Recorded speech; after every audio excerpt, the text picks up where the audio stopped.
Hey everybody. So we're going to be starting the Scott Spivey civil immunity hearings. This is in relation to a wrongful death lawsuit filed by the estate of Scott Spivey. Representing the estate is attorney Mark Tinsley. So pretty excited to see him go to work. There are two defendants. If you haven't heard anything about this case, we're going to look at a case background. I'll give you some of the details. We're also going to take a look at two different news articles that I think will give us some context. And then we're going to start watching day one of the Stand Your Ground immunity hearing. One of the reasons I wanted to watch this is because I've never watched an immunity proceeding under Stand Your Ground in the civil realm. For me, it's always just been the criminal action. And as far as the criminal action here, we're going to hear more about it. It was ruled self-defense. State Attorney General, no charges were pressed against the two men that are co-defendants here in the civil suit. So it's going to be a learning experience for me. I've never watched something like this, and I'm excited to do so. Before we get into it, let me speed through. I put together a little background. It's also in the description if you want to read it instead of listening to me say it. But here's what we're going to have. We have attorney Mark Tinsley representing the estate of Scott Spivey. The defendants are Weldon Boyd and Kenneth Williams. Boyd and Williams are arguing that they should be immune from liability in this civil lawsuit under South Carolina's Stand Your Ground statute, which, again, I typically think of that as being criminal, and I forget that it can apply for civil immunity as well. Boyd, in November, also initiated a lawsuit against attorney Mark Tinsley, saying to the effect, he's just doing this and smearing his name to promote himself, to project himself into the celebrity attorney spotlight. We're going to take a look at that. And let's see, this is Horry County, South Carolina. So I think like Myrtle Beach-ish area. We recently, I think over the last summer, watched a Horry County trial, the Megan Jackson trial. Let's see, what else do we got? The judge is going to be Eugene C. Griffith Jr. The attorneys, I think, I have to double check, for Williams and Boyd are L. Morgan Martin and Kenneth Moss. And the case background. So back in September of 2023, there was a road rage incident that turned deadly on Highway 9 and Camp Swamp Road. So this is being referred to as the Camp Swamp Road shooting. It started as a confrontation between drivers, turned into a chase that lasted about 9 miles. So this goes for quite a ways. And ends with Boyd and Williams shooting Scott Spivey, who was a 33-year-old insurance adjuster from North Carolina, through the windshield of Boyd's truck. Spivey died at the scene. The shooters claimed self-defense, saying Spivey pointed a gun at them and posed an imminent threat. Initially, authorities, including the South Carolina Attorney General's office, ruled it self-defense under Stand Your Ground, so no criminal charges were filed. But we have this lawsuit that the Spivey family filed. And now we're going to have a multi-day hearing. So today is actually day 3. We're starting with day 1 over here on the stream, but we will get caught up today, tomorrow, maybe Saturday, to determine if Boyd and Williams are immune from civil liability as well. So no criminal charges. Will they have liability in the civil side? If the judge grants immunity, it could end the lawsuit and block any future action. And yeah, so we're going to get into day 1 here. We're going to look at a little bit of background. Not too much background. Let's see. But I really wanted to, since I heard there was a different lawsuit going on, I'm always interested in that. So first, let's start with the context here. Let me put this in a better mode, block the ads, and share it.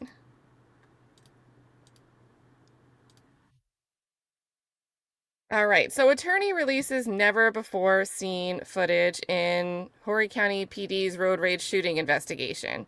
So this is coming from HCPD. This was published, when was this published? 9 months ago. So we're getting a first look at never before seen footage of the Horry County Police Department's investigation into a deadly road rage shooting. Attorney Mark Tinsley released a portion of what he claims is one of the 7 dashcam videos that were mislabeled in HCPD's investigation. This discovery of these mislabeled videos comes amid HCPD's internal review of the September 2023 Camp Swamp Road shooting that killed Scott Spivey. Tinsley added that he believes this dashcam footage belongs to former Sergeant Paul Vescovi, who was fired last week. So when this was written 9 months ago, Vescovi had just been fired. And I think this is important context because I think they're going to grasp onto this idea. Well, sure. Previously, these two individuals that are defendants for the purpose of the civil litigation were found to be immune from criminal prosecution. But there were problems with the investigation. So how much water should that really hold? So I think this is important context. So this discovery of these mislabeled videos comes amid HCPD's internal review of the September 2023 Camp Swamp Road shooting. We're quoting the camera. Well, let's watch it. Let's watch it. Let's cue this up. All right.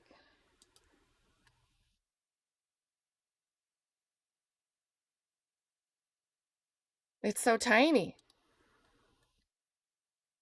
Okay, there must not be. Turn the mic off. There we go. Matt! Matt! How do you turn the mic off on the cameras? I have no idea. I've never. How do you turn the mic off? I have no idea. Sorry.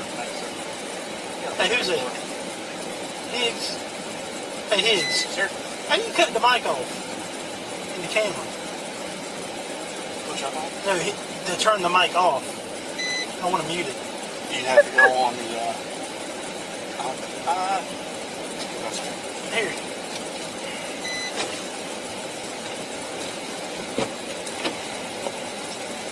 It just cuts it off when I try to toggle it. Oh, Lord. Yeah, that doesn't sound too great. And he says it multiple times. So it's not like, hey, I was just curious. No, I'm trying to make sure I turn it off right now. So they describe the video in this article, and then Tinsley, who represents Spivey's sister, Jennifer Spivey Foley, also sent WMBF News never-before-seen body camera footage in the case. Let's see.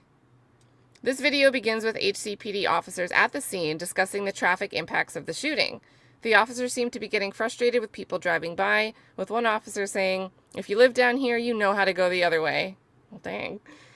The officers then turn their attention back towards the scene, and one mentions he doesn't want the witness talking to the people involved, seemingly referring to Boyd and Williams.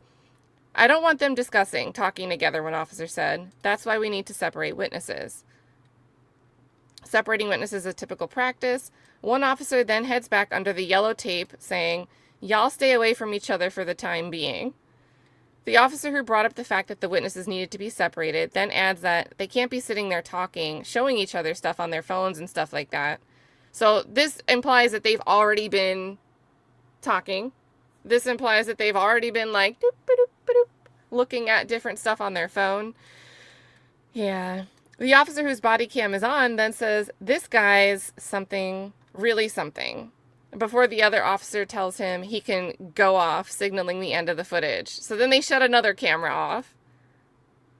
It's worth noting it's not uncommon for body camera footage to be turned off when discussing sensitive case details. The full video can be viewed below. Okay, wait, was there another one in the article? Let's see if that one's there.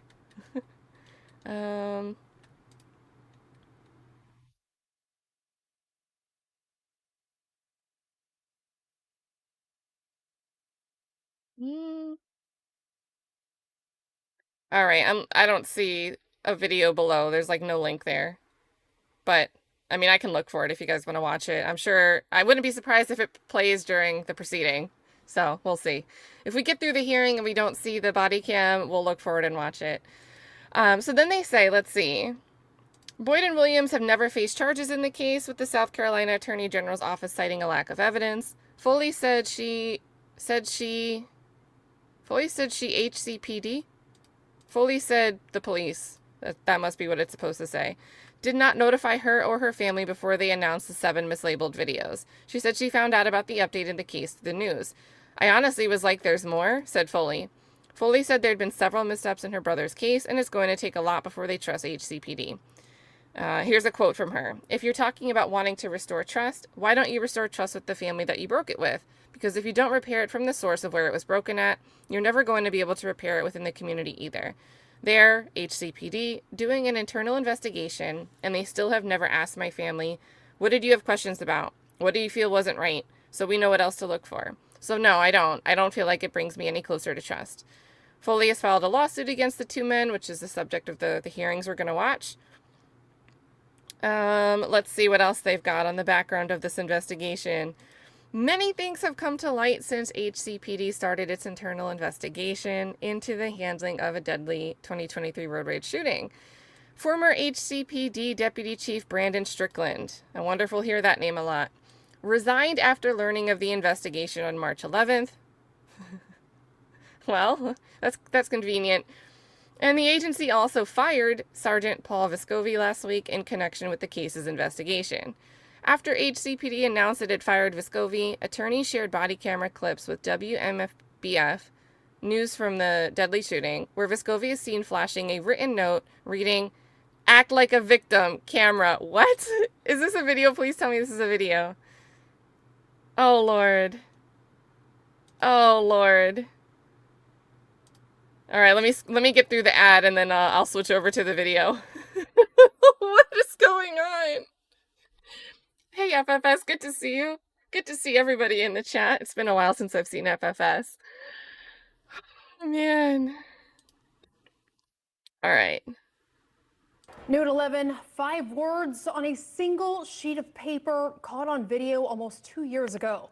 That's all it took to reignite new controversy around an already contentious Horry County police investigation. And tonight we're hearing from the woman who brought it into the spotlight. Here's our Julia Richardson. I had to watch it a couple times to make sure I was seeing what I thought I was seeing. Journalist and podcast contributor Beth Braden is talking about this body cam video from September 9th of 2023 that she discovered just last week, capturing what she says could be a smoking gun in an ongoing officer misconduct investigation within Horry County's police department. Hey. I had to do something. What you got? The clip captures now former HCPD Patrol Sergeant Paul Damon Vescovi writing and flashing a written No wonder note he got reading, fired. Quote, "Act like a victim." Oh my God. Oh. This is going to be a time. All right, so this is where I am. Now I completely understand why we're going the full length. We've got, I think Mark Tinsley's a heavy hitter. I've heard great things about him. I know more about Stephanie Tinsley. I'm a fan of Stephanie. She's the one who took a deep dive into the wrongful conviction of Andrew Hayes with the Everything They Miss podcast. So you guys have probably heard me talk about her. Know more about her and have heard more from her than I know about Mark Tinsley. But I know Mark Tinsley was part of the Murdoch stuff. So I think you guys know him more than I do. But I can see why, heck yeah, let's take this case, because what are we doing? What are we doing? Like, what? Oh, Lord. I had no clue that this was part of this. This is a mess, Tatum. This is a mess. This is body cam footage of a now fired officer writing on a notepad, "Act like a victim." And apparently the word camera is going to be written on here too. And showing it to two guys that just shot somebody else. To two men, Weldon Boyd and Bradley Williams. The video, taken just moments after both Boyd and Williams allegedly gunned down fellow driver Scott Spivey during a road rage situation turned shooting along Camp Swamp Road off of Highway 9 in Longs. When I saw those words written on the thing, I'm thinking, act like a victim. My brother's dead in the truck over there.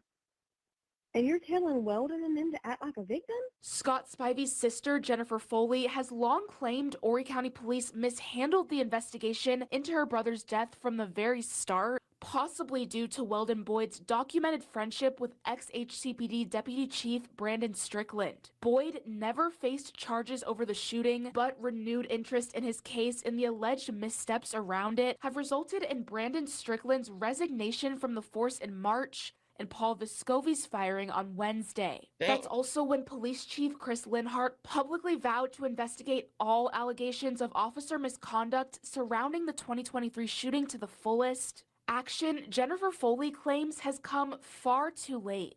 to find out through all of this that the only thing that my family has asked for, which was the truth, was there the entire time, but no one took the time to look.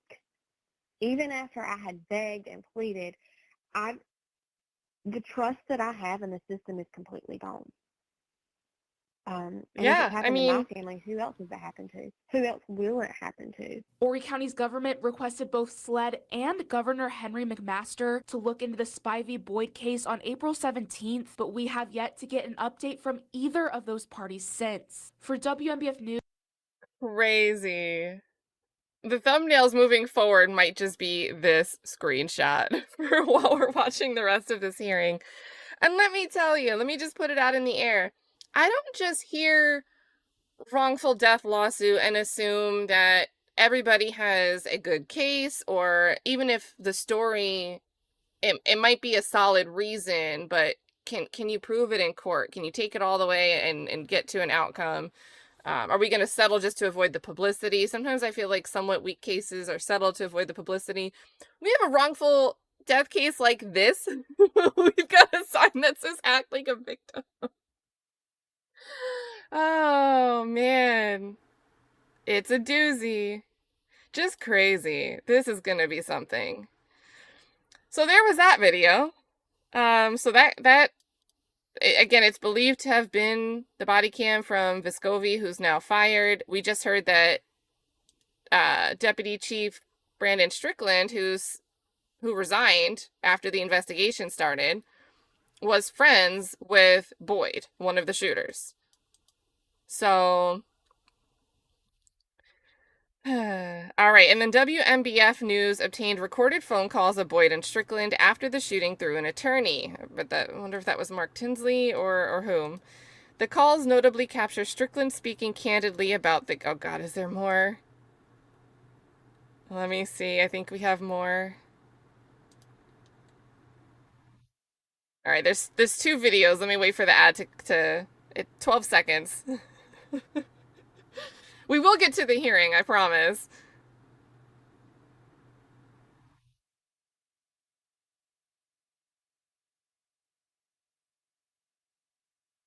All right. Right. And the volume's kind of like, I don't have a booster on this, and the captions are so tiny at the bottom. So I'll just whisper while we have this going. Always be there for you, and I didn't. He said, well, you know I'm a friend isn't part of this, and then it says that I'll always be there for you. Always be there for you, and I didn't want you to look at it as, damn, Brandon didn't even come to me, but I did it for you. Phone calls painting a seemingly clearer picture of why a now former top Horry County cop has turned in his badge. This is WMBF News at 11. I'm Eric Weisfeld. And I'm Rachel Bogle. Our Ashley Listrom obtained those calls through an attorney and now explains how all of this ties into a deadly case of suspected road rage that we've been covering for nearly 2 years. I called my people, and the detective who met with you last night was Alan Jones, right? I think so, yeah. Yeah, country guy, Yep. good old boy. Well, that's who I sent out there, and I called the captain over investigations, told me who you were. And my next call was to Jimmy Richardson. That's ex-Horry County Deputy Police Chief Brandon Strickland talking to his personal friend and prominent North Myrtle Beach restaurant owner Weldon Boyd following the deadly 2023 shooting. But I was up through it last night talking to him. I was in the shadows last night. I weren't there, but I was in the shadows. These calls, recorded exactly a day after that shooting, capture Strickland speaking candidly with Boyd about the case after he was accused of gunning down a fellow driver, Scott Spivey, during a road rage incident on Highway 9 near Longs. Boyd never faced criminal charges in the case, as the state attorney general's office ultimately declined to prosecute him over a, quote, What was that sign? Do they have a fire behind the bear? Oh no, it must be trees. This graphic looks like flames instead of trees, but I guess it's supposed to be trees behind this bear. lack of sufficient evidence. Pretty much since the moment that Scott died, we were like, something's not right. The decision to eventually close the investigation angered Spivey's family, who has since filed a wrongful death lawsuit against Weldon Boyd and demanded a reinvestigation into their late loved one's case. That's something Horry County's government is now supporting. We told you just last week, county leaders wrote a letter to both Governor Henry McMaster and the chief of SLED asking them to take another look into the circumstances of Spivey's death. I feel like that was a very brave move of them, and my family's thankful because they're doing something for a victim that no one else has done. Meanwhile, Brandon Strickland resigned from his deputy chief position on March 11, and then just 2 days later, SLED announced it's investigating Strickland over allegations of misconduct in connection to the deadly shooting. And with the potential for a breakthrough in Spivey's case on the horizon, Spivey's family is now simply seeking another shot to sort out the true facts of that fateful 2023 day. Because all my family has ever asked for was a fair and honest investigation. All we want is for all the evidence to be reviewed before a decision's made. All right, hold on. I think there was another video. I don't know if this is separate. Oh, there's two parts. Okay, there's a 10-minute one and an 8-minute one. Aging Untold. Oh. Knowledge is power, and we're bringing the knowledge. A new. Let's see if there's anything else over here while that plays through. Okay, and it kind of, that was the end of the article anyway, so we can just watch these calls. Watch these calls. Hey, Jeez. what's up, man? You all right? Yeah, I'm good. It's a freaking mess, though. Well, dude, I didn't come there last night. I did that for you because I didn't want anybody to be able to come back and say, like that other guy's family or something, say, oh, he's friends with the deputy chief and he was out there directing the investigation. You know what I mean? No, I understood that completely. I think all the cops seem to agree that it was 100% self-defense. Apparently, Who was recording these? Like, did this guy record this call and then they extracted it from his phone? apparently he had pointed the gun at other drivers too before he even got to us. He did. Well, and I'll tell you what happened after you called me. Now, this is Brandon and Will, never to be spoke of again. Okay. I called my people, and the detective who met with you last night was Alan Jones, right? I think so, yeah. Yeah, country guy, Yep. good old boy. Well, that's who I sent out there, and I called the captain over investigations, told me who you were, and my next call was to Jimmy Richardson, because we always call him out on stuff like that. And I told him, I said, look, here's the deal. And he's like, okay, let me send we call him and he sends somebody from his office. He said, all right, he said, let me work on something. And he's the one that sent George DeBusk there last night, who was a solicitor. I don't know if you saw him or not. Yeah, we spoke. Okay, well, you were taken care of. Well, So- I appreciate Oh! that. I mean, I don't even. You were taken care I of. mean, there's already people saying that I shot him because he's dating my ex. I mean, I don't even understand this. I don't even know the guy. The best thing you can do, man, and I'll tell you right now, because that's how people are, the age of social media. Don't pay that any attention. Don't respond to nothing. Don't put nothing on social media. Don't do anything, because that's all people try to do is troll, make up stuff just to get something going. Hell, I've been involved. A shooting I was involved in, they tried to claim that she was killed because she was sleeping with an officer, and it was a friend of mine, and I directed them to take her out. And it's just people, man. And the world's a horrible place. Well, it's just I just don't understand what in the world was going through his head. I mean, the dude just lost it. Well, I'll tell you what I was told. Well, what I heard, not from my people, but from somebody else who knew who this guy was. says he must have been a pretty big dude because he said he was roiding. He was on roids real bad. He might have been having some roid rage. Well, hopefully they do a top screen on him. Yeah, they will. They will, because originally the coroner's, and this is all me and you talking. This isn't the county police talking to you. Okay. Okay. Originally they weren't even going to do an autopsy on the guy. I was like, and we're like, no, y'all need to do one just to cover it in case like a civil suit or something tries to come down the line, just to cover you. So, because the autopsy tells you how somebody died. We know how he died. He was shot. Do they know how many times he was hit or anything? They'll do the autopsy either today or tomorrow. I don't know. But I was up through it last night talking to him. I was in the shadows last night. I weren't there, but I was in the shadows. But I'm going to tell you, I told Jada last night, and I talked to Daniel. I said, this is one of the hardest things I think I've ever dealt with, having a friend of mine involved in something like that, and I can't be there for him. You were there for me, and I fully understood what you were saying. I mean, it was, and Ken got there very fast. I mean, Ken was with me. Me and Bradley pretty quick. So, I mean, it was, and the officers, I think I kept hearing them say to each other, it's pretty cut and dry. I mean, there was no foul play. I mean, the dude, and we had all those witnesses, the dude just got out the truck. When I turned into that road, I mean, you can hear Bradley on the 911 call. He's yelling at me to back up. And I'm like, I can't. And then I think I tell him, like, he's aiming at us, and then the shooting just starts, and then it's just a damn shootout. What gun did you shoot him with? 9mm Shadow Systems. Okay. I'll get your gun and stuff back to you. Just give me some time for it to process through, okay? Okay. Am I allowed to, I mean, is it bad if I go buy a pistol to carry? No, you good. And if you don't want to buy one, I'll give you one to carry. No, I was going to go today and get one, but Bradley was like, I mean, you know, can we get in trouble for buying a gun today? And I said, I don't think so, because, I mean, it was self-defense. No, I can't officially tell you this, but I'm going to tell you, y'all are good to go. It's just got to go through the process. I've actually got to be interviewed today.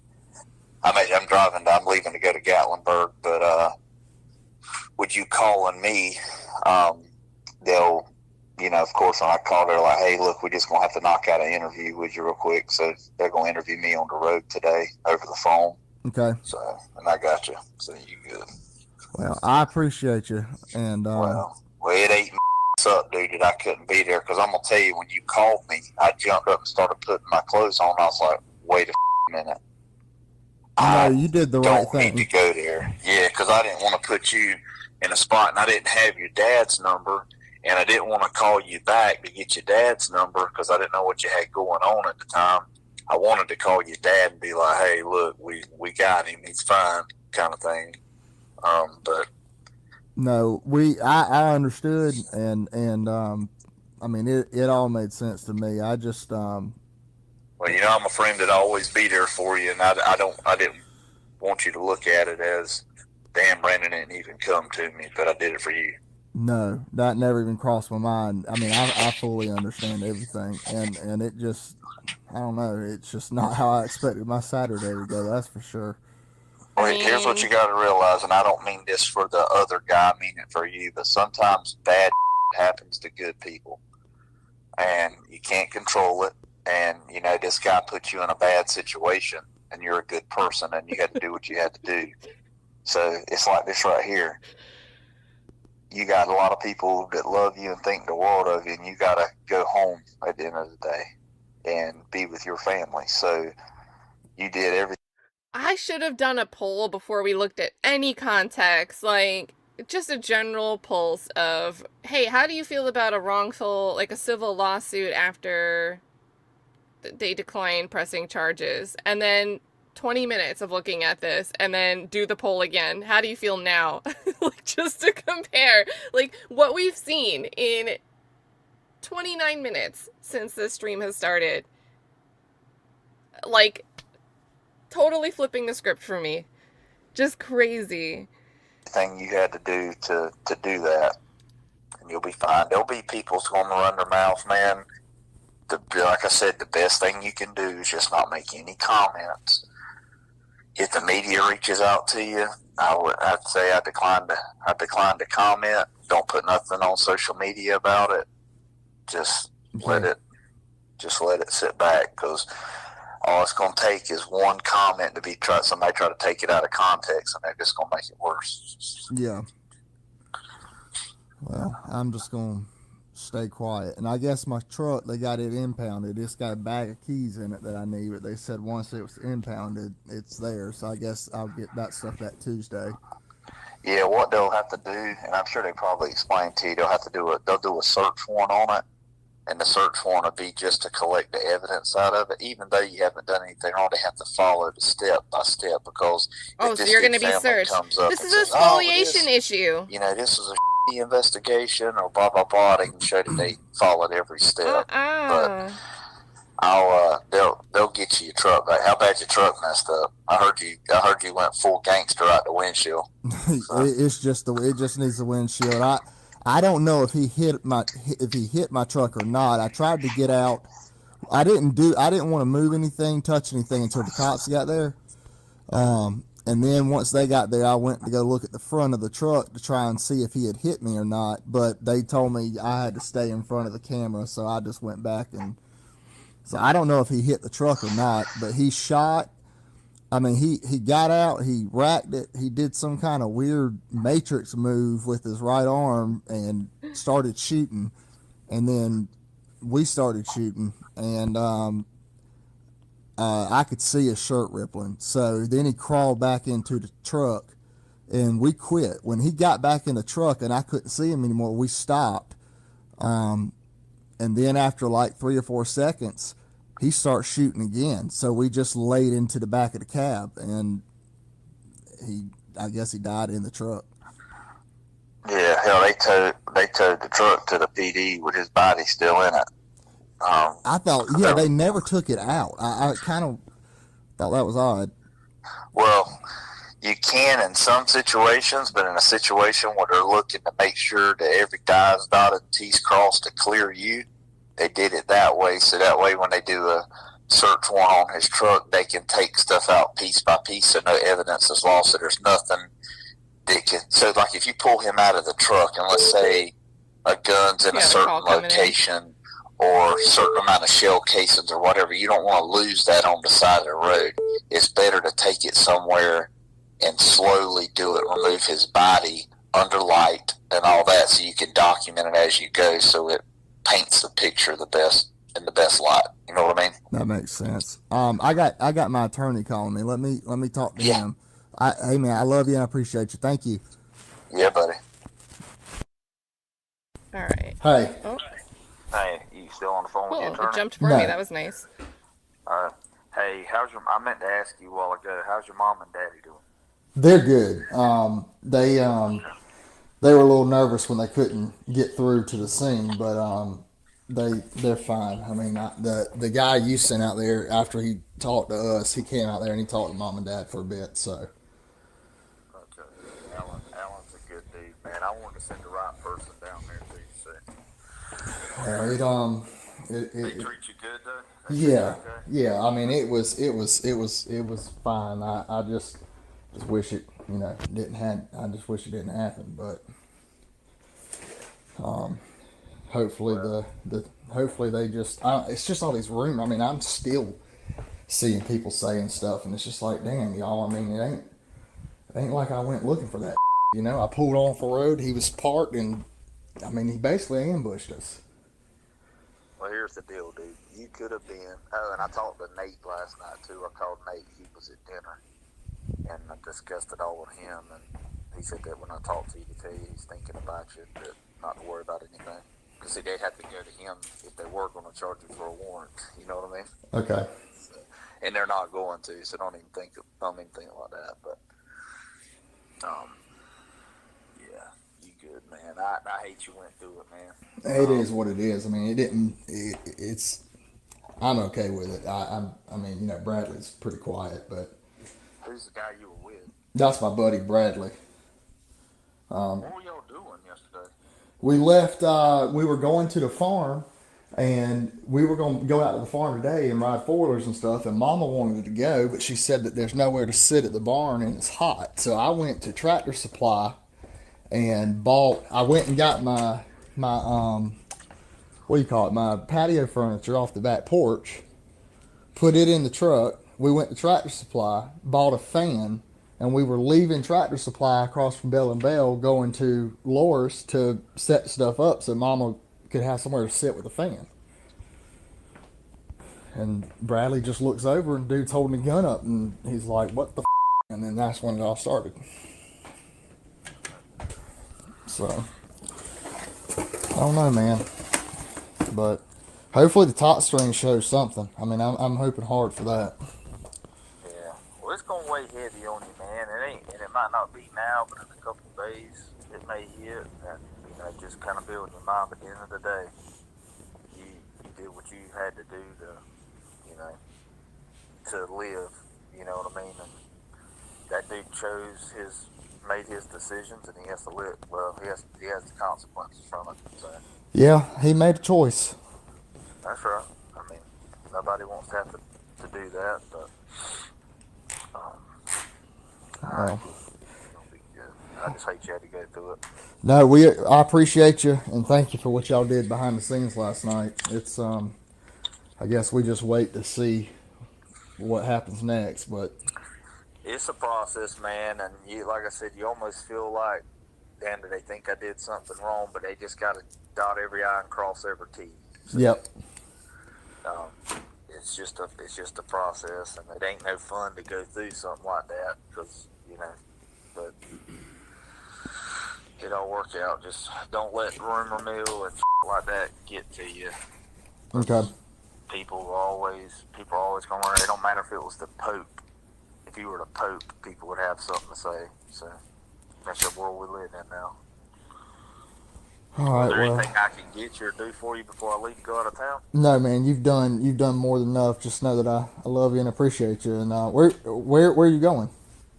I got to go to Gatlinburg for a week for internal affairs certification course. Hell, I was just in Colorado. That's hilarious. He's about to go to an internal affairs course. All right. Is there Well, anything I can get you or do for you before I leave to go out of town? no, man, you've done more than enough. Just know that I love you and appreciate you. And where are you going? I got to go to Gatlinburg for a week for internal affairs certification course. Hell, I was just in Colorado week before last for the National Tactical Officers Association conference. It's a big trade show where they show all their new toys and stuff. That's something I'd like to go see. Did you buy anything? It is phenomenal. Well, I am going to buy this drone, these little 3 drones. They're the size of a matchbox car, and you wear it almost like a fanny pack around your waist. It actually attached to a plate carrier, and you launch it from there, and it's the size of like a little matchbox car, and it's like super quiet. It was sold specifically to the U.S. government for a long time, and they finally got it released where they could sell it to police officers or police departments. But $60,000 for this 3 mini drones. 2 of them are normal daytime, and one of them's got FLIR night vision on it. And dude, I swear, it is no bigger than a little matchbox car, and it is super quiet. They are nasty, but at $20,000 per drone, I'm like, holy. Yeah, but that can make a difference in a bunker down situation. Well, they use them a lot, like sniper sections use them. Yeah. They can, insert, low crawl, get in wherever they need to do, and put that up, and you can't even hear it running. It's like stupid. Cool. Well, have fun in the Myrtle Beach of North Carolina. Yeah, I know, right? I don't even want to go. I'm going to leave here at about 11. I'll be back Friday, but I'll still be communicating with all these guys and all. You'll be fine. Okay. Well, I appreciate it. If you hear anything or if I need to do something, just let me know, and I owe y'all one. No, you good, man. Hey, we do probably need to postpone the cooking for the department. It might look. Yeah. Okay. We'll wait till next year. Yeah. Because it'd be like, damn, yeah, he's feeding the people. So A big banner says thank you. Yeah. Damn, there's something else I was getting ready to ask you. Who's your attorney? Ken Moss. Okay. All right, good deal. I don't know who it was. I know they told me he was there last night. That's good. Yeah, he jumped in the truck and came on and they let him through so he could watch and just make sure that everything was right. And they did everything spot on. I mean, they What? They did everything. They did everything spot on. Oh, Lord. I couldn't have hoped for more professional experience with them. So it's just a bad situation. Well, Brandon and Weldon talking to us glad it's a white male. Yes. That's the one of the first questions I asked. I was like, okay, just, because you know how to. Yeah, that would have changed the narrative. Well, damn. So You'd have still been okay, but you'd have really had people running their mouths down. well, White business owner shoots black male, what a mess. So Oh, you sure you don't need a gun? Because I got a damn safe full I can give you if you want to buy one today. no, I appreciate it. I got a couple. We're gonna go to PSA and get something new. Good excuse to buy a new one. Yeah, So. well, you need to. That'll work. Well, it'll take a little bit of time to get your other one back, but we'll get it back to you, and all that'll be good. I hate it for your truck. I hope your truck's not messed up too bad either. I just don't know. I mean, I don't know if he hit the truck or not. I mean, the windshield's toasted, but I don't know if he hit us or not. I mean, once he started shooting, Bradley started shooting, so I don't know where his bullets were going. It never shut off, so I don't think he hit anything in the front, but who knows? Yeah, well, I mean, if you want, I'll give you $10,000 for the truck. Yeah, I bet so. So well, let's get together when I get back, man, and go eat a meal or something one evening. Take a break from the restaurant. Let's go have a dude's night. all right, I'll get Daniel and Nate, and we'll all get together and go, eat or do something. okay. Just let me know, and I'll be there. All right, buddy. All right, man. Be safe on your trip. Thanks, man. All right, so that was the two available recorded calls between Deputy Strickland, who resigned after he heard about the investigation, and Boyd, one of the defendants. The end of this article, there was one more sentence in this article, and it says on Thursday, from when this was written, Horry County Rep. William Bailey introduced a bill that would abolish the police department. It's so bad they're trying to get rid of the whole department. When do you see that? When do you see that? Oh, and it's saying there's no screen share audio.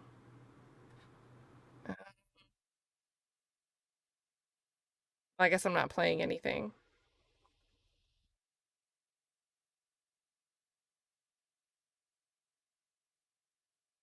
Let's fix it before I forget.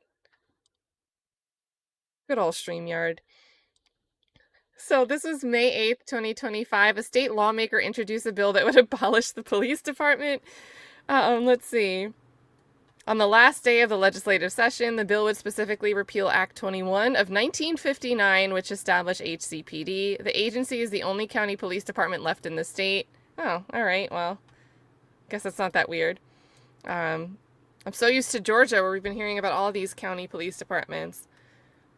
This comes as HCPD has been under investigation for the reasons that we've been talking about.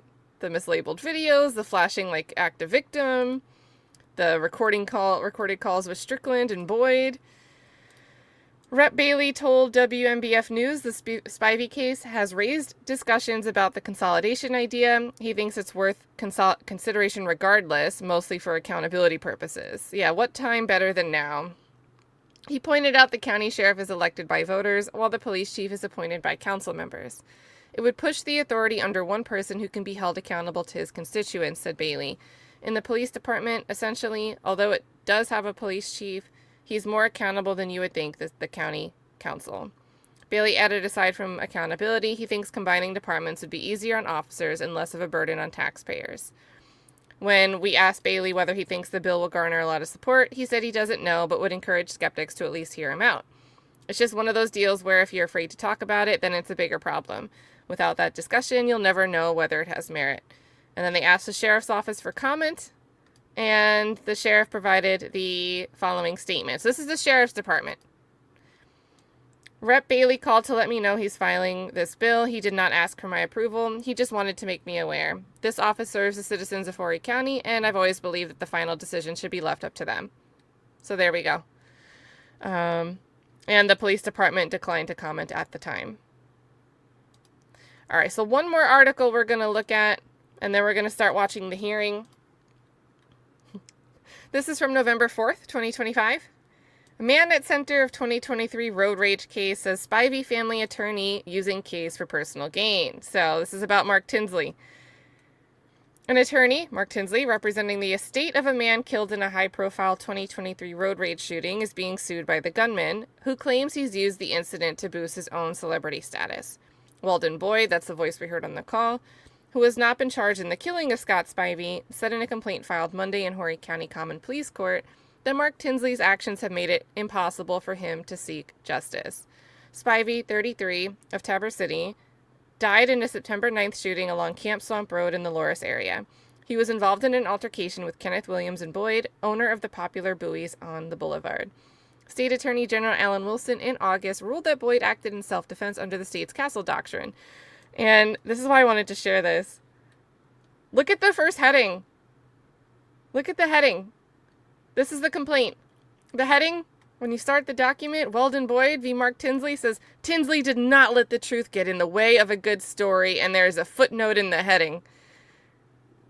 The Oxford English Dictionary defines celebrity as the state or fact of being well known, widely discussed, or publicly esteemed. ... Personal fame or renown is as manifested in and determined by public interest and media attention. See also How to Become a Celebrity, which links to a Reddit post from the subreddit The Girl Survival Guide. Okay, I guess we gotta read this. This is really... Oh, why are we putting this in a footnote? See also How to Become Famous in 9 Celebrity Certified Steps, and we're linking to a magazine article from Backstage. Okay, this is the footnote Reddit post that they're linking.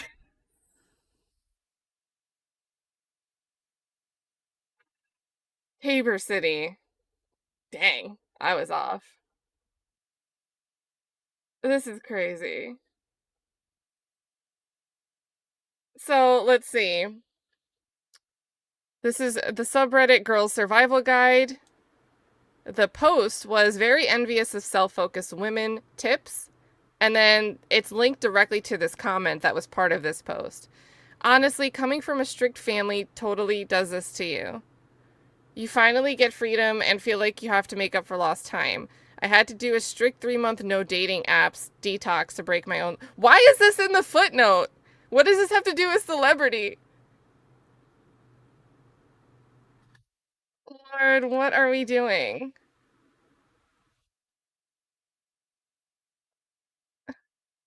Hello? I'm lost.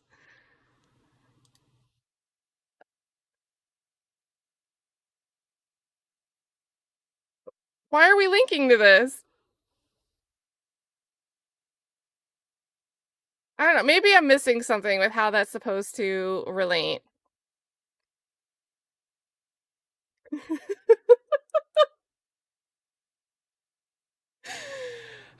Oh man, they should have just stopped at the dictionary definition. Anyway. Who wrote this? Lord. Anyway, if you guys want to end up reading this whole complaint, it seems more... Oh, I clicked something. Seems more interesting now that I made it to the footnote. We can do that. I do want to get to the hearing a little bit, but if we catch up to day 3, I don't know if they're going to go into a day 4, we can read this on a lunch break or something. What are we doing? Why were we linking to that in a footnote? Oh, worst footnote of all time. All right, so let's get the summary here. The men were traveling on Highway 9 just before 6 p.m. when an unknown altercation took place between himself, Boyd, and Williams. Spivey was in a black Chevy Silverado pickup, while the other men were in a white Dodge Ram pulling a trailer. By 11 p.m. on the night of the shooting, police had a search warrant for Spivey's black 2021 Chevy Silverado pickup truck. 2 days later, an Horry County detective had access to Boyd's white 2022 Dodge Ram. By that point, he'd admitted to killing Spivey in self-defense. But separate from any criminal proceedings, Spivey's sister files this wrongful death suit, retains Tinsley, and then here's a line from the lawsuit. In order to further increase his public profile and in further acts of self-aggrandizement and self-promotion, Tinsley set to further his celebrity and to create knowingly false yet sensational narrative, which was perpetuated by obtaining non-public material and publicly releasing selective portions to media outlets for widespread distribution. Tinsley told News 13 on Tuesday that Boyd's narcissistic belief that he's special or above the law won't keep him off the case. Quote, "It's very unfortunate that some people believe they can make things up, threaten, and bully to get their way. However, neither I nor the Spivey family will be bullied by the likes of Weldon Boyd." Whew. And then Williams' attorney is also asking a judge to halt the civil proceedings, blaming Tinsley for conducting a high-tech lynching that smeared his client in a lawsuit he filed over the summer. In that case, Tinsley argued that the defendants hired social media knife fighters and others to affect the proceedings in the civil action. Here, Plaintiff Foley and her attorneys conspired with others, including elected and appointed officials, to create false narratives that give rise to this lawsuit. All right, in the months following Spivey's death, circumstances surrounding what happened brought national attention to the case and led to several Horry County police officers either being fired or disciplined for what Chief Chris Leonhardt concluded was unprofessional conduct. Tinsley himself was well known before the Spivey case, mainly for his role as attorney for the family of Mallory Beach, a 19-year-old who died in February 2019 boat crash involving Paul Murdoch. According to Boyd's lawsuit, Tinsley fed information to local, state, and national media outlets that included the sharing of information obtained through civil litigation. So that's why I started with going through. I didn't know how much was included in those articles, but I was like, all right, we're going to look at what was shared, or at least some of it, just quickly. Yeah, and we're going to look at the claims that are about that stuff being shared with media. Tinsley did not engage in the acts for any tactical reasons in any client manner or to assist in furtherance of any client matter, but for his own personal purposes of establishing and or increasing his celebrity status. I mean, maybe, but I think it's just as reasonable to think he's doing it because there is this wrongful death suit. So I don't know how you'd prove this argument. Tinsley told News 13 Tuesday that he'll file a motion asking for the lawsuit to be dismissed. "I'm very proud to represent the Spivey family because I believe we should all do our part to live in a world where right is right and wrong is wrong," he said. What happened to Scott Spivey and then his family is simply wrong. Meanwhile, Boyd is asking the judge to toss Foley's wrongful death suit based on his inability to get a fair trial. So we're actually watching on a stand your ground immunity from liability basis. That's what the point of the hearing we're going to watch today is. So, and with that, I'm queued up to day 1 over here. They have closed captions since we're watching late, so I love that. We've been missing built-in closed captions for some of our streams this week. Mavhawk wants, how do I become a social media knife fighter? Yeah, we're not keyboard warriors anymore. We've upgraded. Good to see you, Jennifer. Come on board. Watch this with us. We're going to see what happens. Yeah, this whole time there's been a guide to be famous, but it's really, I don't know what they're linking to. Maybe the link doesn't work the way it's supposed to work anymore. Like maybe it was a bad link. I don't know. I don't know why they're linking to a Reddit post about how to be a celebrity anyway. So, good times, good times. Yeah, that was a mouthful. Dweez, or maybe it's Dweez, says, or maybe it's DWE Arizona. It says, the legal briefs you write when you don't get to live your dream of writing for Teen Vogue.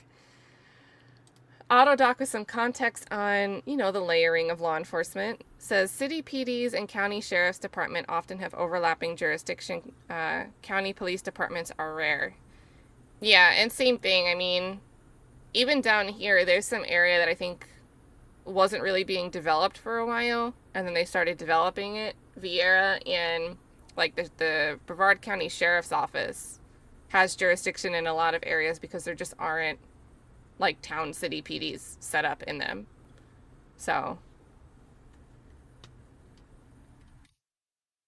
and always the sheriff's office, not like a county police. So we've got, I mean, if the immunity statute, let me see. Where was the...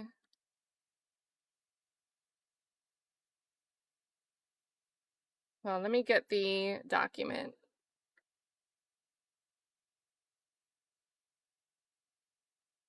We can just pull that up. Give me a second. Actually, let's start playing this for a little bit, because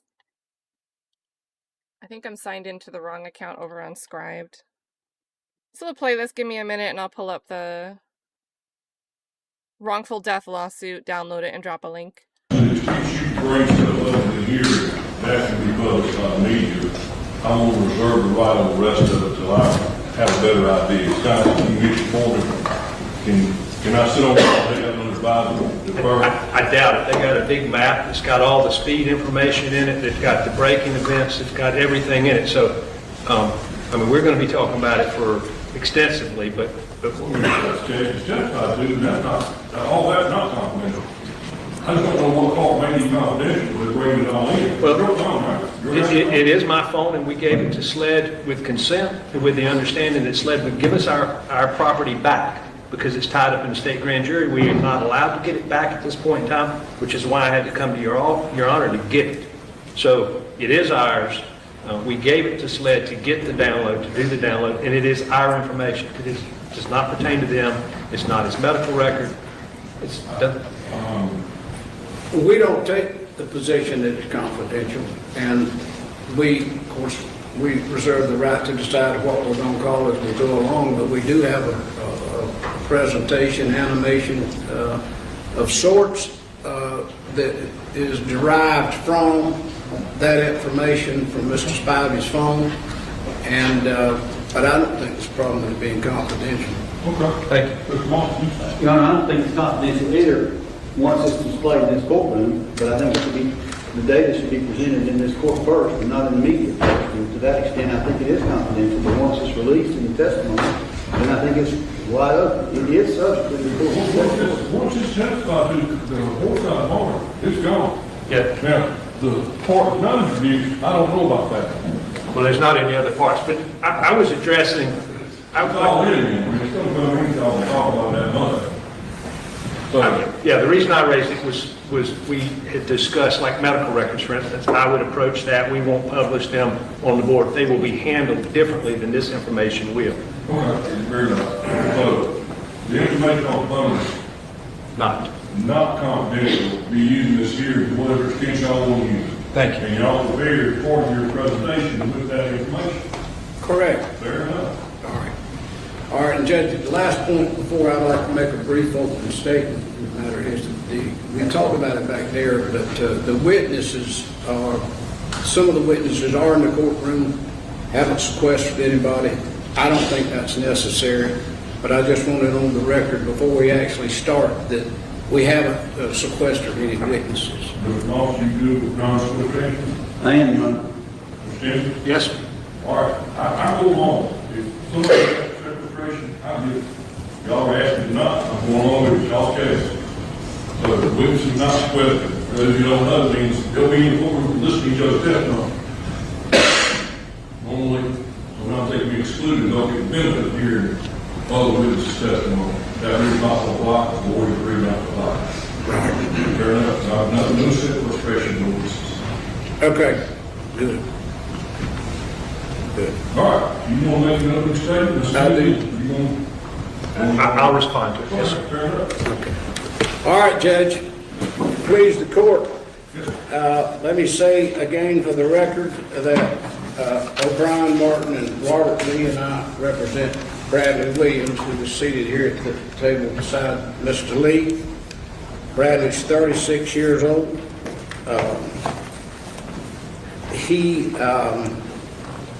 Well, let me back up before I talk about him and say, so that we're clear for the record, that this is a hearing on our, and that is the defense motion, to assert our privilege and right to a stand your ground hearing and ruling from the court on whether or not the civil suit can continue or whether or not that lawsuit ought to be dismissed because Mr. Williams was standing his ground at the time that this tragic event occurred. And so with that, it is in many ways a mini trial of sorts. I know that Your Honor has presided over many stand your ground hearings, and I've participated in many too, probably. And so I know that you know the law, and I'm not going to try to belabor that law, maybe talk about it more later than I do now. But it is simply, as you know, an extension of the right to self-defense, that the legislature codified the Castle Doctrine, which has always been a part of the common law, that says somebody breaking into your home, that you don't have to retreat, that you can defend yourself and kill them if necessary. And the Stand Your Ground law extended that to places beyond the house, including where you work, your automobile, and a place where you have a right to be. If the highway, you are not acting unlawfully, and if you were without the fault in bringing on the difficulty, and again, you got to go down and establish that you are entitled to a finding of self-defense. And we will go through all of that with the court when I think probably more appropriate to deal with the law aspect of it. But first of all, obviously, you got to know the facts. The facts dictate what the law will lead you to in an ultimate decision, and so you got to get the facts right. And I know you've heard some things about this case. There's probably a lot that you haven't heard. I think you will learn a lot in these presentations from both sides, but I want to say to the court that it is the facts of what we have to deal with. The journalistic engine that has been created since this event occurred journalistic engine has got oxygen off two basic premises. One is that Weldon Boyd and Bradley Williams, since he was riding with him, chased Scott Spivey 9 miles, and then they shot him in the back. Both of those are wrong. They're incorrect, and they are illusions that I believe have been created by the delusion of the followers of Mr. Spivey. We'll show you those two premises are not fact. Now, first of all, we want the court to understand there are some differences between Mr. Boyd and Mr. Williams with regard to the facts of this case, primarily in that Bradley was not driving the car at any time in terms of the word chase. Everybody likes that word. And at the same time, he made no decisions about the speeds that were driven, and he made no decision about turning onto Camp Swamp Road. And we believe that the evidence will be clear that he is entitled to a finding of immunity. But we believe that the evidence will show you, and I want to outline it for you briefly because hopefully it will help you as you try to listen and figure out what's important and what's not. But we think the evidence is going to show you at the end of the day, first of all, these two vehicles were 4 miles into this 9-mile stretch from Bell and Bell car dealership to Camp North Road before they encountered each other. They were 4 miles into it. We believe the evidence will show, and I'm pretty good at figuring out what the evidence is when I finally take a look at it, so there's no 9-mile chase. There's 4 miles where Mr. Boyd and Mr. Williams are riding down Highway 9, pulling the trailer, and there's no interaction at all with Mr. Spivey. Then there's 2 or 3 miles where there is interaction between those two vehicles. And then there's about 2 miles where there is the following or the pursuing, whatever you want to refer to it as, of Mr. Spivey's vehicle by Mr. Boyd. So there's no 9-mile chase of Scott Spivey. That's just wrong. And whatever your decision is, it ought to be based off the facts, not what some people want it to be, or what they want the facts to be, or that those rose-colored glasses they're looking through lead them to believe. The evidence will show that before Mr. Spivey ever encountered Boyd and Williams, that he was already road raging, or whatever you want to call he was doing. The evidence will show you that throughout this 9 miles himself, that he was pointing a gun at least 4 different people with a specific point.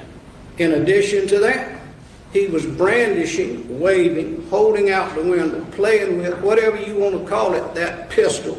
Loaded Glock 9mm pistol, and I say it was loaded because it was loaded when he jumped out with it on Camp Swamp Road. He's waving that gun at people. He is, before he ever runs into Boyd and Williams, he's driving his truck on Highway 17 and then on Highway 9 at speeds that are 35 or 40 miles an hour over the speed limit. On Highway 9, before he sees any of these people, he's driving that truck at speeds between 85 and 95 miles an hour. So I say that, Judge, because the evidence will show that the speeding and the bad driving was because that's what Mr. Spivey decided to do. The old solicitor Jim Dunn used to say, whatever he did on the road that day, he did for reasons that were satisfactory to himself and himself alone. He instigated it, he started it, he sustained it, he kept it up, and that was him. Everybody else had to react to Mr. Spivey that day. He was, for lack of a better term, as my mother would have said, he was a holy terror that day. Nobody caused it. We don't know why. I don't know. Maybe somebody in the course of the hearing can tell you why, but he was. The evidence will be from the witnesses that we call that he started early in this near Bell and Bell at Colonial Charters, pointing a pistol at a young lady named Blaize Ward, who was so upset by what happened that she monitored him herself throughout this probably 8 miles for her. She followed him. You was hearing her testimony. She thought that she needed to keep up with him. She, ways into that drive, called 911. That'll be one of the first pieces of evidence that you hear. It's an important witness. And she says, he was the one causing the trouble. You're going to hear further testimony that just after that he pointed the gun at an elderly couple, forced them off the roadway, witnessed by one of the witnesses that we will call. She decided she needed to follow him and pursue him, that he was dangerous. on the road that day. And along there is where he took off and reached these speeds of 85 and 90 miles an hour there by Living Water Baptist Church and the river, Walkamaw River, in that area there. It was after that then that he came up and ran up behind a witness, Mr. Terry Wright, who would testify, and who Mr. Wright had been following Weldon Boyd and Bradley Williams along that roadway number 9. And again, I'm going to tell you that the best you can determine from all their testimonies, they're about 4 miles into this 9-mile stretch before these guys ever see, or Mr. Spivey ever sees these guys. And that at that point in time, that there is what the testimony will be, erratic, fast driving, pulling up behind, slamming on brakes, bouncing around, going left, trying to get around this track that might have been heavy in places, at least moderately so. And that eventually Mr. Spivey shot around the cars, got in front of, beside Mr. Boyd, and that's where the testimony would be from Bradley Williams, somewhere in that vicinity. He pointed the gun out the window at Bradley. Again, for reasons known only to himself. But nobody was bothering him. And as we know, before I forget it, he had earlier that day, maybe this is something to do with why he was doing what he did, he had been at Boardwalk Billy's Bar and Restaurant. And he had been drinking. And there's a bar tab that we will introduce in the evidence. Sounds with made up, but I don't think it is. 12 drinks or more. Beer, fireball shots. Probably didn't drink at all, or he'd have been at a higher blood content than 13. But he had enough of it to be full of himself that day, frankly. And so he had left Boardwalk Billy's, went down Highway 17. We don't know where he might have went before that, but then he's down Highway 9. When he runs into them, then he points the gun at Bradley Williams. And for the next couple of miles, there is what our clients and Mr. Terry Wright, frankly, will tell the court, that there is a continuous messing with of Mr. Williams and Mr. Boyd by Mr. Spivey. I can only envision, as I hear some of it, a little bit, the Daytona 500 was yesterday, and back when I paid any attention to that, you know, Dale Earnhardt would try to block Ricky Gordon and they'd be back and forth. That's what I envisioned was happening on the roadway. Mr. Spivey would shoot around in front. They tried to move right, he'd move right. Move left, he'd move left. And this went on for a couple of miles. Finally, Bradley started taking pictures of his vehicle, and you'll see those pictures. They'll come out. There's some of them got the gun in them, some of them don't. Now, as they're doing that, there's what these speed guys will refer to as brake checking events, where an automobile is going along at some speed, be it 60, 70, 80, 50, and then all of a sudden it decelerates from 80 to 49 miles an hour. You may well see that as evidence in the case.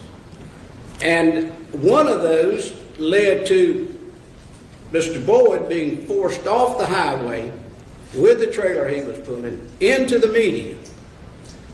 And obviously a very dangerous move. He could have lost control, he could have gone into the oncoming lanes. It was a grassy median, hit somebody else head on.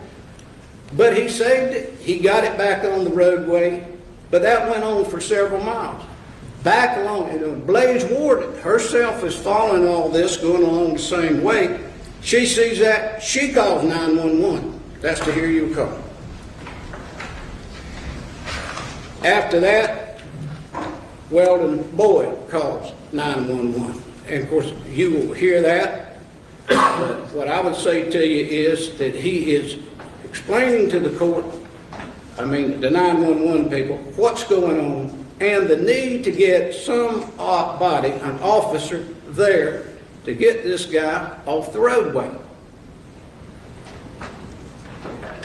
And it's from that point on, as I think you probably know from listening to some of it, there's a couple of miles, and in this area there, the speed of Mr. Spivey, we know his speed because we got his data off the cell phone, for maybe a minute, a mile, I don't know, you can discern that, reaches well over 100 miles an hour. 100, 105, I think there was one at 113 miles an hour. Again, those are choices. He's driving in that manner. Now they're going to say.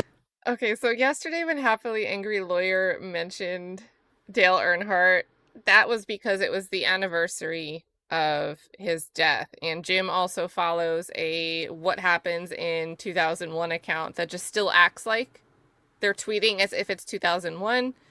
And in 2001, Dale Earnhardt, 2 days ago, hadn't died yet.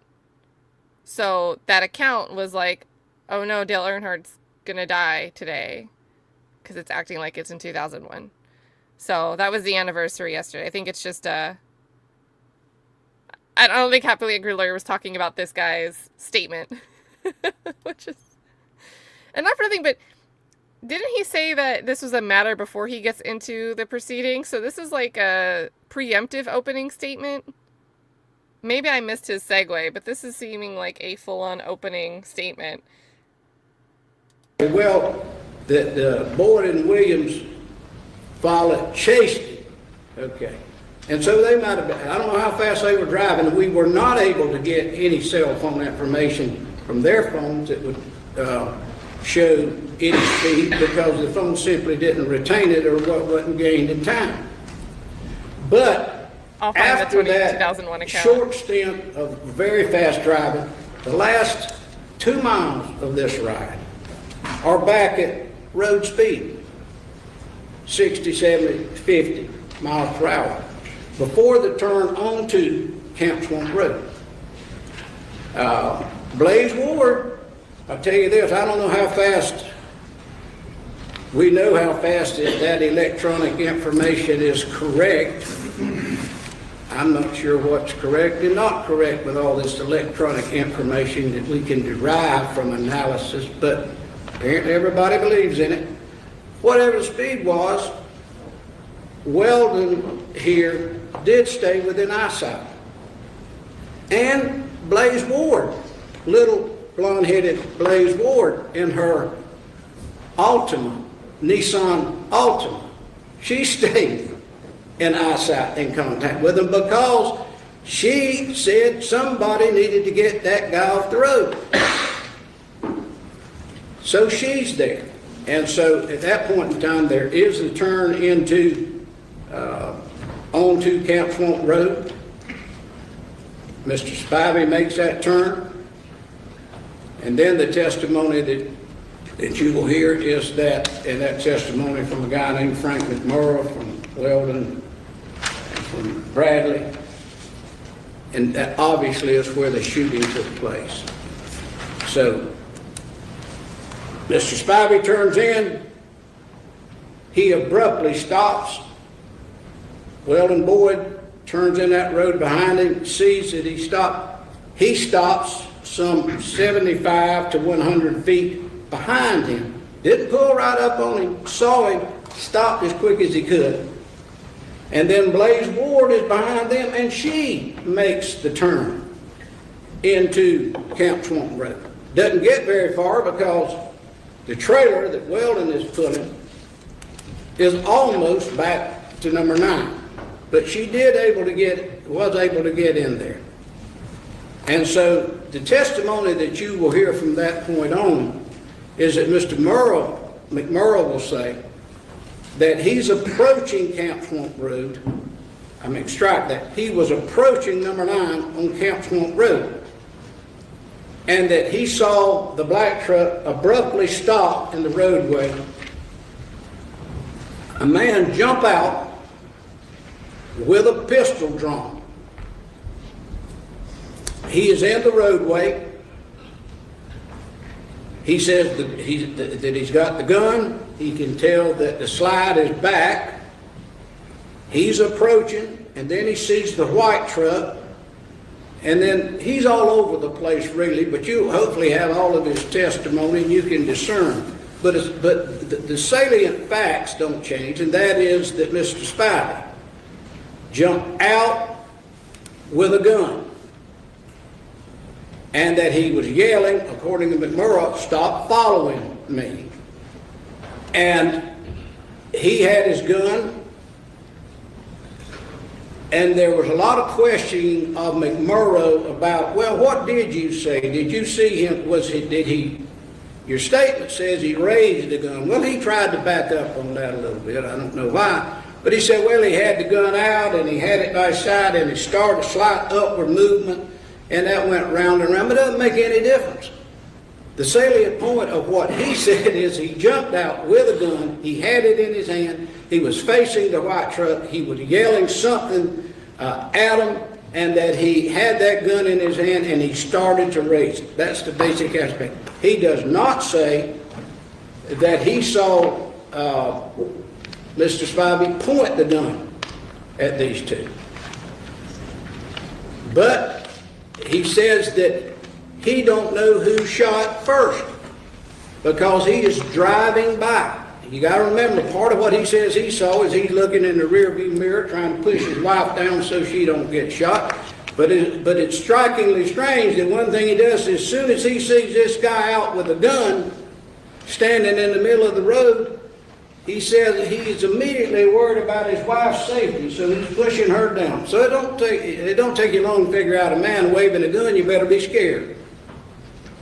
And that's exactly what Mr. Spivey was doing.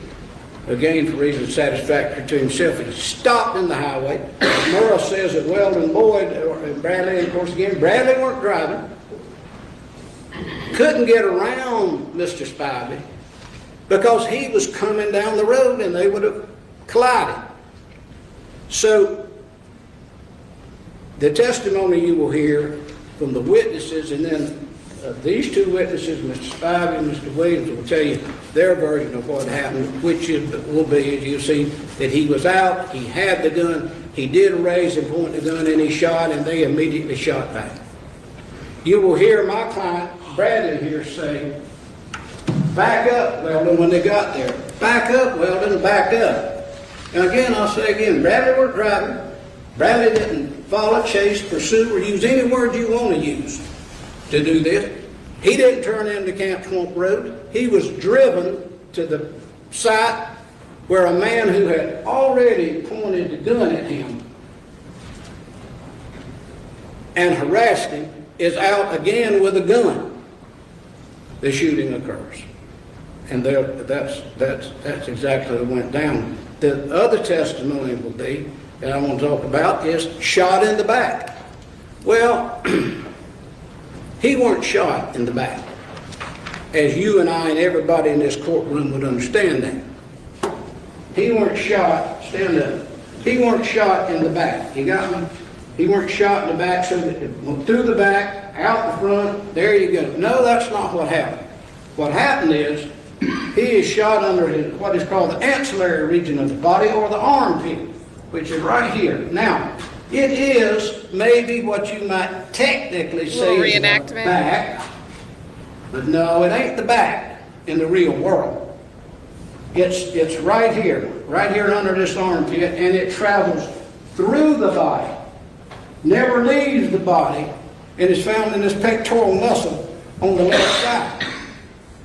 It is consistent with when he got out of that truck. There's a question about did he shoot outside the truck or not shoot out the truck. There was one shell casing found outside the truck as evidence that it was shot outside the truck. That was all that was found, but we will present evidence that multiple cars went through this crime scene before the police had a chance to get in there and do what they needed to do. But whether, and I don't think anybody knows for sure where Mr. Spivey was hit. But the pathologist and the autopsy report and the medical personnel will tell you that the shot is consistent with being shot while the arm is raised.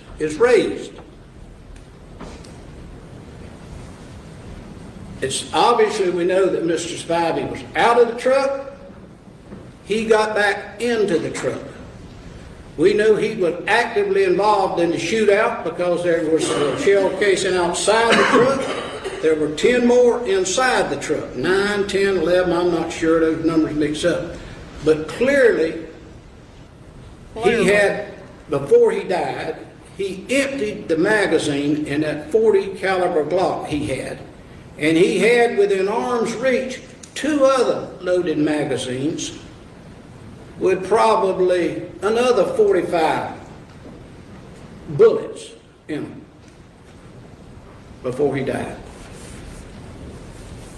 And all of that can be debated in different ways, but those are facts. Those are the facts. And based on that premise of chased him 9 miles just so he could run him down and kill him, you're wrong. It's not fair. This is the place where we come to find the truth, and we would want you to find it here. We want all the facts to be laid out, any and everything. Hide nothing, show it all.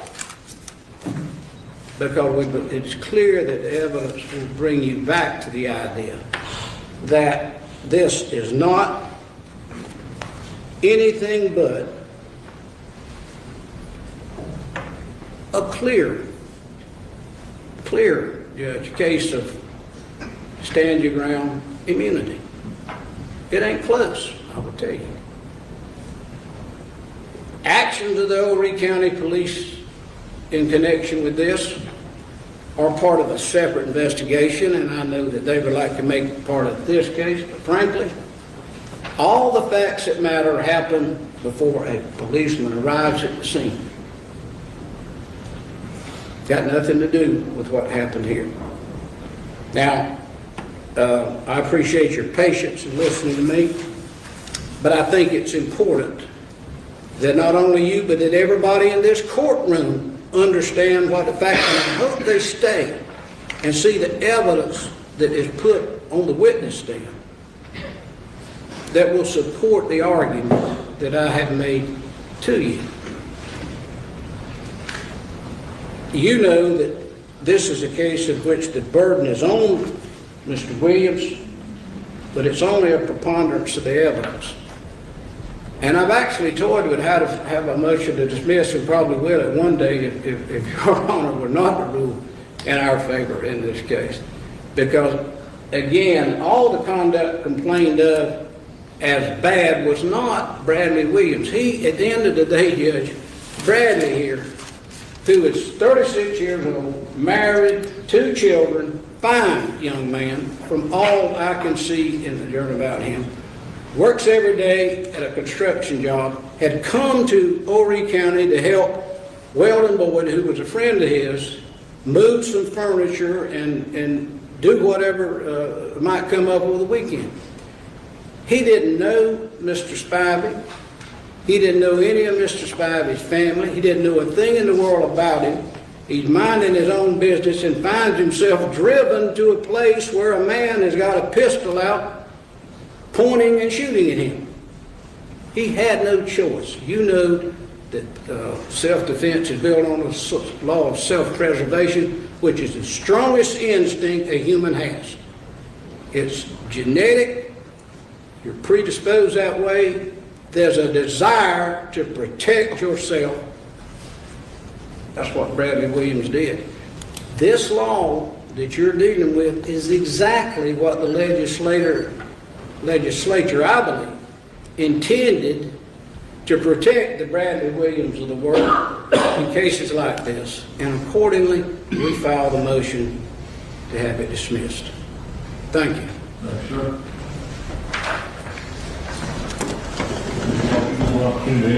Yes, sir, Your Honor, I want to supplement that. I'm not going to go into those same facts that Mr. Morgan spoke about, Ms. Martin spoke about, but I'm here representing Weldon Boyd. I'm proud to represent Weldon Boyd. I've represented Weldon Boyd for probably going on 10 years now. And he has been a bit of a lightning rod over the years with his differences of opinion with some elected officials in Horry County. And none of that's relevant to this case, but it is, and I'll explain shortly. immediately after this case started. Here comes the conspiracy theories. Here come the conspiracy theories, and it wasn't just one or two, it was dozens. And this plaintiff's family and those aligned with them have chased every one of them. And they've shown up in pleadings. Okay? They've shown up as allegations in pleadings that there's no basis for. And so we were going to ask Your Honor to confine your review, as we know you will, to the evidence presented from the witnesses that were there. Now about that, we have a couple of witnesses, as you know, we've had a difficult time getting to participate in this case, a really hard time. Finally, and thankfully, they came to depositions, and that, you know what they did? They corroborated their statements made to the police within minutes after this incident. Now, these witnesses have been doxxed. These witnesses have been, I don't know what the word you want to use yet, but they've been tampered with. Whether it's intentional or not, they've been tampered with by this. Okay? They've been tampered with by trying this case in the press. And so these witnesses are trapped. Okay? And you'll hear, particularly Mr. McMurray, you'll hear him change his story a little bit from what he told law enforcement within minutes after what he saw. And within minutes after what he saw on a body cam recorded video. So you'll be able to see exactly what he told law enforcement within minutes before he had the opportunity to speak with anybody else. He didn't know my client. He didn't know Mr. Williams. He didn't know Mr. Spivey. He didn't know any law enforcement. But he stayed, thankfully, on the scene, and he told the law enforcement officers what he saw in this recording. And I submit to you that is the most credible and reliable information that you'll have. Same thing with Blaize Ward. Blaize Ward was doing what my client was doing. They saw a terror and a menace on the highway who reigned terror for at least 14 miles. Okay? Over 6 of which before he came into contact with my client. My starting place is a little bit different than Mr. Martin's based on this evidence that we just got last week. Okay? It shows that it's a longer reign of terror than we first thought in this case. She thought she needed to follow and get on the phone with 911 because this man is dangerous. He's going to hurt somebody. That's what my client did. Now, I will suggest to you that this case is going to be primarily decided by you on standing ground principles based on the statutory elements as the court has adopted that statute. But there's another part of this, because there's going to be a suggestion to you, well, after this menacing terrorist on the highway pointed this gun at Mr. Williams, maybe they should have left him alone. Okay? Maybe they should have just let him go on his way. And maybe they should have. Okay? But that's not what the law says. Okay? The law in South Carolina, as declared by our South Carolina Supreme Court, is my client had to do to follow this man and get law enforcement to him. Now, whether everybody would have done it, that's for them to decide. But my client said, this is a menacing terrorist. He's going to hurt somebody. Law enforcement needs to find him. Where is law enforcement? We're talking about 14 miles of reign of terror. No law enforcement. You'll hear the 911 call. His sole purpose was to get law enforcement to this man, to make sure law enforcement could find this man. Well, that's what Blaize Ward was doing. And so the suggestion somehow that my client is some person who's a fight looking for a location applies. I mean, that allegation is nonsensical when you compare it to this little 20-something-year-old blonde-headed petite girl who's doing the same thing. Okay? It's one of these theories that just doesn't make any sense. I submit to you that law enforcement needs citizens to step up and tell them what they're seeing and where they're seeing it. And we call them someone help from law enforcement. The Supreme Court says that's what we have a duty to do. And so I welcome you to look at this evidence. I welcome you to hear from the witnesses. To also look at what the witnesses said that night before they were influenced by outside forces. And you'll make a decision, I know you will, applying the law in South Carolina. So I will end with that because Mr. Martin did a pretty good job of laying the facts out. Thank you, Your Honor. I don't remember the date we were in the other courtroom down there and they were asking Your Honor to preliminarily rule, call it a motion in limine, rule that these statements that were collected by the police that they say don't have anything to do with this case is enough for you to rule on. And I argue not that you weren't competent to decide what you can consider and what you cannot consider in terms of whether they satisfy some hearsay exception, but that those words on those papers were not accurate. And I flipped to later in the statement, for instance, and I would show, Your Honor, that the words were not accurate. Now, Mr. Martin, I'm going to try to respond to all that, but I want to start there. He said, hopefully you'll hear the testimony. You know why he said that? Because they're not going to play it.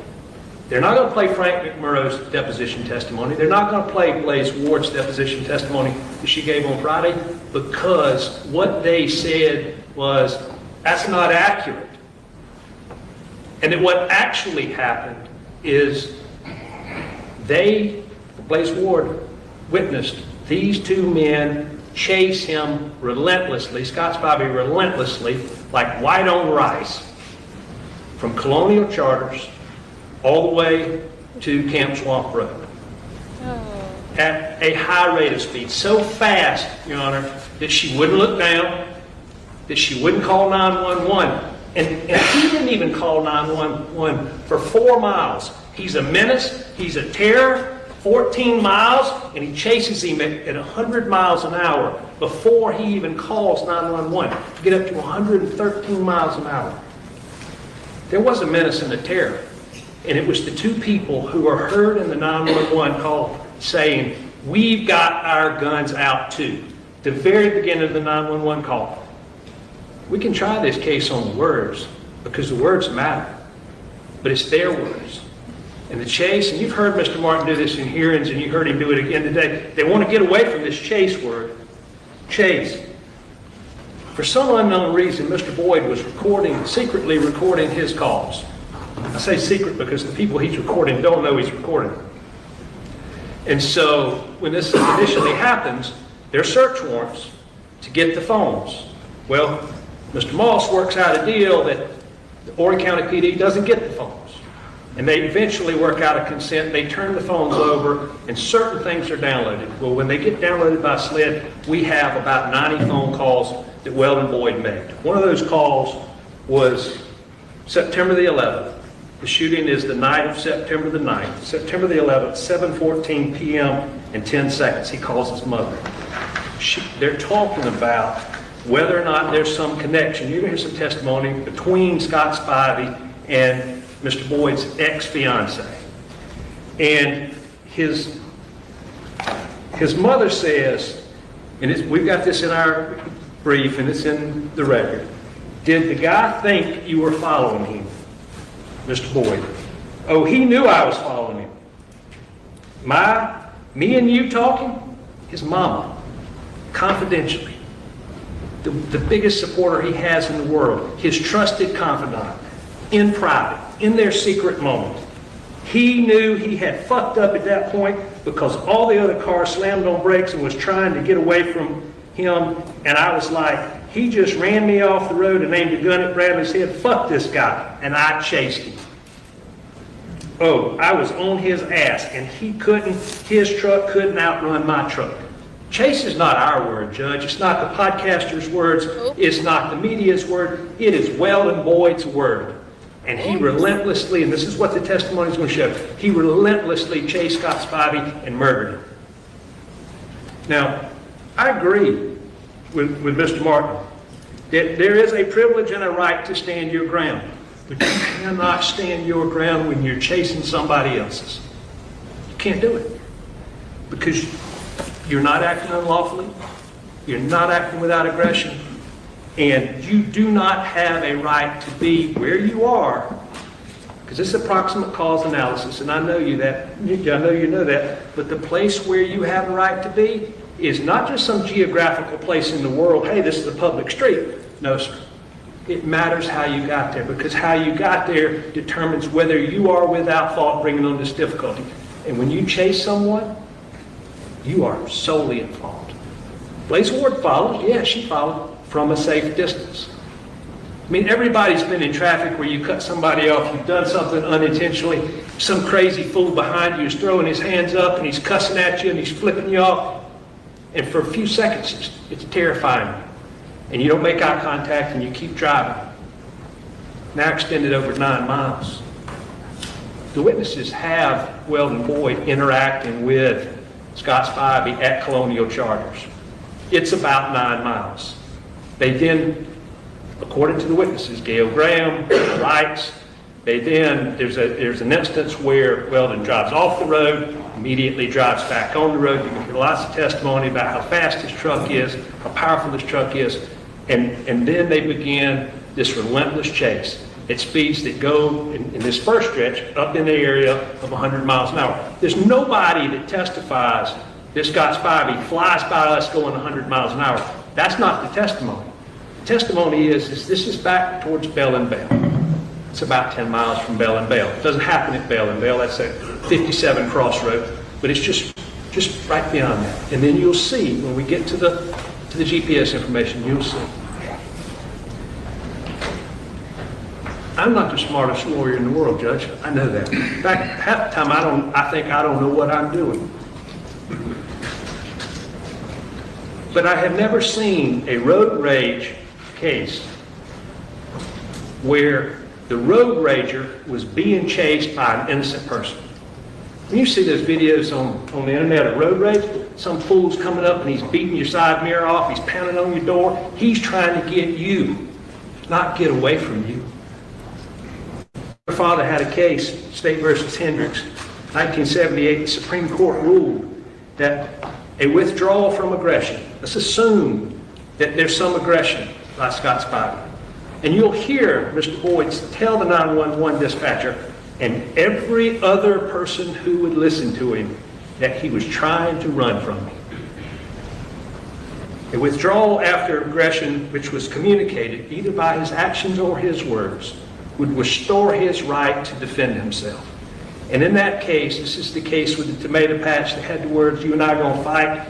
And I really thought that your father's client had some fault in bringing on the difficulty, because when he goes down that road, forget the guy's name, where he lives, well, it's obviously it's Hendricks, he passes him in the road. And Hendricks, who's drunk, gets out and he throws his arms up in the road. And I said, well, I mean, clearly he's instigating him, right? I mean, clearly there's nobody that lives down there, from my reading of the case anyway, you probably know. Nobody else lives down there, so this guy has come there, Hendricks has come there, obviously to instigate this. And then he goes back to his own property. He retreats. Yes, that's right. And as a matter of law, what did he say? Yes, back to his own property. He retreats. Yes, that's right. And as a matter of law. Oh, was he just saying an address? I can't hear what the judge is saying. Try one more time. He retreats. Yes, that's right. And as a matter of law. I think he says something down the road. While we're paused, though, thank you, Sheriff Chuck. Sheriff Chuck is gifting memberships and celebrating 6 months. That's half a year. Thank you so much for being the most awesome Chuck in the chat. Sorry if anyone else is out there named Chuck. No offense, but you got a lot to live up to. And here he is gifting 5. So let's get some party Chuck emojis going in the chat. Let's get this party going. It is a 6-month anniversary party. There we go. Some party Chucks. Big thank you, Sheriff Chuck. Also, side note, if you're wondering why I was staring off over here. Judge Christina Peterson over in Fulton County is representing herself for the arrest in relation to, I think the charge is something like, it's like police officer related charges. Failure. Well, let me pull up the docket. Anyway, I was checking for a Rule 22. Fox 5 Atlanta has a Rule 22 for that trial, which has started. She's representing herself, so she's making her own arguments, which is why I want to watch. But the Rule 22 says no live streaming. So if anybody was following that, it's been like 2 years, I think, since this has all started. Yeah, so she's facing a willful obstruction misdemeanor, simple battery against an officer misdemeanor, and then the felony is willful obstruction of law enforcement officers by use of threats or violence. So that we have 2 dismissals there for want of prosecution. So the remaining count for her trial, it's just a misdemeanor trial, is willful obstruction.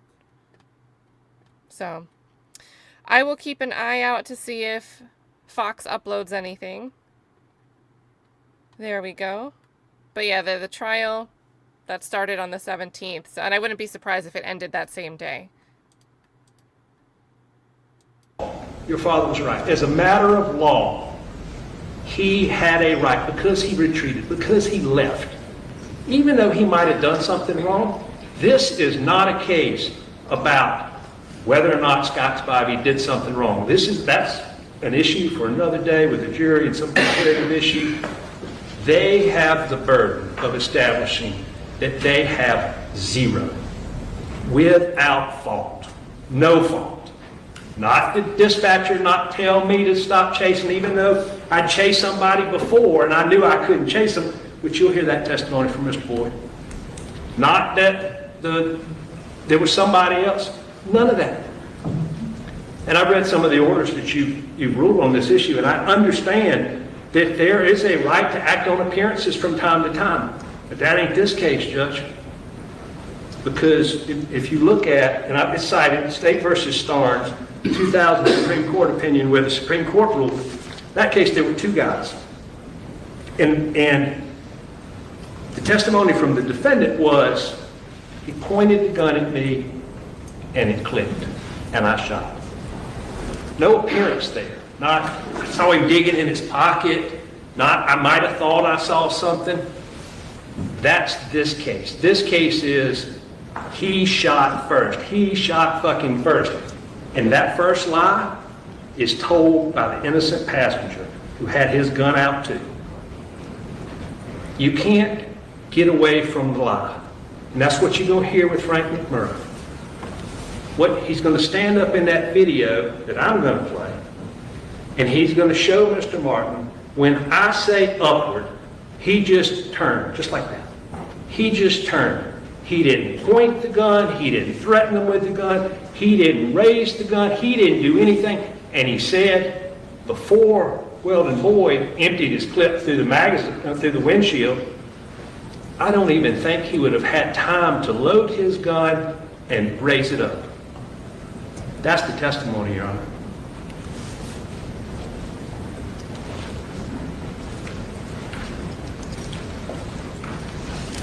It seems to me that if there's a chase, the case is over.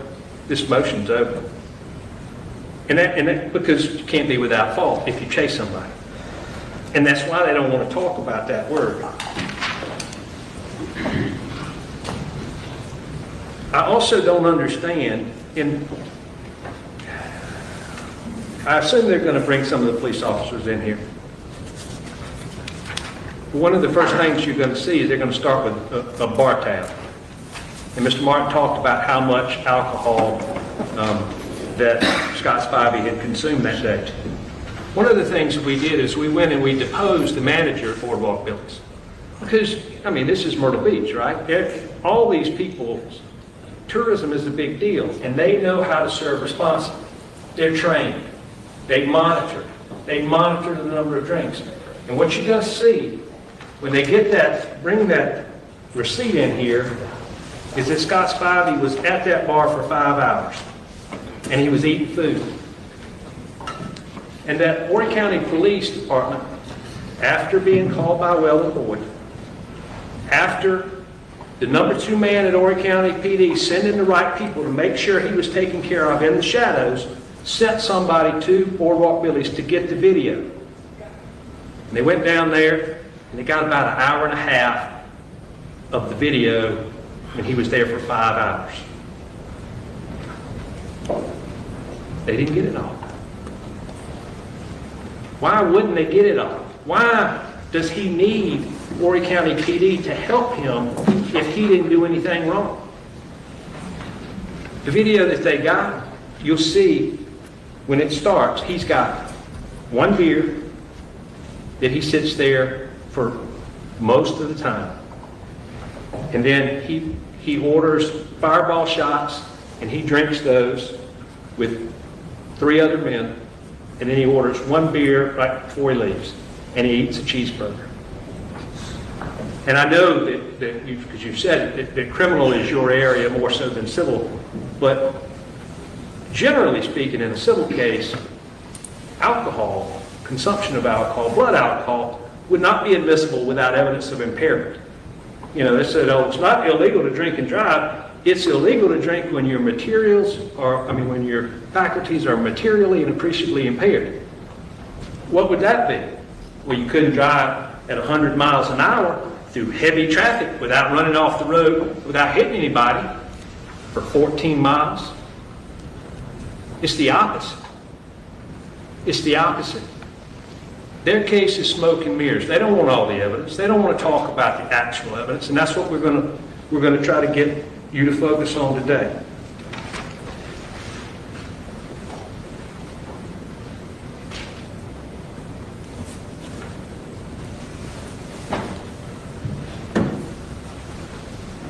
Shot in the back. In his deposition, Mr. Boyd demonstrates to me what Scott Spivey did. He gets out of his truck and he advances. Now, in the police station the night of, he doesn't say that. He has him in the door, just like Frank McMurrow does. Frank McMurrow says he moves, Weldon Boyd empties the clip. You'll hear it in the 911 call. This guy just emptied his clip through the windshield into this guy. Bullet goes in here, it's here. This ain't rocket science either. He gets into his truck. Now they describe, both of them, the innocent passenger who had his gun out too, who lied first, and the chaser. They describe this shootout where Scott Spivey advanced. There are no shell casings anywhere in that vicinity. There are no bullet holes in his front. But you're going to hear over and over and over again in these recordings, Weldon Boyd will say that I saw his shirt crumpled, I think that's the word he uses, outside the truck, I hit him. In one call, he's going to say he slumped over. Slumped over. Slumped over. And he took pictures of him slumped over in the truck the same way. It's impossible for the physical evidence to match their description, but it does match what Frank McMurrow says. And what Frank McMurrow tells this court is that on this day, for whatever reason, Weldon Boyd was having a bad day. No question about it. There was a text with his mama. She's never seen him this dark. He's lied about his medical history in relation to this.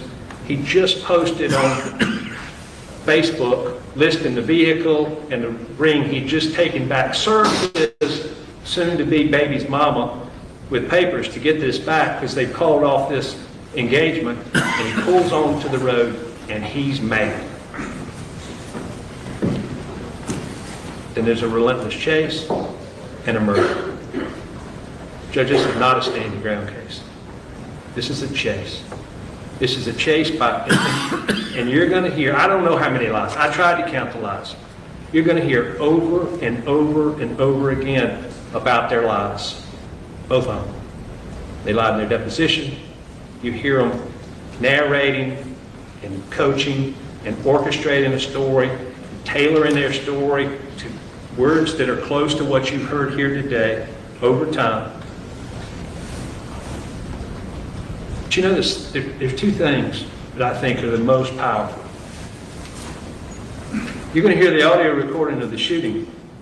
We have an expert, the expert really, in gunshot acoustics, Dr. Meyer. There's a motion about this, and we're going to have to take this up at some point in time, but I think you're competent to hear that testimony, decide on that. They think you're not. But what Dr. Maher did is he analyzes the audio from the secret recording of Weldon Boyd. And because He shot first, right? He shot first. So is there a shot before that? There's not a shot. There is no shot. And not only is there no shot, there's none of the other indications that there's a shot, like fuck. You'll hear in the testimony, in the recording, Bradley later says that. You don't hear Weldon Boyd drop his phone. You know why? He told 4 people, I had the phone on 911 to record it all. I intentionally left the phone on to record this.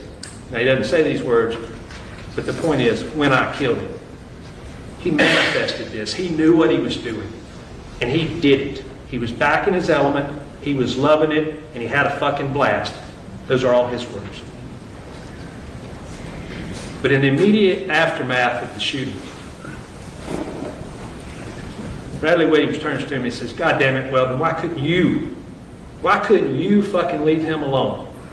That's before the lawyer strategy, that's before the joint defense agreement, that's before anything. And that's the reason Weldon Boyd's at fault. Now, I'm no criminal lawyer. I'm not ever going to be a criminal lawyer. A hand to one, you know, all this mutual combat with the mutual combatants, they can all be charged. That's something for another day. But there is no question that Bradley Williams lied. There is no question that Bradley Williams says, I was in full agreement in his deposition to go along with this. 2 other things, Your Honor. I made a motion related to Weldon Boyd telling Bradley to delete our Facebook messages. Not only delete our Facebook messages, but if the police ask you how we communicated, just tell them we communicated these other ways. Don't tell them about this, and make sure you go back and delete this. And he did. And we got an order from Your Honor week before last, asking SLED to look, to search for those deleted messages. They did. They're not there. They're deleted. They deleted them. The poor innocent passenger, complete agreement. You'll hear him. He voices a question. Just delete this? Yep. Okay, got it. Thanks. Yep. The final thing I'm going to leave you with, Judge, is you're going to hear the testimony that Weldon Boyd had a dash camera. And we know he had a dash camera because he told his baby's mama he had a video. But we really know it because he told his mama. And his mama says, but the video shows, and he says, I don't know. I haven't seen the video. Does it start too late? Does it cut off? I haven't seen the video. And Frank McMurray is going to testify that when Ken Moss called him, he told him that there was a video that cut off as Frank McMurray is pulling up, just before the shooting. There's no video, Judge. If you stand in your ground and you have the right to be where you are and you're a good Samaritan and you're a hero and they're going to march you down to the State House and they're going to give you a medal and a proclamation of bravery, the first thing you do when you get out of your truck is you say, hey, I got it all on video right here. You're not going to hear any testimony he said that. The only person he mentions the video to is his mama and his baby's mama. Thank you. All right. I've been here for an hour and 15 minutes. I was sitting here for an hour and 15 minutes. That's the perfect time to take a break. And I told you I'd be specific with that clock. 20 minutes till 11. I don't expect to get everybody in and out, but I'm going to be gracious and say 11 o'clock sharp. Doors will be closed. Can't get back in 20 minutes. Uh-oh, take shit. Next break. So we'll skip these.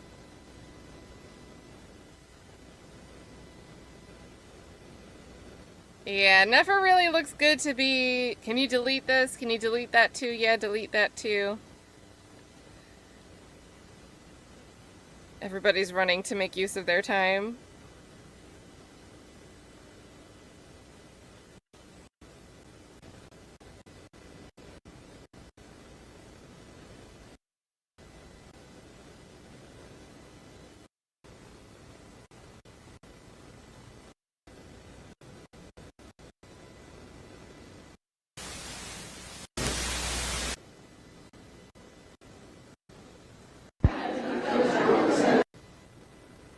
Okay, how long was this break?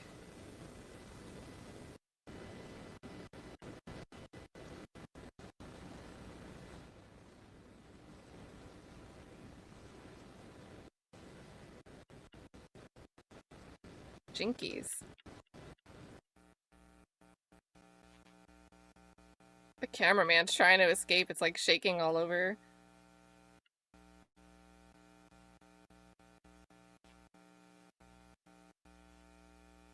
All right, here we go.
Your Honor, the defendants will call Detective John Sotile.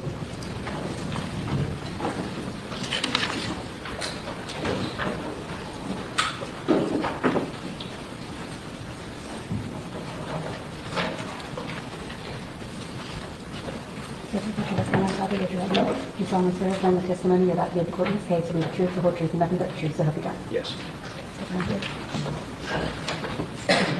State your name for the record. Detective John Sotile, the Horry County Police Department. Detective Sotile, we got no jury in this particular hearing, so I'd ask you to address whatever your answers to the questions are to the judge directly. Okay. Detective Sotile, what is your current ranking position? I'm a detective. And where are you employed? The Horry County Police Department. How long have you been employed with the Horry County Police Department? 13 or 14 years now. Okay. And as part of, tell us briefly, explain your duties and your capacity as a detective. What does that typically entail? Well, right now I'm in the cold case unit where I just go over cold homicides that have gone cold, just trying to find the leads and follow up on them. Prior to that, Prior to that, I was in the homicide division. Okay.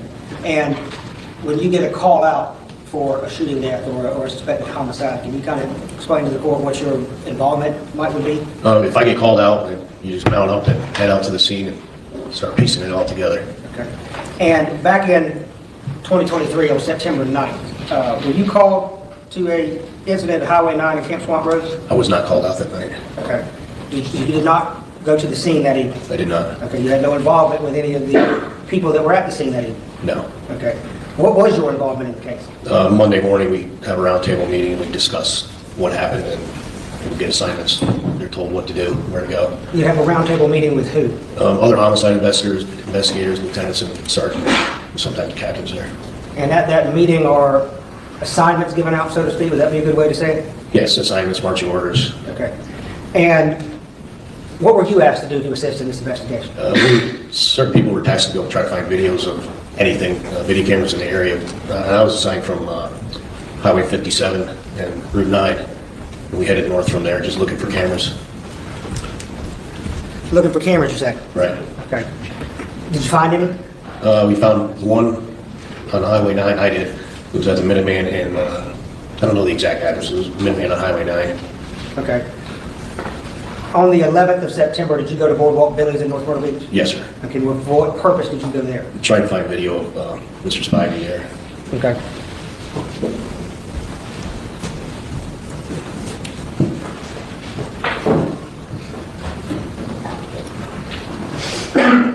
Show you this map here. Can you point out where, for the judge, where Boardwalk Billy's has been marked here? Just so he can get an idea. The lower right. Okay, great.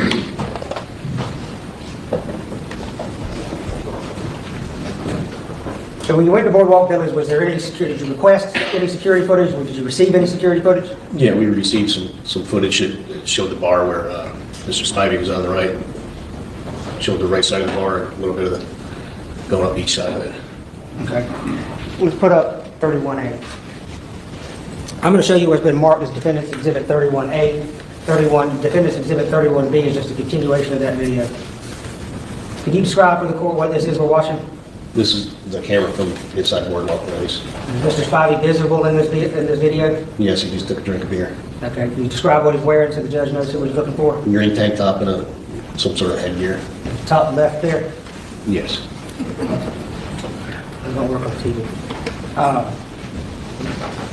And about how many hours of footage did you get there? I don't know Do you exactly remember? how many hours of it. We requested some. When you went there, did you specifically request certain times or certain hours? I don't recall. We just found it on video and tried to get it all. Okay. So when you requested the video, how did you end up actually coming into possession? The manager downloaded it, started downloading. We saw it was going to take quite a while to download it, so we left and then came back, and then he gave us the, I think it was on a flash drive. Okay. And what he gave you on the flash drive is what we're seeing here in court today? Correct. Okay. Did anybody at any point ever instruct you to only get certain portions of video from any of these places you went to? No. Okay. Your Honor, this time item 34, Defendants Exhibit 31A and B in evidence. No, I mean, give me a second. No, I don't have any objection, but I don't know about the evidence part, but I agree. So I'm clear, this is the whole video you're showing me up. That's correct. This video, there's no audio with it. It's an hour long. The second video clip, which is Defendants Exhibit 31B, is about 25, 28 minutes long. Instead of us sitting here watching it, I just wanted to play you a clip of it. Thank you, Judge. You mentioned a minute ago, does everything start with like a bar? Oh. Go back first and ask you this. Were you also provided a receipt for Mr. Spivey? Yes. Okay. Can we put up Defendants Exhibit number 31? Is this the receipt in which you received from Boardwalk Billy's? Yes. Okay. Can you read out for us what is listed on that? Well, I can't see the numbers on the left. How many? Oh, that's better. Thank you. I think the top of the receipt showed it was from Boardwalk Billy's. There's 3 fireballs, 1 spicy tuna roll, 1, 2, 3, 3 Miller Lights, another fireball, 1, 2, 3 more Miller Lights, 4 fireballs, 1 cheeseburger, 1 Miller Light.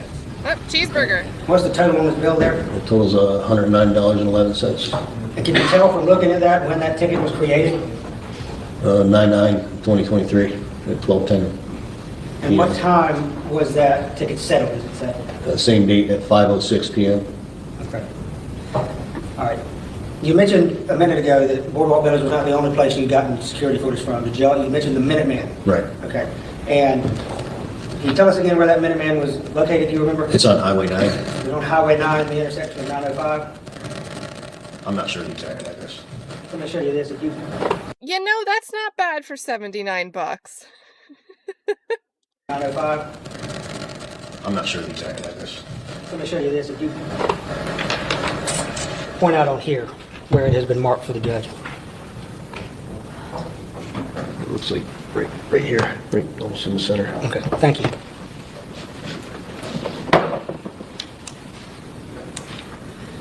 You went to the Minuteman when you were able to recover footage from there? They were able to give you some? Yes. Okay, can we put up Defendants Exhibit 34D?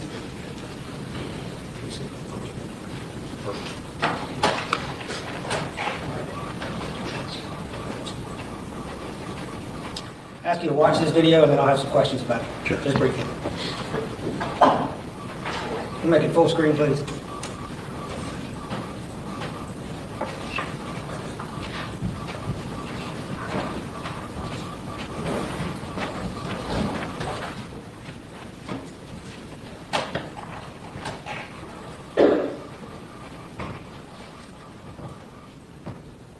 That's the white truck, I guess.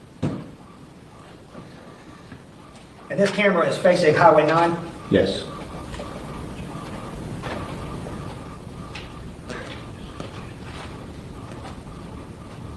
All right, let's stop it right there. In that video clip, can you see Mr. Spivey and Mr. Boyd's vehicles? Yeah, approximately, I think 17:53 and 24 seconds, the number in the upper right-hand corner. You can see the black truck go by, and then shortly afterwards, the white truck go by with the trailer. Okay. The black truck belonging to who? Mr. Spivey, And the white truck with the trailer belonging to who? Mr. Boyd. Okay. I'm going to show you what's been marked as Defendants Exhibits 34A and 34B. Take a look at those and tell me if you recognize those. Yes, Mr. Spivey's truck and Mr. Boyd's truck and trailer. Let's put them up on the...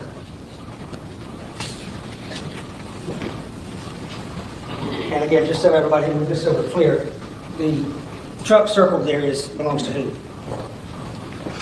That's Mr. Boyd's truck. All right. And that's what- Then that's Mr. Spivey's truck. And what's the timestamp on top of that? 175324. Okay. I'll show you what's been marked as Defendants Exhibit 37C. Let's put that up. You recognize that photograph as well? Yeah, it's from the video. Do you recognize the car that's been circled in the screenshot? I don't recognize it either. Okay, thank you. You watch, let's put 34D back up on the screen.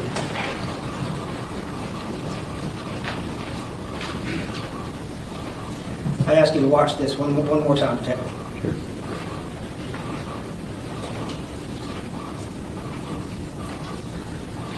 All right, you can stop it. Does it appear to you, Detective, that both Mr. Spivey and Mr. Boyd are traveling at highway speed with traffic? Yes. Okay.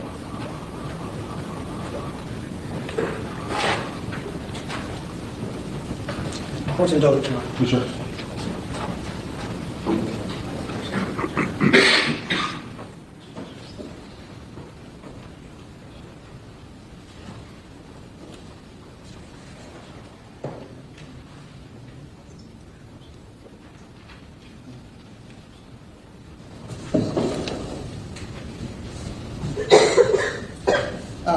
One last question, Detective. Do you have any personal connection or know Weldon Boyd at all? No. And how about Bradley Williams? I don't know either of them. In fact, I didn't even recognize it. And Your Honor, I would move at this point to enter into evidence Defendants Exhibits 34A, B, and C, and D, which would be the 3 screenshots we've just shown and the security video from the minute. Well, Judge, again, it's given the nature of this hearing, I don't think it's technically in evidence. I think it is for your consideration. I don't have any objection. However you want to handle it, Judge, I just want to make sure I get back to you at the end of the day. Yeah, this is correct. The cougher is crazy. Thank you, Judge. I appreciate it. No further questions, Detective. Doesn't it sound like the cougher's like doing it on purpose? They must be right near a microphone. Thank you. Detective, I apologize. You got to answer any questions. Mr. Tinsley might have none. Do you have any questions?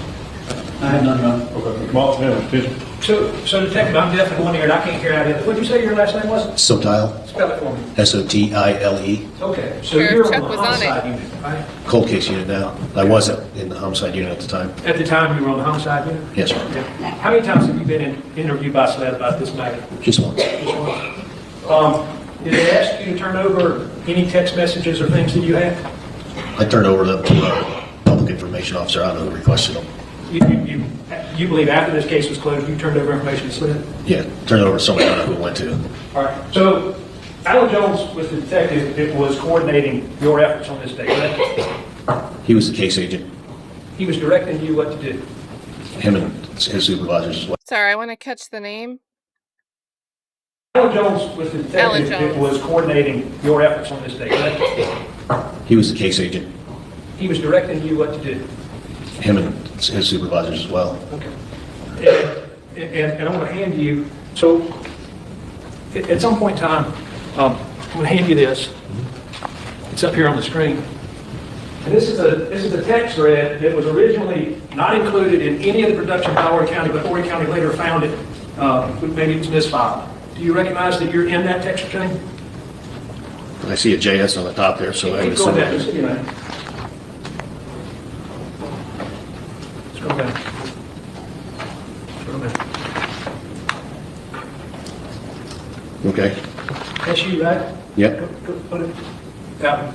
So you send that photograph, you're at the computer with the view, and you text Alan Jones, is that him, correct? Yes. And then you say they checked out from, what does TSC stand for? Tractor Supply Company. At 7:35. So you're not talking about Scott Spivey there, right? I believe that would be talking about Mr. Boyd. Right. But the picture where Alan Jones says, looks like him, that's what you're talking about in that photo, correct? Yes. Okay. And now, go back up. Amy Jackson was with you? Yes. Go back up. Come on up. I'm sorry, I didn't realize that you were going to be here. Let me look real quick. And who is Amy Jackson? She's a sergeant. All right. It's the one with the receipt. You scroll down to the receipt. So you're there with her while she takes the picture of the receipt. And that receipt actually has been authenticated by Boardwalk Billy's, but that is the receipt, right? It looks like it. I think that earlier, I mean, that's the actual receipt that Mr. That Spivey you signed, yes. Okay. And in the video that you watched, you're aware that you only saw, or you all only got, about an hour and a half of video, right? I didn't check the times on it. Oh, you didn't? If there's an hour and a half there, there's an hour and a half. All right, So it's but over. you're on the thread, and you see, got to the bar at 12:10, left the bar at 17:06. Right? Okay, yes. You knew that day, that's how long you'd been there, 5 hours. Okay.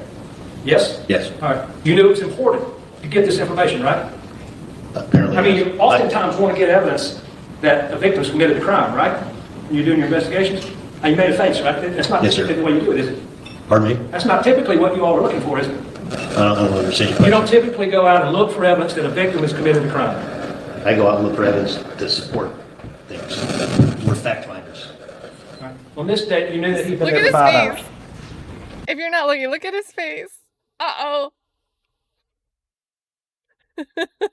That's not typically what you all are looking for, is it? I don't understand your You question. don't typically go out and look for evidence that a victim has committed the crime. I go out and look for evidence to support things. We're fact finders. Right. On this date, you knew that he'd been there for 5 hours. Okay. Correct? Yes. You knew that you were there to get the video, correct? Yes. And if we don't have the full 5 hours, whose fault is that? I didn't download video. I was supplied a video. I assumed it was all there. But you didn't look. No. Okay. Why go get it if you don't even look at it? We look at it when we get back to the police station. When you looked at it, Who's we? and you realized you only had an hour and a half and 5 hours, why didn't you go back? I didn't realize it wasn't all there. Okay. The video that you did look at, you agree that you only see Scott Spivey in possession of a beer for a long period of time, sitting in front of him. He sips it occasionally, right? I didn't pay attention how much he was drinking. I just saw he was there, downloaded the video. No. The video that you have, he has a beer for a long period of time, and then he buys a round of shots. They're on that receipt for the 4 people that are there with him at 4:16 p.m., right? If that's what's on the video, then yes. You don't have any reason to dispute that, correct? No. He didn't drink all those fireballs. He bought 3 for the gentleman beside him, and he had 1, right? If that's what the video shows. Okay, you don't dispute I it. do not dispute it. And then at 5:35, he leaves. That was what y'all showed. He took a sip of that beer he's had in front of him, and he leaves. Yes. Okay. Now, the Minuteman, you think, Judge, I'm going to offer this as, I guess we'll just do plaintiffs 1. This is the text chain of the murder, the homicide unit, correct? Yes. You want it all included on page, yeah? Yes, sir. Okay. Good one. One included. You tell me.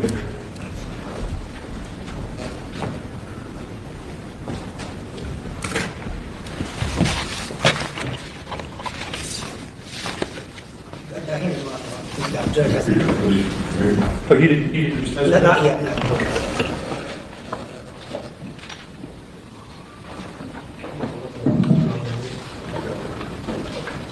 All right, for the record, for the purpose of this hearing, plaintiff 1, be considered. Thank you. All right, Detective. Let's just confirm what we got here. So, Poster boards. this is the video in Defendants Exhibit 34, A, B, and C that shows the various vehicles, right? Yes. The black truck is Scott Spivey.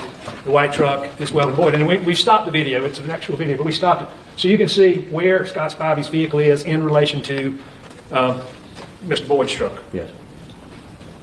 Do you agree with me that, now this is the downloaded information from SLED, okay? And Bell and Bell's back here, Highway 57, you recognize that, right? And they Yes. showed you this tractor supply and all this stuff. Yes. You're familiar with the area, correct? Yes. And if the interaction between these two vehicles begins here, and they get to speeds of 80, 84, 96, I'm skipping a bunch, 91, 86 miles an hour, 69, and they're coming on in to get to Bell and Bell, do you agree that Mr. Boyd has to go at least as fast as Mr. Spivey to arrive at this point and be in that close proximity? It appears all the vehicles are traveling the same speed on the road at the time. At that point in time? Yes. At Minuteman, which is way up here, right? Yes. So if it starts way back here, and they go through this high-speed area, for, how far is that, about a couple miles?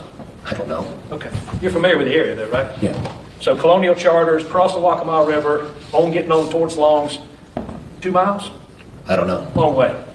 I like this chair. I don't know how far it is. Okay. But the only way that if Scott Spivey's vehicle goes speeds of close to 100 miles an hour, the Boys' vehicle can be that close to him is if he goes that fast or faster to catch up with him and be in that close proximity that is shown in these photos. All I can testify is what's on this video, and they appear to be traveling with traffic on the road at the time. That's right, but you don't push back on what I'm saying either, do you? I'm not going to agree with you, and I'm not going to push back. You think there's a way he can not be following him at the same speed and arrive at the same time? They're traveling on the road together, and he's behind them. They both appear to be traveling the same speed, along with everybody else. That's exactly right. And they traveled at speeds of 80, 84, 96 miles an hour, 91 miles an hour, 86 miles an hour, getting to that point on the road, didn't they? I don't know. I've never seen the speed That's right. reports. But if assuming SLED's data is right, you would agree with me, wouldn't you? If that's what SLED says, I can't disagree with that. I didn't make any of the report. I can't testify if it's true. Thanks, sir. That's all I have.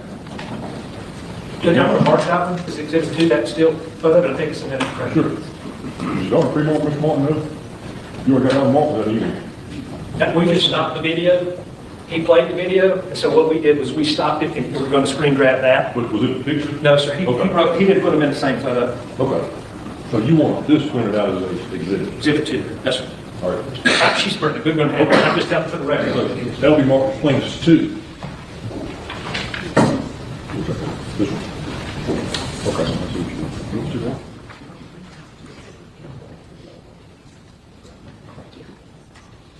So for the record, when we were to document printed, it'll be Plaintiffs 2 for purpose here, and it'll be admitted, but it's not yet to you. That's what he just described in the video. Anything else, Mr. Ball? Yeah, just a few follow-up questions. Secretary Sotile, you, again, your involvement in this investigation was strictly to try to canvass and search for surveillance video, That's right. which you did, Yes. which you then turned over to the lead investigator, so to speak. Right. Do you have any other knowledge about the events that took place along this route?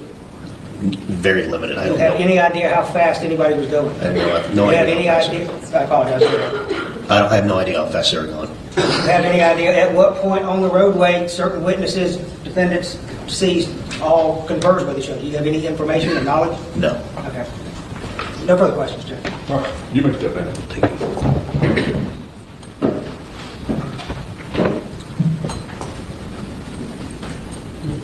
Thank you, Judge. We can call Detective Michael Quick.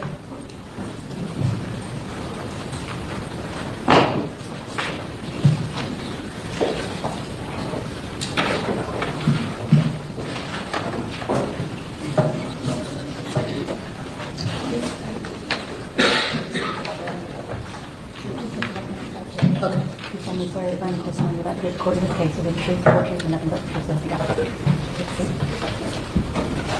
Speaking to the microphone, state your name for the court, please. Michael Quick, spell my last name Q-U-I-C-K. One moment.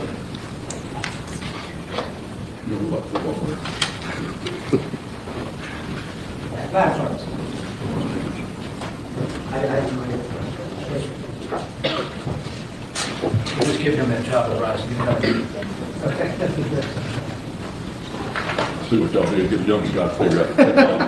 It's not always, but stay on the guy. That's the way we can blame him, Judge. I'm good. Gotta have somebody. I'm not gonna help with it.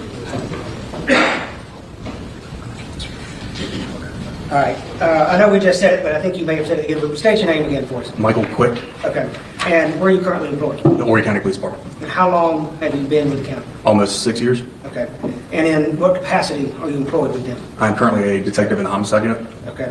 How long have you held that position? 2.5 years. Okay. So back in September 9th of 2023, is that what you would have been a homicide detective in the homicide division then? Yes, sir. I would have been new to the unit then. Okay. And you're familiar with the incident that we're all here talking about today? I am. Okay.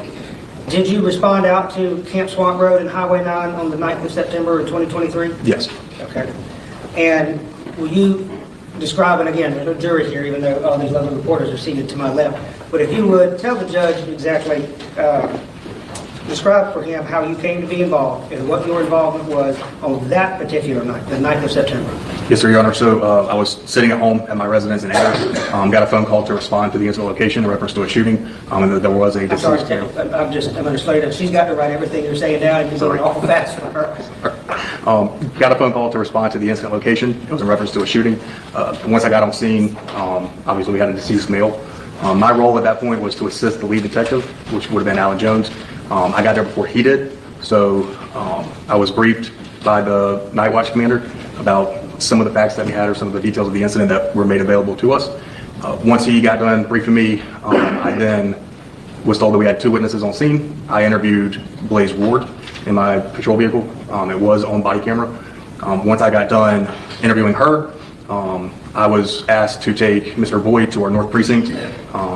So I transported him in my police vehicle with my body camera activated. Once there, his attorney was also in the parking lot. I believe he followed behind me.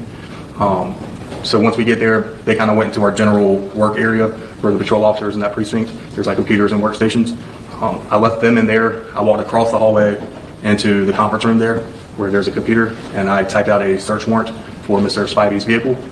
Once that was completed, I then went and presented that search warrant to Judge Mayers. Judge Mayers signed the search warrant, and then I took it to our M.O. Brown building, which is our headquarters precinct in Conway, where I turned the search warrant over to our crime scene detectives so that they could start processing Mr. Spivey's vehicle. And that was the extent of your involvement on that particular night? Yes. Is that correct? All right, sometime later, we just heard Detective Sotile just testify about, Detective Sotile just testified about the roundtable that you guys would have. So at some time later, were you asked to assist in other parts of this investigation? Yes. So anytime we have a homicide, we do have what we call a roundtable meeting. That's just where the detectives in the unit who are at work that day will come together. Supervisors are usually there, and we talk about what all still needs to be done in the case so that we alleviate some of the workload off of the lead detective. I believe Sergeant Jackson requested that I go to the Highway 9 corridor and attempt to locate security cameras to maybe see the vehicles traveling down Highway 9 leading up to the incident. Okay. And did you go do that? Yes, sir. Okay. As part of you doing that, did you stop by the Tractor Supply Company there in Little River? We did. Okay. And were you able to recover any surveillance footage from there that was relevant to the case? Yes, sir. We saw Mr. Boyd and Mr. Williams checking out with stuff from Tractor Supply. I'm going to show you what's been marked as Defendants Exhibit 26. Tell me if you recognize it, if this is the video you collected and what it shows. Yes, sir. And this is video from, tell us again, Mark? From Tractor Supply. Okay. And what is it showing? They show Mr. Williams and Mr. Boyd checking out with several items. Okay. And this was recorded using your body camera or? Yes, sir. It was on a body camera. Can you see Mr. Williams and Mr. Boyd exit the store on this video? Yes, sir. Detective Quick, you said you recorded this standing in front of the display, the video player, and you recorded the secondary copy. Yes, sir. So it was either my body camera, Your Honor, or it would have been what we call Axon Capture on our work cell phones. It essentially does the same thing. It uploads the video to evidence.com. The prior video was retrieved by flash drive off the video system of the bar. That's correct, Judge. So it's a different way of acquiring this video. I got you. Make sure I follow. Go ahead.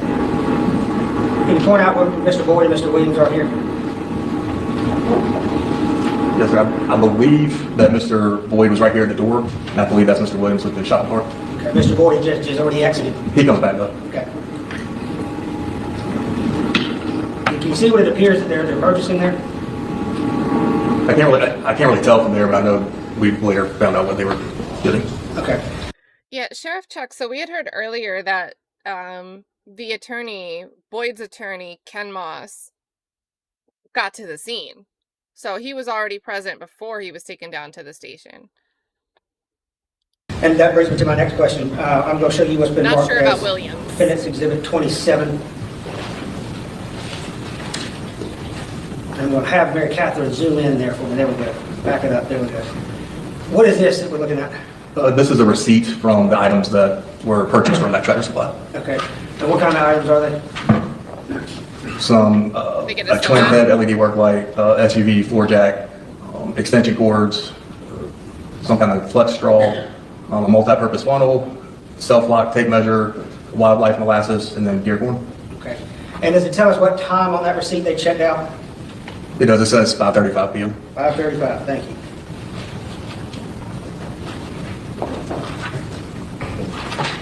Is there anywhere else that you went to recover look for surveillance footage that day on Highway 9? There were several places that myself and another detective went to try to obtain video. Where were you? Do you remember? I believe one was the Sunoco on Highway 9. Let's stop there. Were you able to get anything from that Sunoco? We got very little video. Like the corner of the video is where you see Highway 9. So it's kind of a parking lot video, so you can barely see the highway up top in the top left-hand corner. Yep. We did have the owner send that to us to upload to evidence.com for the lead detective to look closer at. Did you look any closer at that video? I may have looked at it briefly. I knew that I was trying to get it uploaded just so it would be available to Detective Jones. Well, to the best of your recollection, did it show Mr. Spivey's or Mr. Boyd's vehicles and what they had sent you? I honestly can't recall. That's okay. And if I did, I don't even know what point in the video. Okay. Where else did you go look? We went down to a fireworks store, Okay.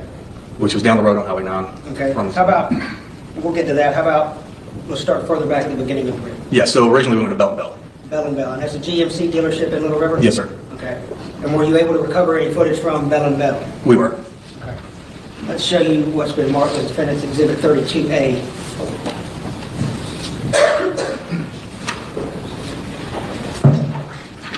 All right, you recognize this? Yes, sir. All right, what is it? This is security cam footage from Bell & Bell dealership. And this camera's facing what highway here? That would be Highway 9. And the oncoming traffic is coming in what direction? Away from the beach or towards the beach? The traffic coming towards us is going away from the beach. Away from the beach, okay.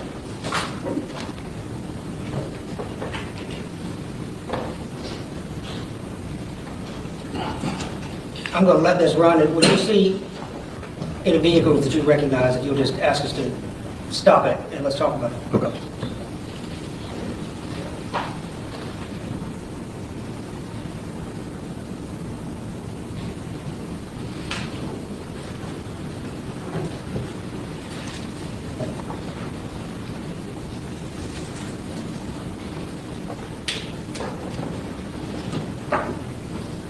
Stop it.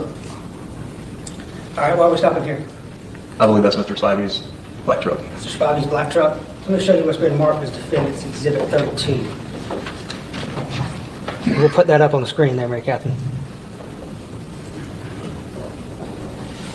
All right, what are we looking at here? So this is just a still shot of that video we were just watching. And the black vehicle with the red mark around it is Mr. Spivey's vehicle. Okay. And that's time-stamped at when? At 5:48 p.m. Okay, thank you. Mary Catherine, go back to the video. I'm sorry, 32. 32. 32 plain, 32 because the video's 32, and this is 32, and the video is 32A, Judge. Okay. Mary Catherine, let's play this video once again.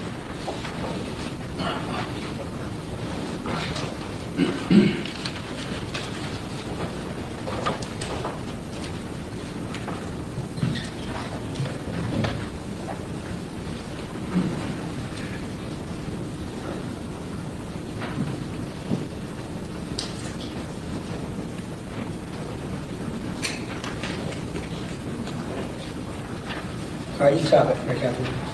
At any point in time, prior to Mr. Spivey passing by Bell & Bell or after, do we see Mr. Boyd's white truck and trailer on this video at all? No, sir. Okay, any indication that they were ever that far back on Highway 9 and had passed or were following Mr. Spivey at that point? No, sir. Okay.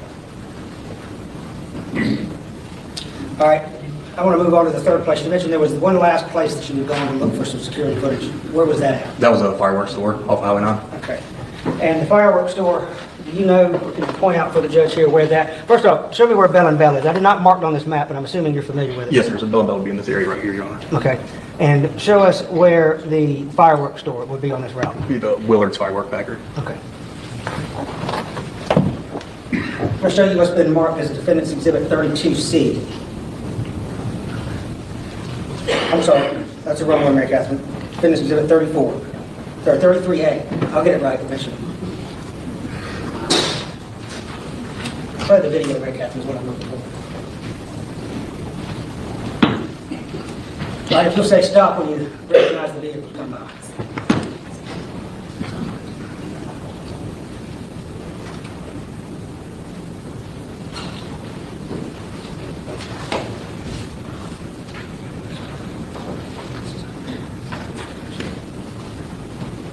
And Your Honor, just for the court's information, I would speed this up, but for whatever reason, the player does not allow me to.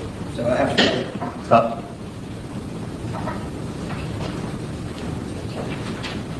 Okay. That may be a forward. You asked us to stop why? It was a big black truck, but Let's keep it rolling.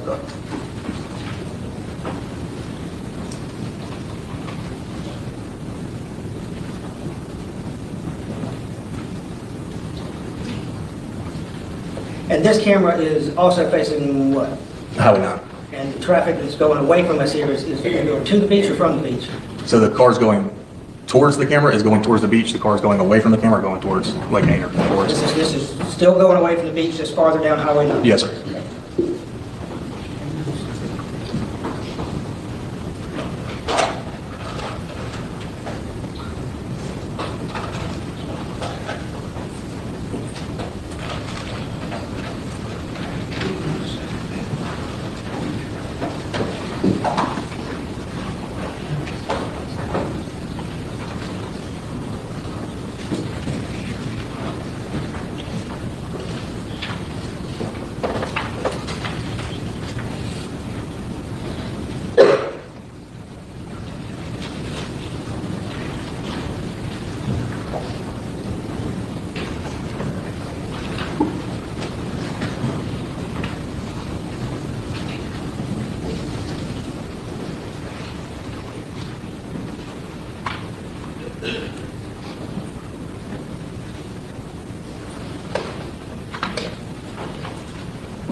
That was a loud. Stop it right there. All right, you recognize the two vehicles in there, Mr. Spivey's and Mr. Ward's vehicles in this shot? Yes, sir. Okay. And just so it's clear, I'm going to show you, and we can put up on the screen, Mary Catherine, Defendants Exhibits 33A and B. Would you identify for Judge Griffith here the two vehicles seen here? Yes, sir. So, Your Honor, that would be Mr. Boyd's vehicle, the white one, and then the black one would be Mr. Spivey's. And do they appear to be traveling with in traffic? Yes, sir. Okay. I'm going to show you, this is 33B. Go ahead, Mary Catherine. Do you recognize the vehicle in this image? Is that Blaize Ward's vehicle? Well, I'm asking you. Maybe. It's been 2.5 years since Does I've it seen appear to be consistent with the vehicle that she was driving that day? Yes, from the best of my recollection. And you interviewed Ms. Ward at the scene? Yes.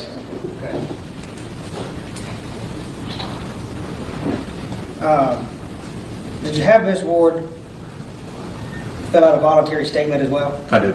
Okay. Court's indulged. Yes, sir.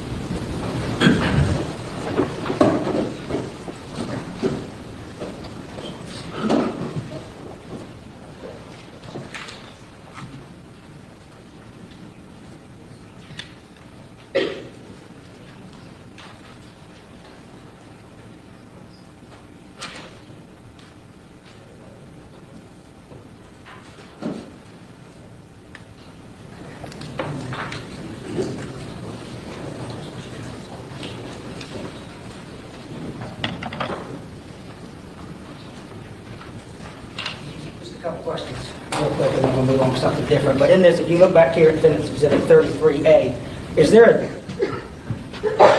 a second white truck that you see there next to Mr. Spivey? There's one closer to his vehicle, and then there's one behind it. Okay. All right. And the night that you went out to the scene there, did you first respond to the actual intersection, the location itself, or did you go straight to where Ms. Ward was? I went straight to the incident location at the intersection of Kansas Walk and Highway 9. How did you come to interview Blaize Ward? I believe the night watch commander or somebody else on scene from patrol pointed out that she either called 911 and or saw the incident or saw the incident. Okay. So they had her stick around. And so did you go to where she was in order to conduct that interview? So by that point, she had already been back up to where kind of we were. Okay. So I just walked over to her. So you interviewed her there back at the scene? Yes, sir. Okay. Now, at this time, we would like to play the interview that Quick did with Ms. Ward. I don't know who. What is that? I don't have any objection to anything. Not any of the evidence. I'll quit asking. All right, so we're clear. Identified, I think, in this segment, with 26, the checkout video, 40 lot, 27, which is receipt traffic light, 32A, which is video taken bell bell, 32 photo, but it's fire truck, 33 vehicle, fireworks show, and A&B are 2 vehicles and 1 vehicle. All those have been purchased day here. Thank you, Mr.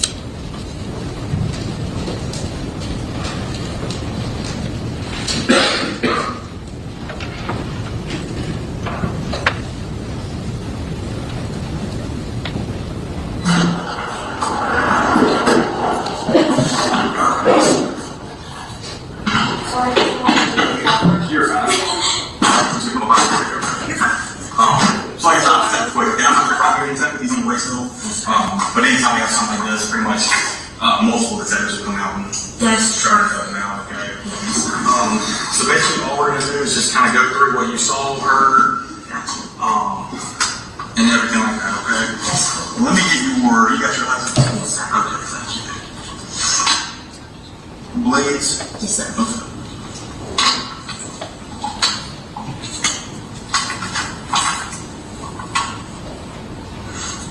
You still live on Hunt Street? Yes, sir.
So Blaize, just kind of walk me through what happened, at what point you realized something was going on, and kind of what you heard and all that stuff. Okay, so whenever I'm passing by Bill right here on leaving out of North Myrtle, Little River, coming to my boyfriend lives back this way, so I'm coming to his house. So he was like, you would normally take a right when you're on camera, or yes, and I would normally take this way or either 904 to go back home, just whichever I feel like doing. Okay. But anyways, he lives outside playing, so I was going towards him. So as I was saying, coming from Bill, that's whenever he's passing me. And I'm like, when you say he, which truck? Black truck. The black truck? Yes. White truck. I just want to be clear. She just said that he's passed, that she first passed him where? At Bell and Bell. Okay. And again, I want you to show the judge exactly where she's talking about. Right in that area, you know. Okay. I'm sorry. All right, keep it going. Was already on in traffic. Okay. Already hit us. So, how can you describe how he was driving when he passed you at Bell and Bell? Yes, crazy. All over the road, in and out of lanes. Because I'm like, what is going on with this guy with road rage? Like, that's what I thought at first. Then, I catch up with him, so forth. I look over towards, I'm in the left lane, he's in the right. I look over on my right side, and I'm like, I just got a feeling. He's got his gun pointing towards me and goes, and points it at me, and I'm like... So he did point the gun at you? Yes, okay. Yes. Do you know exactly where you were? Was it whenever he passed you at Bell and Bell, he was on the right side, that's when he pointed? So I'm already past Bill and Bill, and I'm passing Colonial Apartments on the light right there by the Colonial Apartments. It's literally right whenever you've done it. We're going under the lights, so passing right there. You're familiar with this area, so you show the judge on the map where she's talking about now. That light that she's speaking of after Bell and Bell. We keep referring to it as Colonial Charters. Yeah. And I know this is zoomed out, but... I'm not like 100% certain or familiar with that part of the county, other than taking calls. But Honestly, I don't know that I could. Would you, let me say this, would you disagree with me that it's only one stoplight up from where Bell and Bell is? Yeah, I wouldn't disagree. Okay. All right, continue. You said Colonial Apartments? Yes. Florida Apartments. Sorry, I don't know. So right there, right under that light is when he done it like that. So you were in the right lane, he was in the left lane? I was in the left lane. He was in the right. Okay, so he pointed it right out the door? Yes. Okay. So he's pointing at his driver window at me. And I'm like, what did I do to you? And I'm like, I'm not driving too slow, like I'm driving the speed limit, like why are you mad? So I'm just staying back because at this point I'm like, I could kill. So, no, I could. I mean, we're going so fast, not so fast, but you know. So when he did that, you're also rolling? Yes. Can you kind of give me a guesstimate as to how fast? At my speed rate, I was going right at maybe 35-ish, because I mean, I'm just taking the back off. So I'm hitting right at maybe 35, and he, like I said, I don't know how fast he was going because he's flooring it in and out. You know, the Bell and Bell light, he took off, and then it's like, just every chance that he could get to take off, he would. Okay. So. Can you describe the gun? Like I told the operator, it's a pistol. So I'm thinking maybe it was blank. My boyfriend has a Glock 19. It's kind of looked like that a little bit. So I probably got But it was something small like that. Nothing big, no rifle type of mess. Okay. But that, then he gets ahead of me. Then that's whenever I see the white truck, because by that point we're coming up towards Long's, I think it's the Shell gas station, that if you're going towards, like I said, going back towards Long's, the Shell gas station that's on the left, yep. Right there is whenever they started, the black truck was literally in and out. Stop it there. You point out here for the judge where she's describing that now. Do you recall? I don't recall where that shell is. Okay. Right on top now. The Shell station. Okay. Well, let's keep playing. Swapping lanes, and then he'd get in front of the guy in the white truck and he'd slam on brakes in front of him. And then at one point, right by the food line, right there in Long's, by the Minuteman, and... All right, let's stop it there.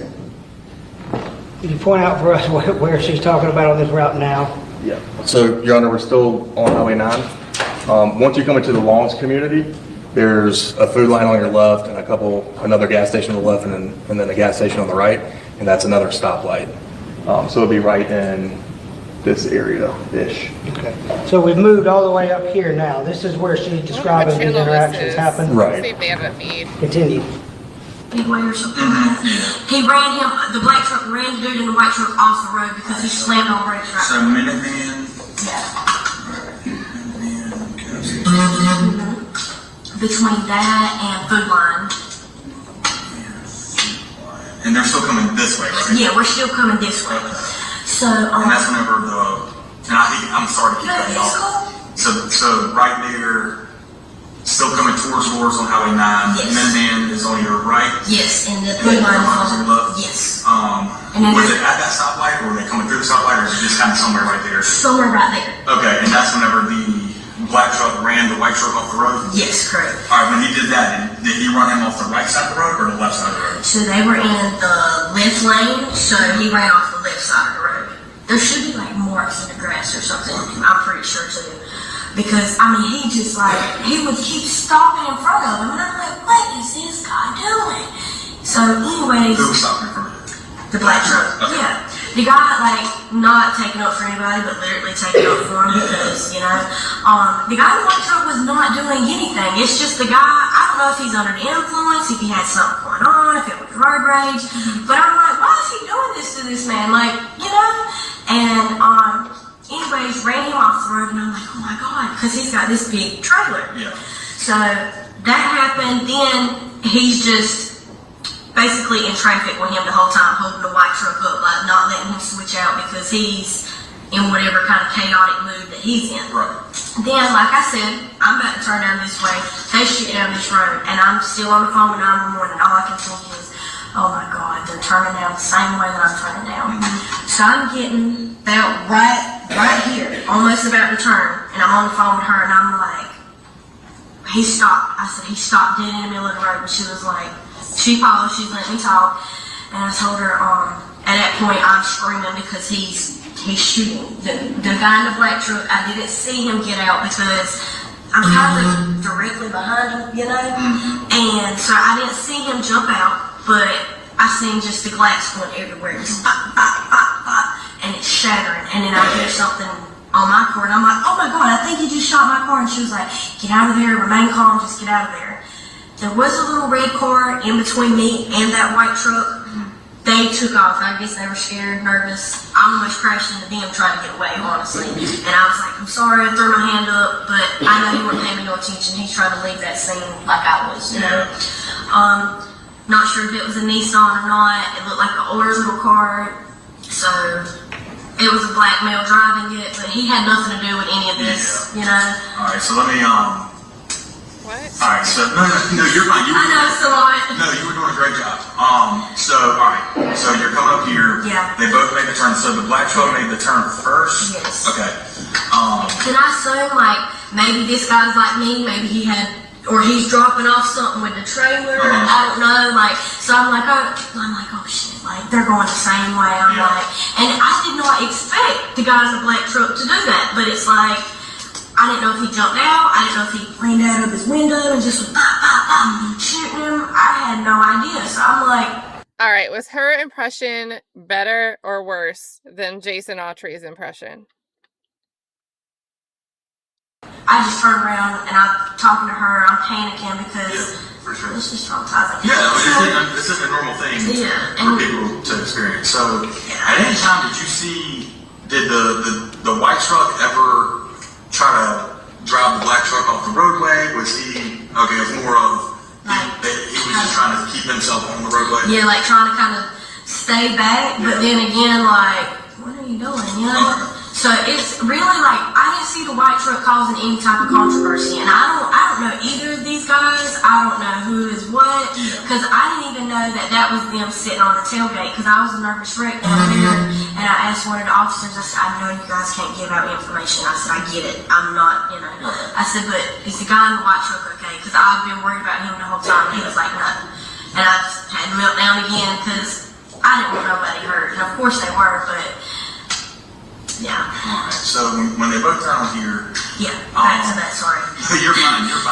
When they both turn into here, do you know if the black truck turned and stopped and then this guy stopped? Like, who stopped first? You know? So, black truck stopped first, of course, because it's like he slammed on brakes, because like I said, I'm slowing down, of course, me and the other car. We're right behind each other, though, so that's why we're like right on top of them, because it's like, dude in the black truck, white truck was already in right lane, so he could turn. Yeah. Black truck jumps in front of him, turns to. Okay, alright, so from what you're saying, it sounds like the black truck maybe didn't have any business turning down this road, but he saw the white truck slowing down to make his turn, and that's whenever he jumped in front of him? Yeah. Okay. So I'm assuming, like, I don't. Real quick, I want you to, because the way she is describing it, I want to make sure that the court understands. Can you explain to the judge exactly what she is describing there at Camp Swamp Road? Yes, sir. So, Your Honor, the way Ms. Ward explained it and the way I understood it was that Mr. Boyd, who was in the white truck, was about to turn, so he had started slowing down to turn right onto Camp Swamp Road. And then Mr. Spivey, who was driving the black truck, she says comes from the left lane and cuts over, gets in front of him, and then comes to a stop on Camp Swamp Road after they both made the turn.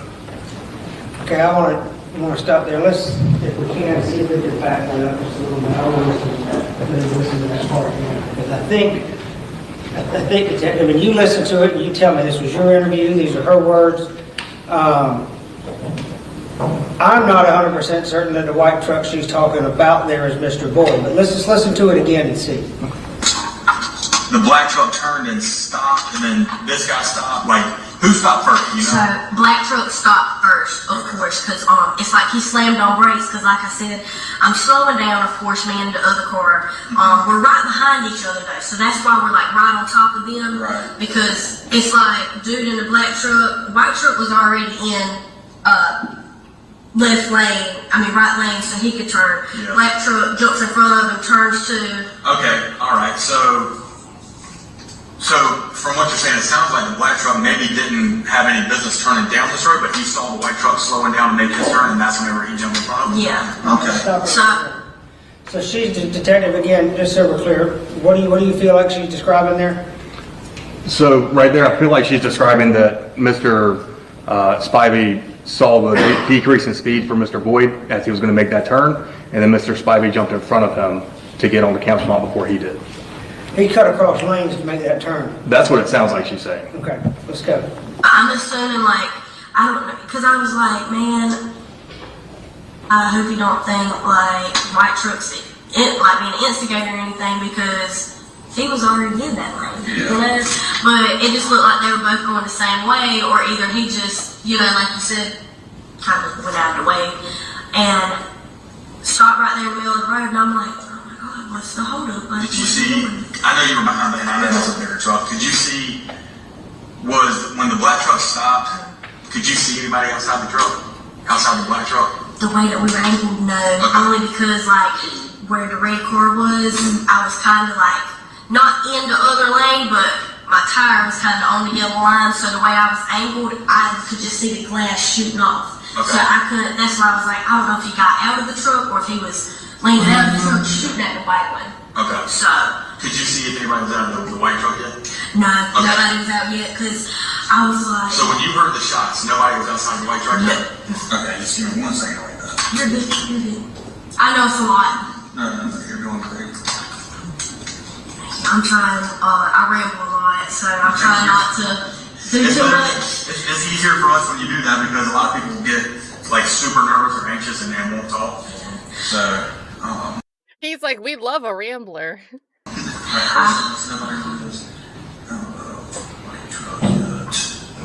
And so you said, do you remember about how many shots you heard? Oh God, I don't want to exaggerate, but it was more than 7. Okay. And it was rapid, pop, pop, pop, pop, pop. I mean, back to back. It's like how to say it, dumping the clip on. Yeah. That's exactly what it was like. Did it sound like a pistol or a rifle or? More like a pistol. Reason why I say that is how I said my boyfriend has one. I've heard him going to the shooting range and doing that. Okay. So. And you said you saw glass flying? Yes. Was it from the white truck where the glass was flying? Yeah. So the guy in the black truck was obviously shooting, and it looks like dust, just and it's going everywhere. And I'm like, that's why I started screaming. I was like, oh my God, he's shooting. I was like, I don't want him to kill me. Yeah. Because I just think of it as what if that wasn't me? I mean, what if the white truck wasn't there and he seen me going that way and he's slamming brakes in front of me and I wouldn't have had time to turn around. Yeah. So. I mean, you're not hurt, right? No, Was your car hit at all? I thought it was, I think a shell just ricocheted because I thought he shot my car at first and I was like, oh my God, I think he shot my car, and she was like, get out of there. And I was like, I am. But the officer checked me completely. Checked my car all the way around. He said, don't look like there's no holes. And I was like, good. I said, it must have been just a shell or something popped off of my car, the way that he was shooting recklessly, at the white truck. But, Okay. Yeah. Let me ask you this. When you saw the glass from the white truck shattering, what did you see happen next? Did you see the driver of the white truck get out? No, sir. I honestly didn't. Time I seen the glass shattering and I started yelling with the operator, I immediately spun my car over there. So I actually, the way that we were in the middle of the road, the next one down, I parked right there, turned on my caution lights, and sat on the phone with her the whole time. Okay. Until one of the officers, he came to talk with me, and he told me to pull right there. And I was like, okay, that's fine.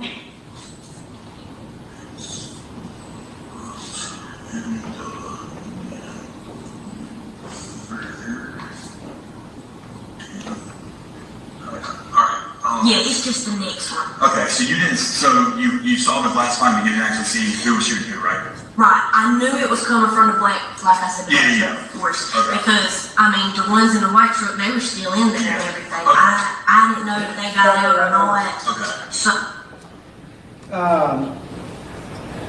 Detective Quick, did she mention at any point of this that the occupants of the white vehicle ever got out of their car? No, sir. Who did get out of their car, did she tell you? Did she mention that either anybody in the black or the white truck that she saw any of them get out of their vehicle? I don't believe so. The best of my recollection, I don't think she saw anybody get out. All right, let's finish. I was just like, oh my God, is this dude in the black truck just having a shootout right here in the middle? Like, what is going on? So I'm gonna ask you to do me a favor, okay? Okay. Do you mind writing what you just told me? On the second? Okay. And then after that, you should be good to go. Okay. Keep you here. No, y'all are fine. And I have the time whenever I call the operator. We'll get all that. Okay. Yeah, we'll get all that. It's probably already up on our computer, to be honest with you. Gotcha. And I told her, I was like, I have his license plate number and everything. Yeah, we appreciate it. Of course, because the time I seen that mess, I called. So she heard every bit of it.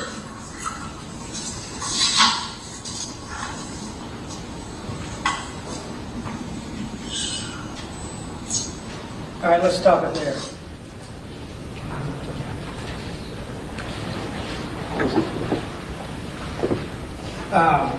Your Honor, at this point, I believe that this was Exhibit 7A. So for the purposes of this hearing, I'd like that in the record. I'm going to show you, Detective, what's been marked here as Defendants Exhibit 30. Do you recognize this? Yes, sir. And what is this? That is a handwritten statement that was filled out by Blaize Ward. And is this your handwriting at the top of it? Yes. Okay. Your Honor, for the record, I'd like Defendants Exhibit 30 to be admitted as well.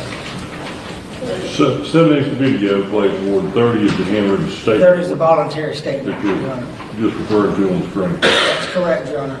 All right, the admitted for purpose of this hearing. I think there may have been a mistake, Your Honor. I think this is 8, not 7. I think it's 8, not 7. 8A. 8A, Your Honor. I apologize. 8A. The video that you just watched should be 8A as opposed to 7. And what number was this one? This is Defendants 30.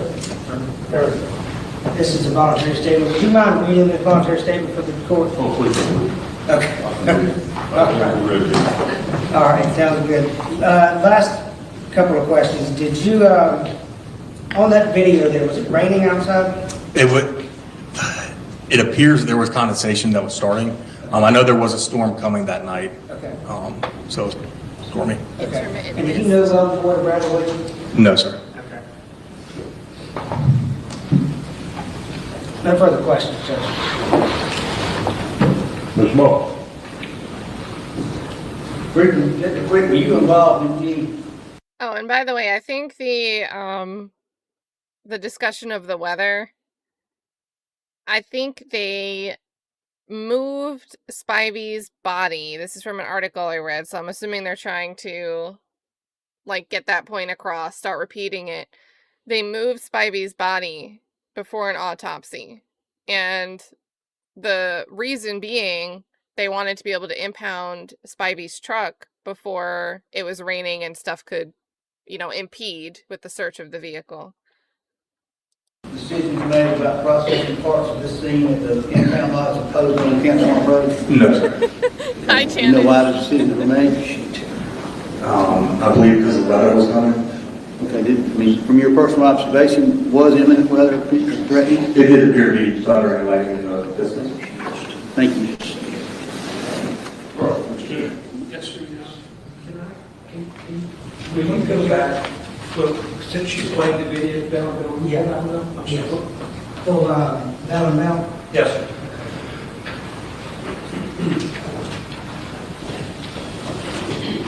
Very Captain might be better at it than him. Most certainly, Judge. Rick, how do you know? It's a little hard, Judge. She did a wonderful job that first time. I defer back to her.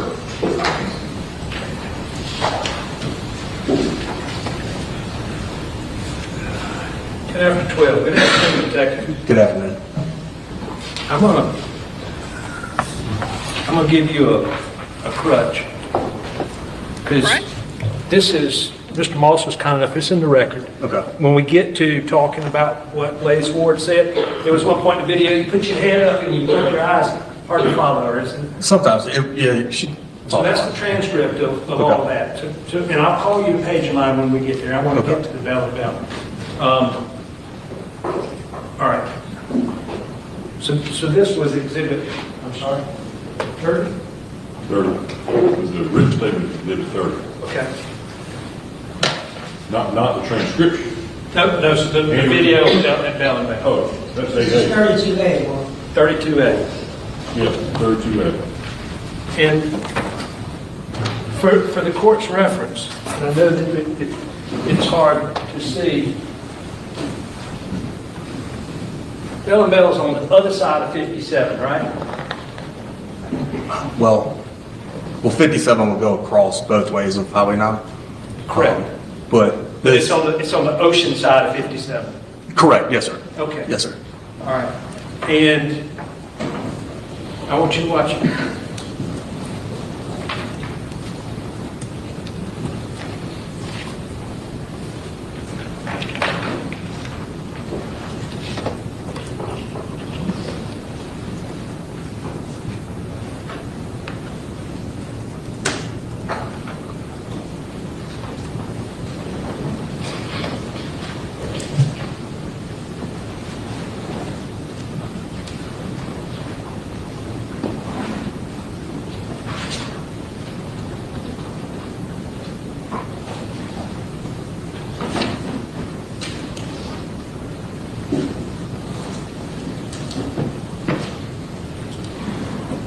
Let me ask you while we're watching this, is this, you're familiar with the traffic on 9, right? Yes, sir.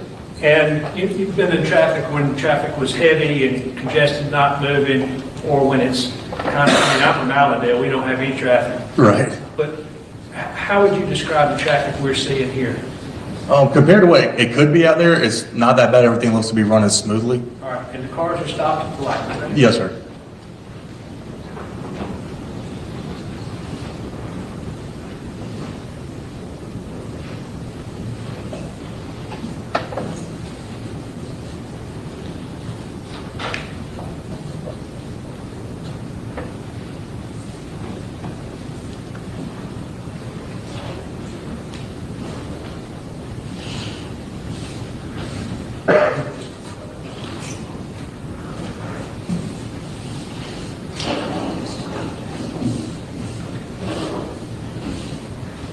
So you've passed it, I think.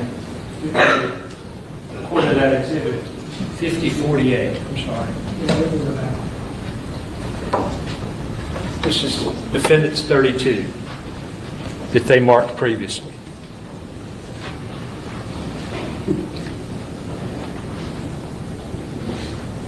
I'm going to see if I can open this in a way that will. Scrub it. I don't know why, but some of these videos will not allow me to scrub them, but will.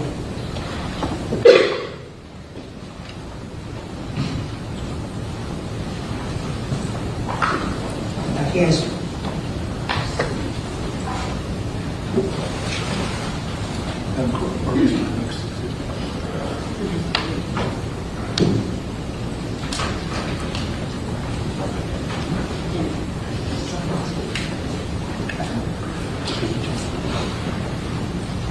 I will call. Can you play it? Yes, please.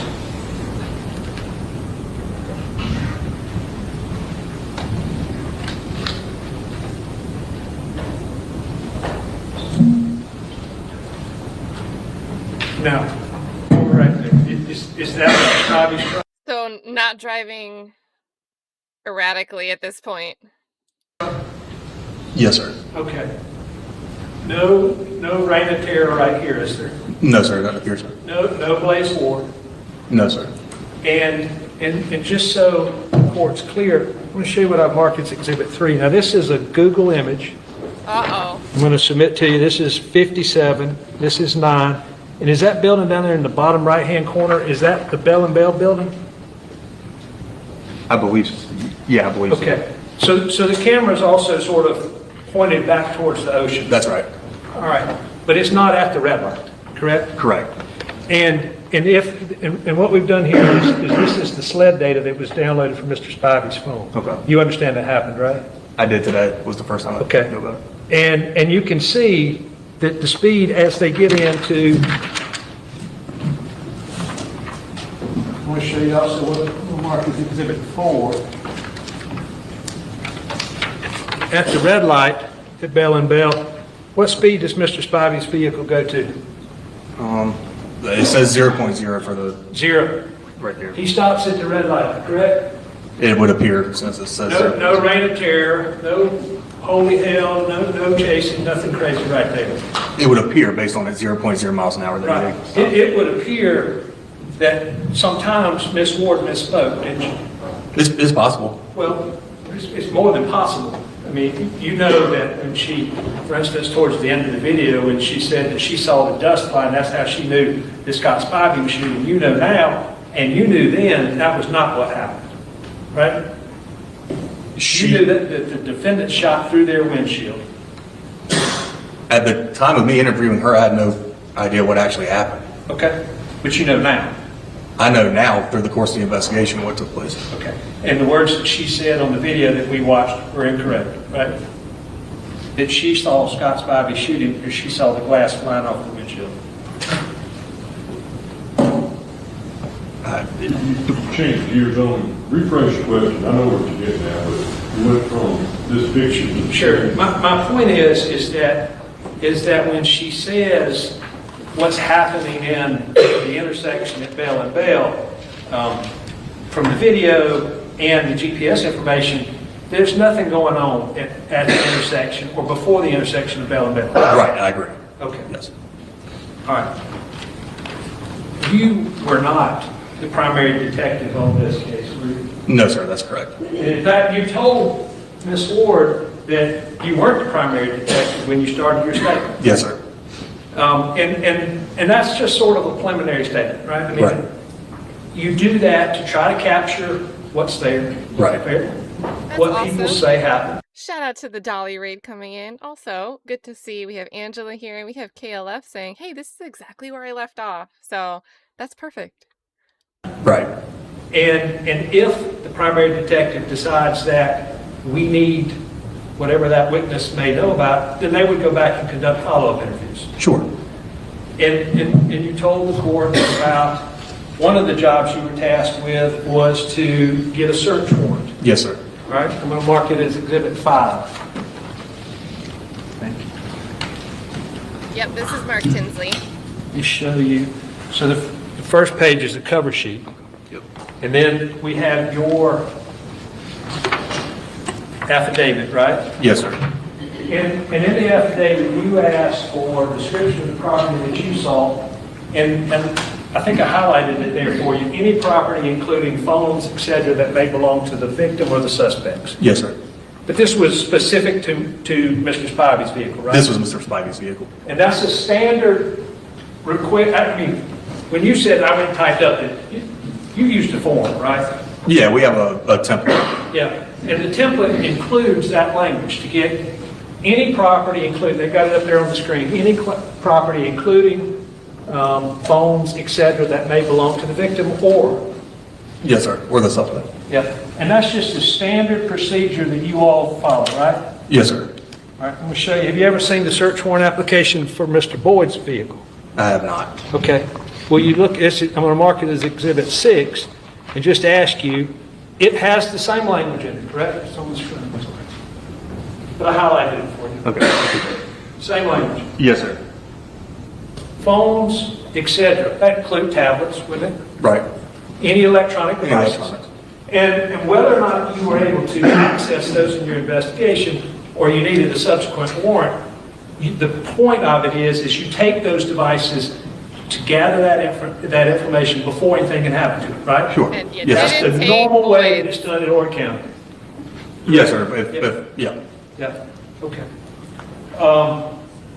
You don't let the suspects keep their phones, do you? No, sir. If we have enough to take it, then we'll take it. Yeah. So I'm sure they're going to get into this. I know they're on day 3 of these hearings. We'll get caught up. I don't know what they're going to be able to introduce, but at the start of this stream, we went through some information that Mark Tinsley and the media had put out where they warn Boyd, the defendant, and for the criminal matter, before they decided not to press any charges, a possible suspect, they're going to have search warrants. They're going to want your phones. And he tries to delete stuff. He tries to have his friends delete Facebook messages. Like, why didn't you take his phone right then and there? Why didn't you use this warrant? If you had this warrant already, why was there a gap in time? And not only a gap in time, but a gap in time where the deputy chief, well, he's former now because he resigned when he heard there was an investigation, who's friends with Boyd, is like, they're going to be looking at you, man. And Mark Tinsley, I think most people know him from Alex Murdaugh with the boat lawsuit, the wrongful death. You may also know of Mark because I've been talking about his wife Stephanie lately, because she's the one that did the deep dive and put the podcast together for Andrew Hayes' wrongful conviction over in Tennessee. So, 2 recent mentions. Or get a search warrant. Well, if you get a search warrant, then you at least had reason to believe that there was a reason to take the phones out of the scene, right? Right. I mean, the fact that they subsequently get a search warrant for Mr. Boyd's phones would indicate that y'all had reason to believe that you needed to get them, right? I would agree. Okay. Obviously, it was Detective Jones, Yes. I think, that did all that. Now, I had these little junky Post-it notes that my helpers were giving me, but they keep falling off this pad, so I don't think that there's a snowball's chance that they're going to stick to this. You gotta use the tax, just like Doug Bates the Fourth. Exhibit, so I want you to help me, and we're going to try to help the judge. I'm only using this map because it's bigger than their map, okay? So this is the intersection where Minuteman is, correct? Is that 905? Yes. Okay, yes, sir. Okay. And how about this? How about, and I'm not going to hold you to exactly where it is, but if you tell me, and I'll make a mark, and I want you to just note Minuteman. The other attorney's almost getting hit by this whiteboard. And I'm not, look, just generally. I just generally want to be able to locate it. Okay. I would say around... It's actually at the intersection, correct? I believe so. I think it's right there at the intersection. Okay, that's fine. So somewhere right in here, at Long's. Yeah. Okay, just write Minuteman if you will. I'm sorry.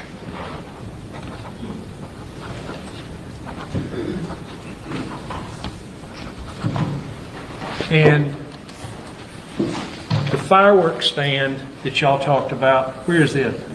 It was further down. I don't know exactly where it's at on Highway 9, but it was further down, closer to Loris. Okay. Away from the view. Yeah, I don't know either. And then Colonial Charters is somewhere right in here? I believe so. I'm not familiar with that neighborhood, so I don't know exactly where it would be, but it's somewhere in that. That's fine. We won't do it then.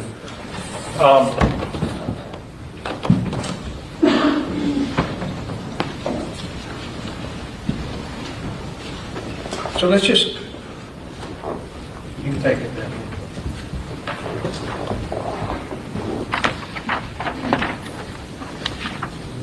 Miss Ward clearly told you she didn't see anybody outside the black truck when it stopped, right? I believe so, yes, sir. She didn't see Scott Spivey point or fire a weapon, did she? I don't believe she ever told me that. Right.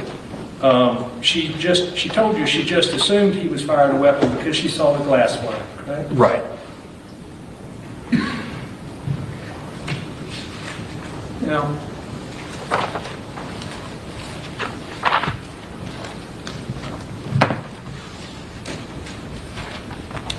there were a number of things that I've handed you that transcript. Yes, sir.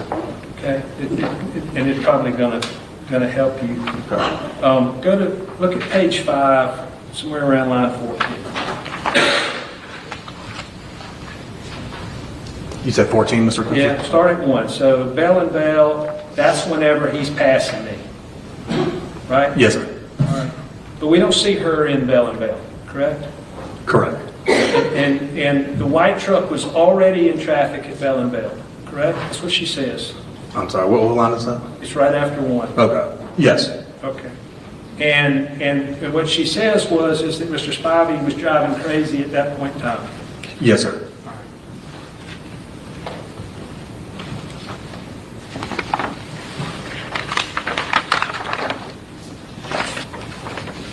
But you concede with me, at least the GPS information shows that he was stopped at the red light and then he proceeded from there. Yes, yes, sir. All right. I'm going to show you. Mr. Martin asked you, and you just can see that next red light, that's Colonial Charters, right? I believe so. Okay. And this is the same map. We've just now moved up to Colonial Charters. There's the intersection. Correct? Yes, yes, sir. All right. And these are Mr. Spivey. This is downloaded by SLED and plotted on here, but these are Mr. Spivey's speeds as he's going through there. And starting before you get to the red light, at the red light, and then after the red light, you agree with me, he's going about 62 miles an hour. Yes, sir. All right. And you agree, and I can tell you where it is, it's page 8, line 7, that she told you she was going, when she started from that light, about 35-ish. Yes, sir, she did say that. 35-ish. 60 by 35-ish, and you don't have a whole lot of time, do you? I agree, correct. You're not riding along, tapping on the window, pointing if you're going 30 miles an hour faster than the person you're passing, are you? I mean, you could, but it'll be fast. And it'd be hard to see. Possibly. Yeah. But there's no question that when he goes through that intersection, he's going at least 62 miles an hour. Yes, sir. And the speed limit there is what? Honestly, I don't even, 45, I don't know. Okay.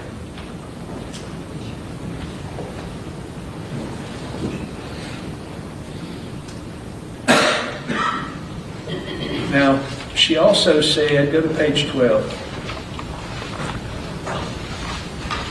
that the black truck kept stopping.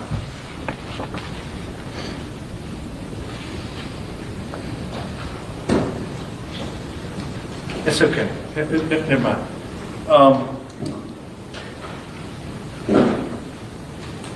Go to page 13, line 1.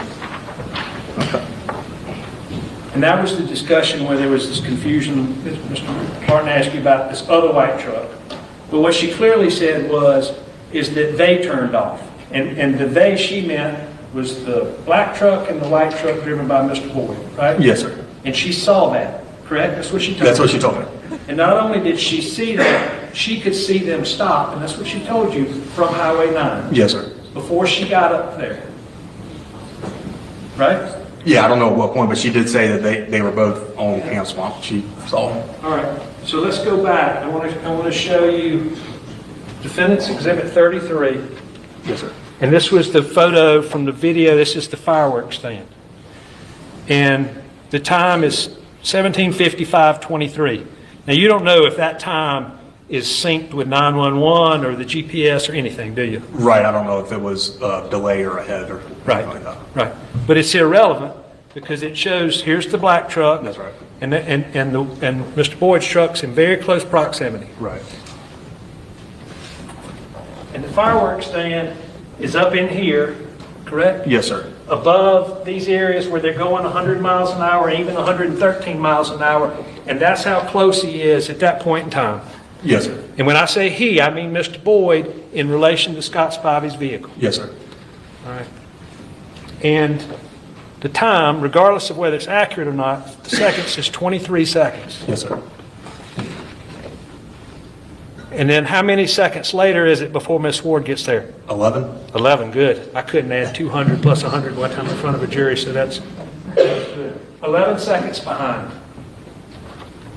And so let's assume that she stays 11 seconds behind until they get to Camp Swamp Road. And what are we, 2 miles from Camp Swamp Road, more or less? Give or take.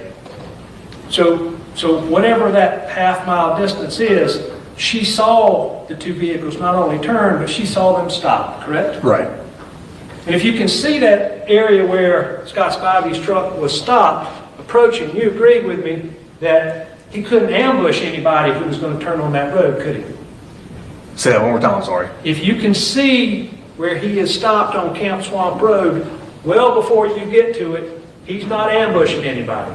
Everybody can see, right? Yeah, I mean, everybody gets see. Yeah, that's right. That's the point. Now, I think you agreed with me before when when they played that, and it sounds like Scott jumped in front of some other white. All that. She's just speculating. I mean, you're just speculating about what she was actually trying to say, right? Right.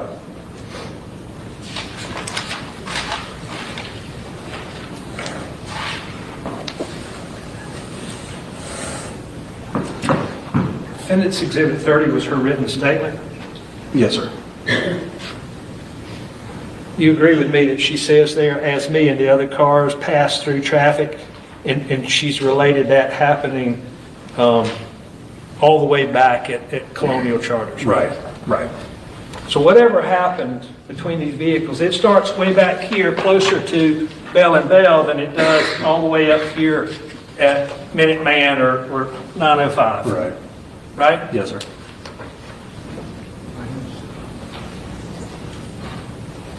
Thank you. That's all I have. Collecting all his papers. All right, who's up next? She'll get this break put on that. I think I do it. Sorry, I shouldn't have sped that up like that. She wants me to get him to initial where he put on that. Interpretive, anything. You got a couple of redirect. Thank you, shut that's bad.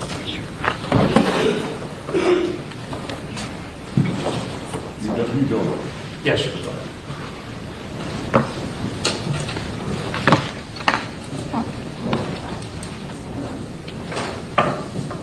He put them down so dramatically. Watch him put these papers down.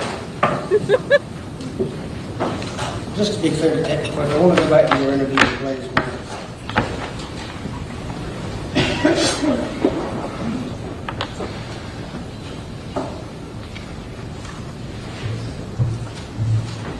Going back to your interview with Blaize Ward, it's clear to you from listening to it and knowing what you know now that she was not attempting to mislead you in any way, but she may have been confused about what she had saw at the shooting. Yes. For instance, she interpreted, and correct me if I'm wrong with your understanding, she interpreted the glass coming off of the windshield as it was being shot, not that shots were coming out of it. Is that correct? That was my understanding when she said that. Understood. But there's no doubt about anything, about some of the things she told you. She stated some of those things very clearly. She did, yes. Scott Spivey pointed a weapon at her. She did say that. Scott Spivey was driving crazy. Yes. Scott Spivey ran Weldon Boyd off the road. Yes. She was concerned for Weldon Boyd. Correct. Obviously, then would be concerned for herself and others in traffic. Right. No further questions, Judge. None, Your Honor. All right. Let's let that. Thank you. Everybody agrees good time for lunch break? Yes, sir. Thank you. All right, so that clock, 26:07 to 1. Give ample time for lunch. 2 o'clock good for everybody? Your Honor. Yes, sir. Officers, we have no problem releasing the premier subpoenas for this particular hearing. Yeah. Thank you, Judge. All right, we're pretty good. 2 o'clock. I think we'll be back in.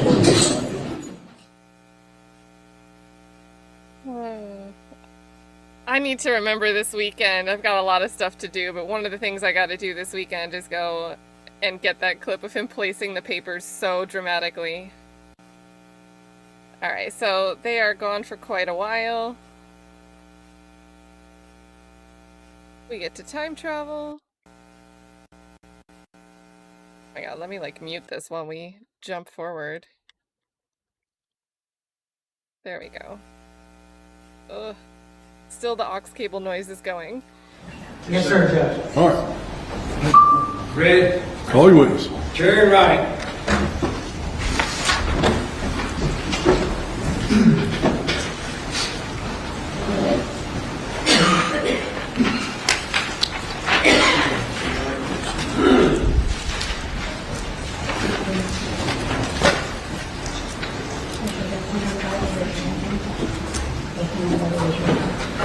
solemnly swear or affirm the testimony you're about to give the court in this case will be the truth, the whole truth, and nothing but the truth, so help you God?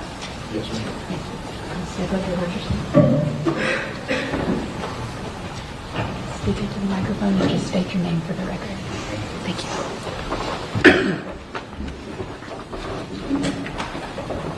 My name's Terry Wright. And Terry, you're an Horry County resident? Yes, sir. And you retired, you currently still working, or which? Just getting old.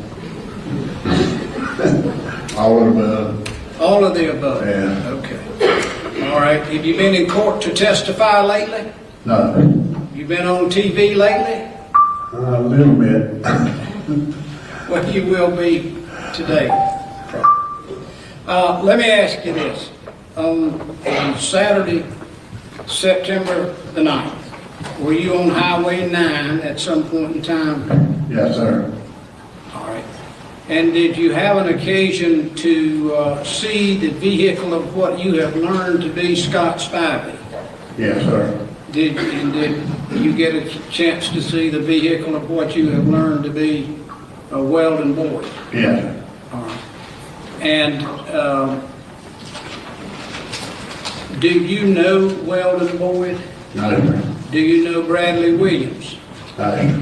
Did you know Scott Spivey? No, sir. Any connection with any of them or any of their family, or any reason for you to be anything other than objective? Nothing, no interaction with any of them up to this time, and no, I'm not objective in any way. Don't have any objections of All right, now, let me ask you with a couple of, so are you familiar with where Bell & Bell car dealership's located? Yes, sir. And are you familiar with the Stevens Crossroads, where 57 and number 9 Yes, sir. intersect? Are you familiar with where Colonial Charters is? Yes. Are you familiar with where the Living Water Baptist Church is? Yes. And are you familiar with where the Waccamaw River is? Yes. All right. Now, what was the first indication you had of something going on with regards to the driving and the traffic on Highway 9 that day? We around the Bell Pontiac area, the Weldon came out in front of, we came up behind him. He came out in front of us, we came up behind him. We didn't know who it was, but I mean, I came up behind that truck. And you know that now, looking backwards, that somewhere there around Bell & Bell, or let me put it this way, I'm trying to think, Tom, is the best way to ask you this question, but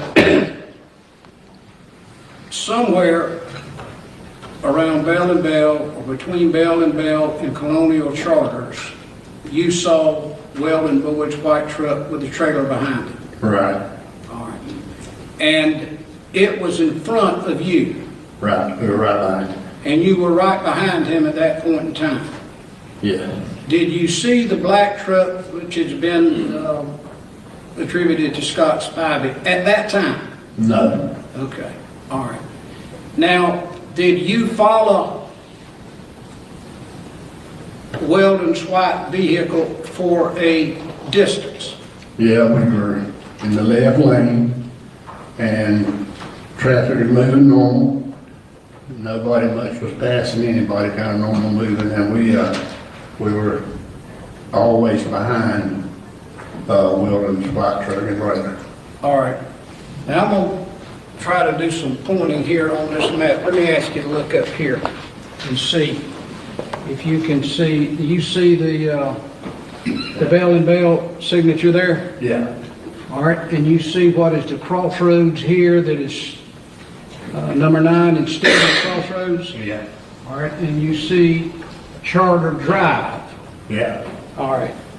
All right. And matter of fact, you got a daughter that lives down Right, did. In that area, right? Did at that time. So what your testimony would be, and I'm not trying to lead you, you tell it like it is, okay?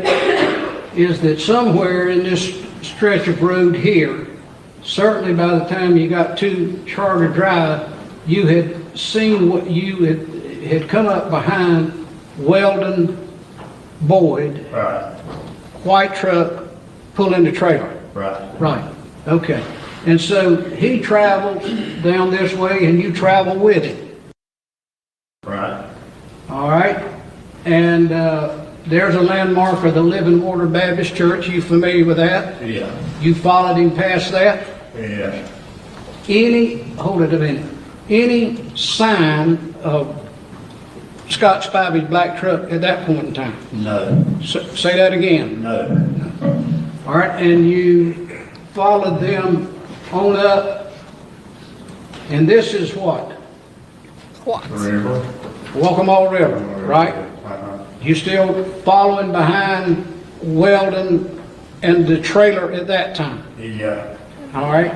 Any traffic or commotion on the roadway? No. When you got to the river, had you seen Scott Spivey's black truck at that time? It was somewhere in that general area. It's somewhere in there. At that point, there'd been nothing happening. I was still driving behind him. Still driving behind him. All right, so let's stop right there. So when you got to... What I don't get, though, is if they're supposed to be driving so erratically and quick, because they're like moving us. Visually, we're like going down this road. Why aren't they losing these people? At some point, when did you first notice Scott Spivey's black truck? Well, now, the first thing I spotted was looking in the mirror, and he was coming up on us pretty fast. And he dodged out a few cars and stuff. And I said to my wife, I said, "Who's that?" He said, "Somebody's coming up, kind of fast on us here." Let me have you turn around and talk to the judge, okay? I'm leading you the right way, but to be sure he can... Judge, can you hear him okay? All right. And there was a silver truck beside me, silver Chevrolet truck. And we were kind of driving side by side. And Scott came up real fast on us, kind of behind me first, and he went from lane to lane. And I said something to my wife about, this guy's got to run over us. And you could tell he was mad and wanted to get by whatever, wanted to get by one of us. So I backed off.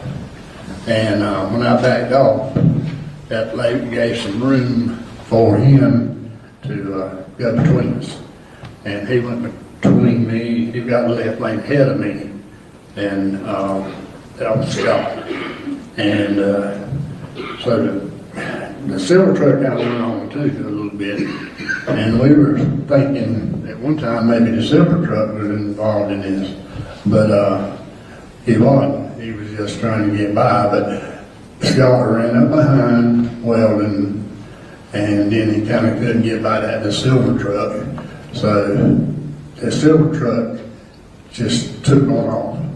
So he was not involved anyway. And at that time, he went around Weldon and pulled in front of him and put on brakes.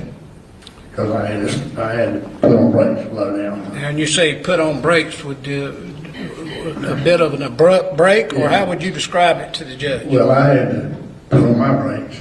And you were behind Weldon in the trailer? Still behind Weldon. Still behind. All right. I've now, been behind him since we started. All right. And as you look at now, what you're saying, that's the first time that you had seen the black truck is it came up behind you. That's right. Right? Yeah. High rate of speed, got your attention, finally maneuvered around until it got in front of Weldon Boyd. That's right. All right, and you would agree that that was somewhere beyond the Waccamaw River up around the Aberdeen Golf Course? Yeah, in that area. We were really not looking for landmarks on the road, but in that general area. But there had been Am I right when I say there had been no chase of anybody from the Waccamaw River back to Colonial Charters? No. No chase? No. So if anybody said that there was a chase through there, you as an eyewitness would say they were what? Just what, right. I mean, They're not right, are they? You know, Okay. they're lying or whatever, but So I'm confused. At this point that they're talking about now, the black truck speeds up from behind them. So that would explain why, like, I thought they were all in the same traffic area together. But that's not the case. The black truck wasn't near them yet. The black truck ends up catching up, apparently goes in front of the truck he was driving with, Weldon's truck, and puts their brakes on, and they both have to hit their brakes, Weldon's truck and Wright's truck. So, to me, wouldn't that be indicative of, like, you wouldn't even see the chase if you didn't see the black truck because it hadn't pulled up near you yet. It wouldn't be in your sight. there was no chase until he came around. Up to that point, he came around me. All right. And then, if you would tell the judge what happened and what you saw from there. Well, after he got around me, then's when everything started. He went around, well, and he pretty immediately did a brake check on him. And, because I had to slow down too. And then you got to noticing what was going on. And then he moved out. He moved over and Weldon tried to go on. It was kind of a back and forth at that point. You could tell there was something going on between the two of them. And so that's the way it went for the little piece. But at that point we had went, before that happened, see, we had drove behind Weldon, like I said, for a long time. Right. And there was nothing. I mean, Did you see Weldon there? Was Weldon engaging in any bad or erratic driving until Scott Spivey arrived? No. And even after Scott Spivey arrived, who was the one in your mind's eye that was causing the trouble on the roadway? Well, it was Scott. He did throwing on brakes, and that's the only time that I wasn't following Weldon in a normal rate of speed with the traffic. But what if Scott did that to put two cars between him and the car that was chasing him that would have been out of sight? I don't know if you guys can picture that happening. Like, if somebody is tailing your ass and you go to the right lane and there's cars behind you, maybe to them that seems like, hey, they're getting close to us, but to you that you might be doing that to avoid the guy that's riding your ass. But they wouldn't see it because they weren't, seeing this speed up behind them. So in South Carolina, the burden is on the defense, but there is legislation proposed, it hasn't been passed, to shift the burden to the state and or plaintiff, depending on what type of action it is. So the burden currently is on the defense. And I'm not sure, I would guess preponderance of the evidence because this is civil, but I'm not sure, so don't hold me to that. I don't know if, I would think the standard is still different for the criminal action. And again, no criminal charges were brought here, so there was no need for a stand your ground hearing in criminal court because no case was brought. And then when he put on brakes, and then he moved out, and Weldon tried to go around, and he moved back over. To block him or not? Yeah, to kind of block him it just kind of back and forth, in and out. Weldon made a few moves to try to go around him, whatever, and he wouldn't let him go. So Weldon to make a few moves to try to move in front of Mr. Spivey, and Mr. Spivey would block him. Is that correct? Yeah. Okay. Go ahead and tell the judge what you observed then. Well, after that was when he made a real abrupt stop ahead of him. And Who did? Scott. And Weldon, that's when he ran off the road. He was going to hit him and run off the road. That was really abrupt.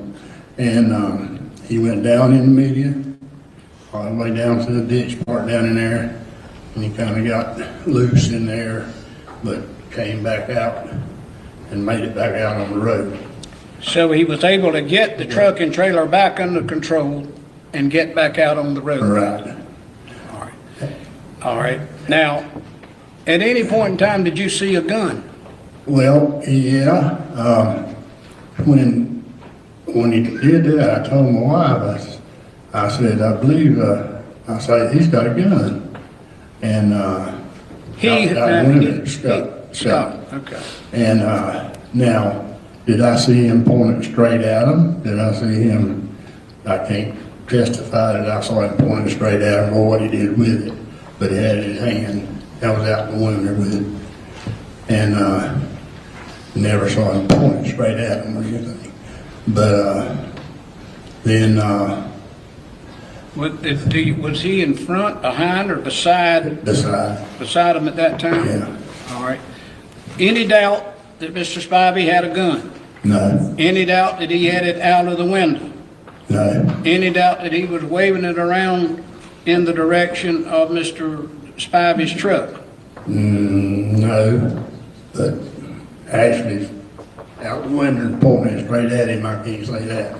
But it was outside. Showing it to him at least. Or whatever, yeah. Okay. All right. And then what did you see from that point on? Well, then we started, it was getting close to Long's at that point. Getting close to Long's. Long's Cross right there. And at that point is where, in our opinion, the chase, if there was a chase by Weldon at a high rate of speed and everything, that must have been where it started, because they started getting away from us. And I stayed to regular speed. And so and as we went around that last curve, we could still see them a little bit up toward Long's. And apparently they made the red light. And we got stopped at the red light. And they made the red light, and you did, and your wife did not. That's right. So you got separated from them. That's right. And did you come in visual contact with them anymore from the 905 red light until Camp Swamp Road? No. No, it's like I say, it was the high speed chase or whatever. That hadn't been in the. All right, I'll move this back from the... What was that? It was the high speed chase or whatever. That hadn't been in the. Did we not want to say that? And then we forgot what we were going to say next? Did you come in visual contact with them anymore from the 905 red light until Camp Swamp Road? No. No, it's like I say, it was the high speed chase or whatever. That hadn't been in the. All right, Brian, move this back from the. Is this 905? Yeah.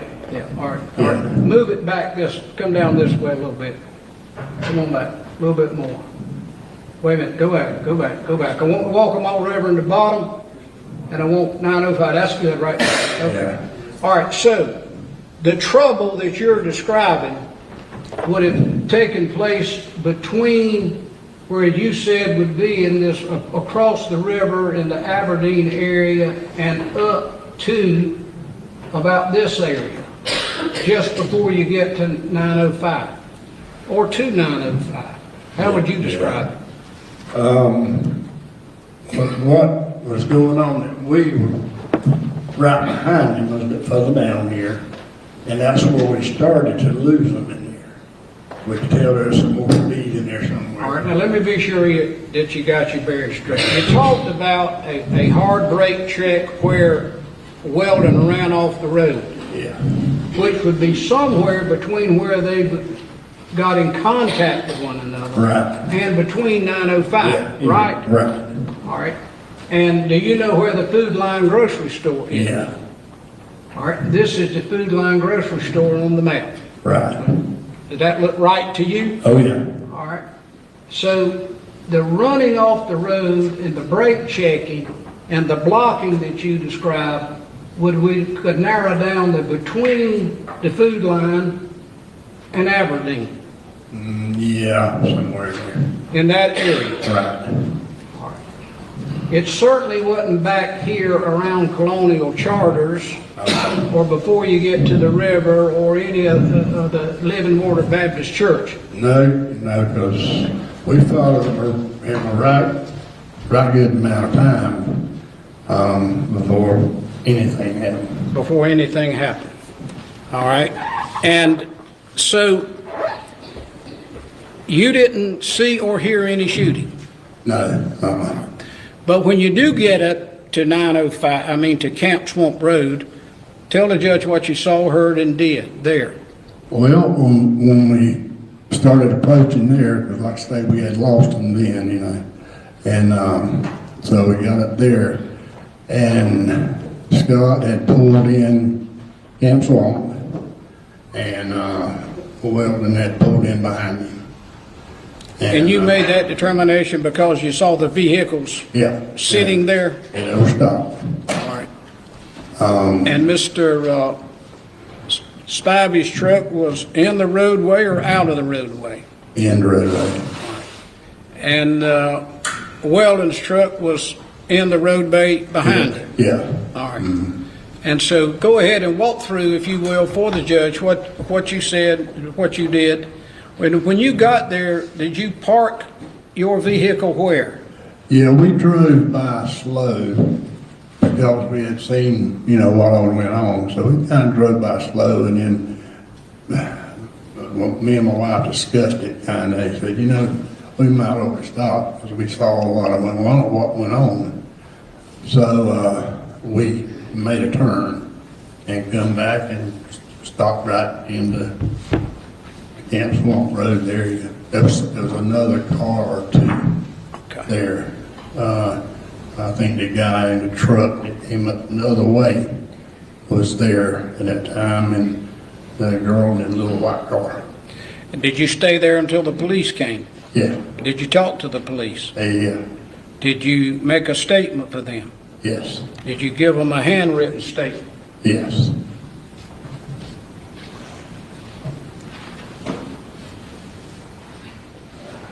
And when we got there,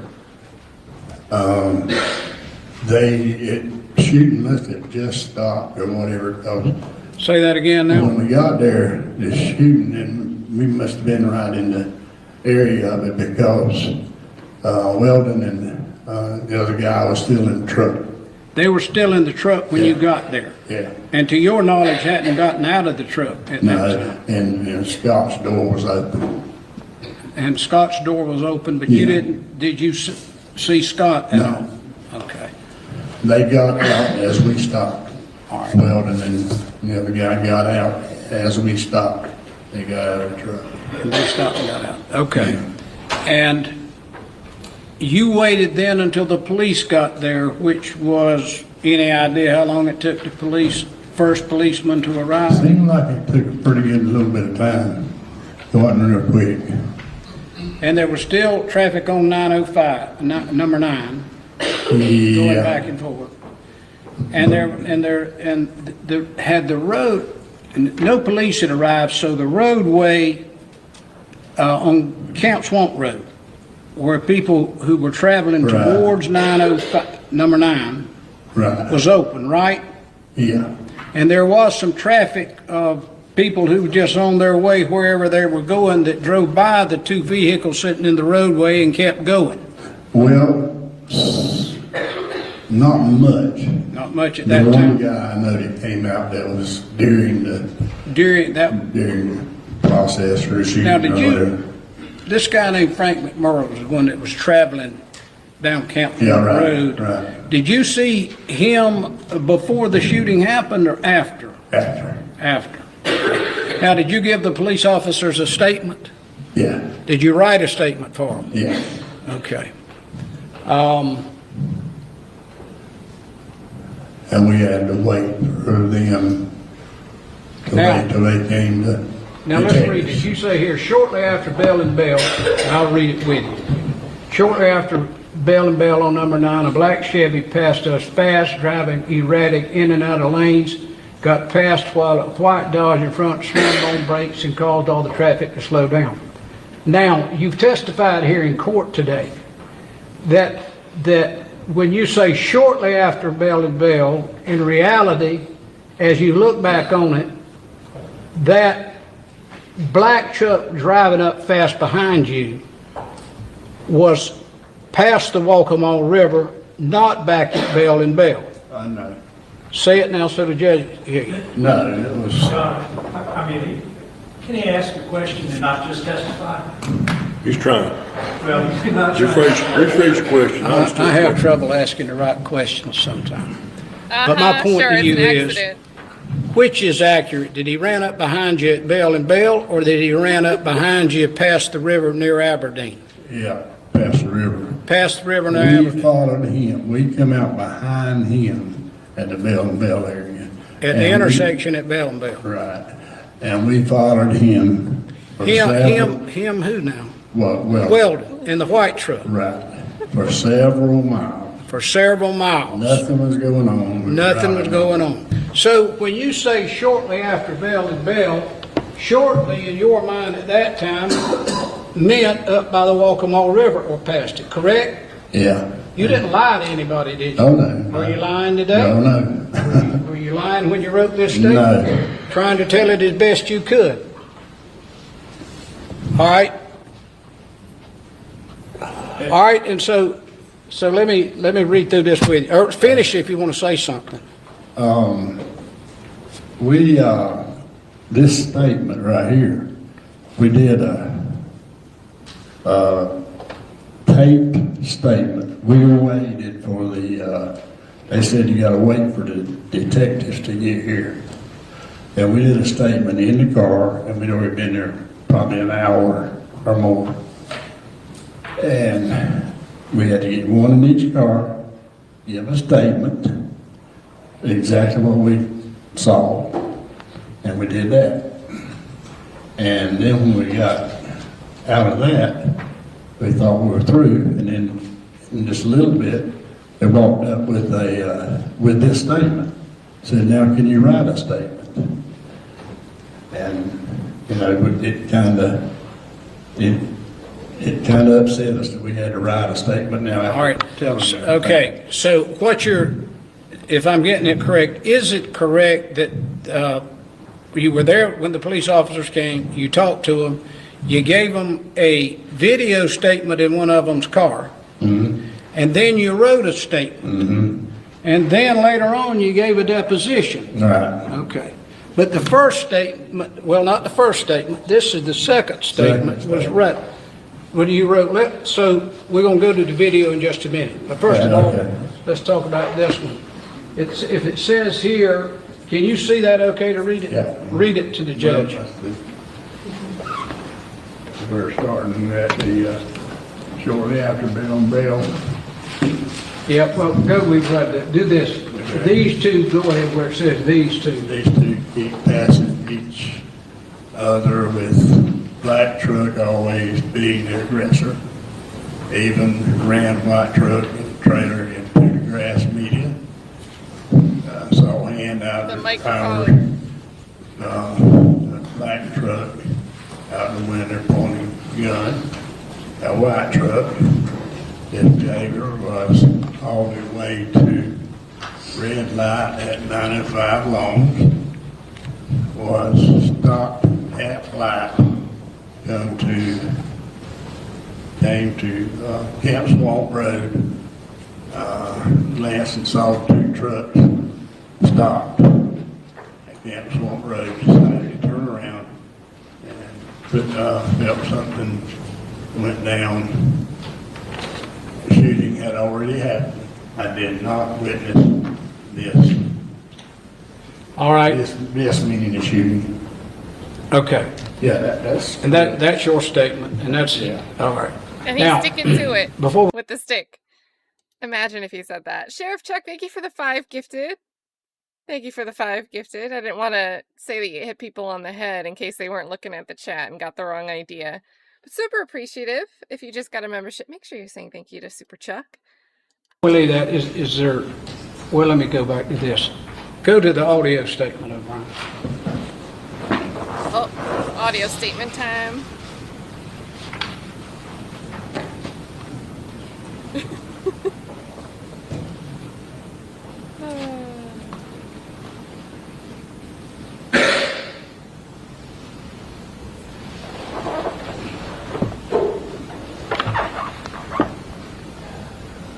Judge, we offer to enter into evidence and to play the video that Mr.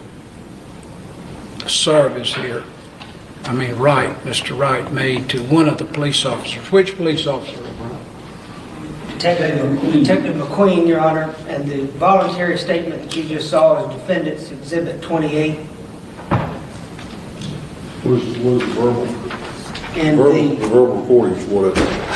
This recording, Your Honor, is Defendants Exhibit 11A.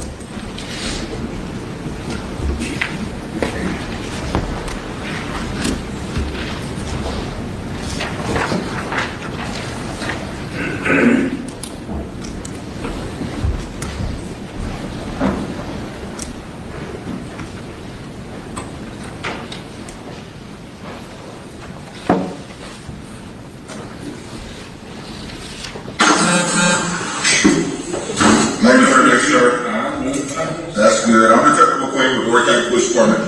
I'm just going to ask you a couple simple questions on what you saw, everything like that. Can I get your name? Terry. Terry? Wright. W-R-I-G-H-T. All right. Your date of birth? June 4th, 51. Oh, he just did the nose Any wipe. good phone number for you? 843.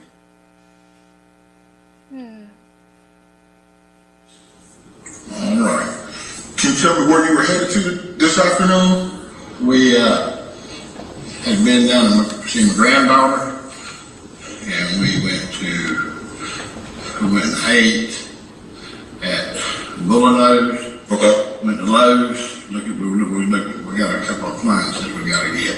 All right. Come back, dropped her off, and that was at let's see, we turned just past Bill Pony Avenue to the left, be the name of that development, and then we came back and came out of there and started heading this way. Okay, so y'all headed down towards Loris? That's right. Okay. And can you tell me what you saw? Well, the black truck passed us kind of crazy. He run right up on the bumper and he whipped over there, and there was another car over there, and he whipped back over there. He was driving fast and erratic stuff. So he got up to this truck, and he got on their bumper and was just kind of sitting there on their bumper right on them. And then he whipped out and around them, passed them, got in front of them, and then put on brakes.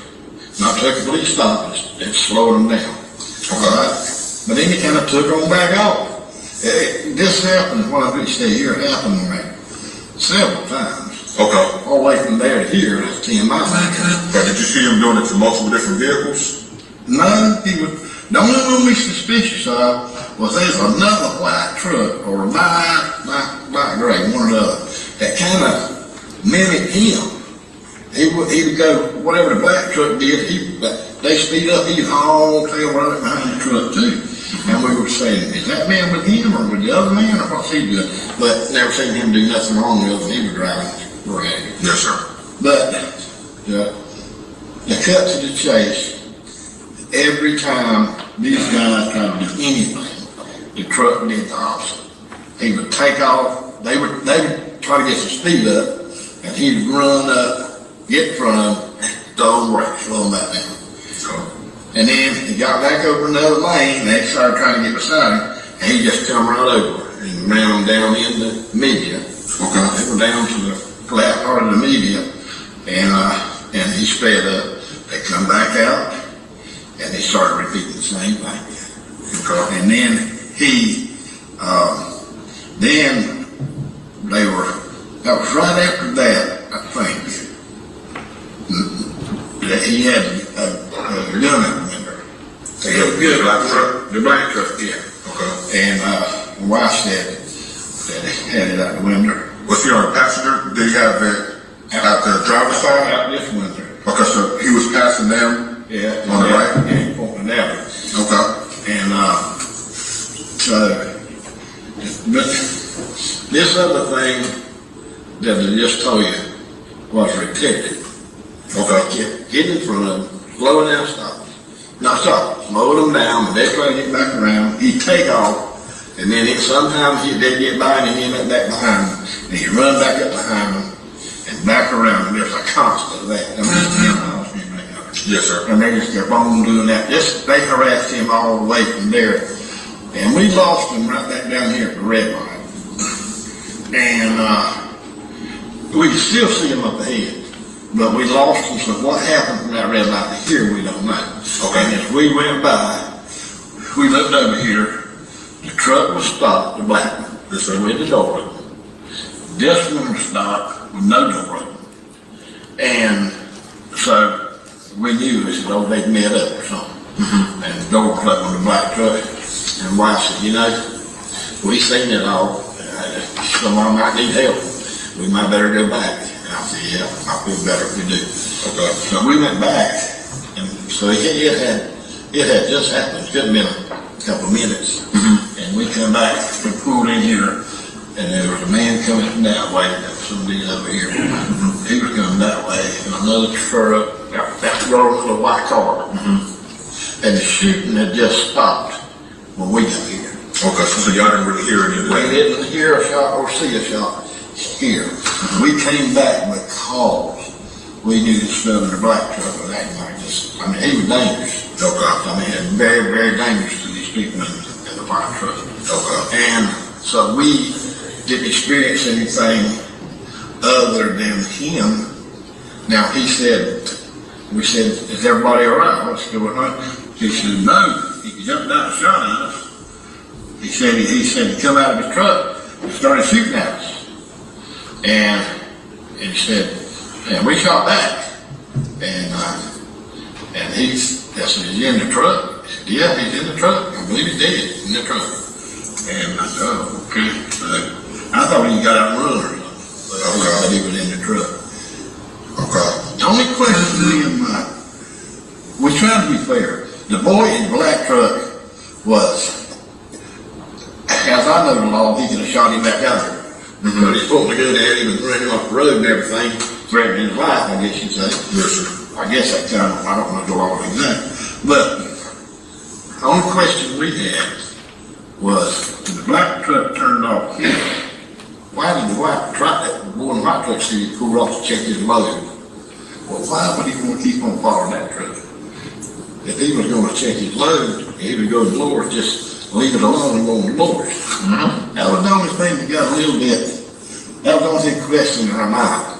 But this guy was not doing anything. We didn't see this guy in the white truck do or instigate anything. He was up the truck, always after him, always. Okay. And then back, let's say where it started at. We don't know what happened all the way back there to get it started.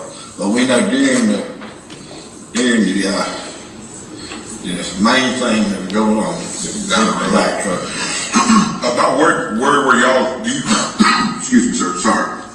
About where were y'all at when y'all noticed the truck, how erratic it was driving? But he came around us. Okay. And he went down on it. He was just, and then he whipped, there was another car there, and he whipped back over here like he was stuck in that truck. Okay. And then that's when he ran right on the truck. Did you know about where he passed you all at? It was way back, but this went on and on and on. So we, not far out, they said it came out of a Tractor Supply. So I can tell you just about where it was. It was about Bell Pontiac, but that's Tractor Supply. The Bell and Bell right here? We passed Bell and Bell, and right past Bell and Bell, because we turned out the thing there, the green office, and went there, got to that light, and went on at Bell and Bell. Okay. And I think the Tractor Supply right there. I think it is up there on the left. And as we got up to our speed, that's when this truck, the black truck, went flying around. So it went on for a long time, because it didn't stop from there till we lost them at this red light back here at Mark's. Okay. We had to stop that red light there. Did y'all ever have to pass this car here? The white truck? Was they behind you? No, we never hit them. No, I never had y'all. No, we stayed back because I mean it was, and then ran him in the ditch, all the way down to the ditch, and then we seen you know we stayed back far enough that we didn't want to get involved or get action in yet. Right. And then we got to here. They had got out ahead of us, the red light got us, and we glanced up here and saw them here with the door slit open. And so we knew something. My wife said, we saw every bit of that, and we might better. I don't know how many people did, but there were some more. And we might have to, let's go back, because somebody might be in trouble. And we saw it also, and that's when we come back, pulled up in here, and the white car, the blonde-headed girl, the people up the road over here was here, and a couple of more trucks, and there's about 5 here that kind of pulled in and saw it. Okay. And there's about 5 like this. And we saw doors open. I thought they got out and moved, but chasing in the woods, because we didn't see them moving. Right. We seen them moving in the white truck, and we seen the door open on the black truck. So we figured maybe the boys in the white truck. He jumped out the black truck, and they were chasing him out there. I told him, "Wow, we better stay back, I don't know what's going on, And then the boy got out the white truck, and he told us what had happened. He said he got out, got a caught his gun, and started shooting. And said, we started shooting back. Okay. So, do you think you can write me a written statement on basically what you saw coming up and down? Yeah. Okay. I'm gonna give you a statement form. Okay. And I'll let you borrow a pen if you need it. If you need more space on here.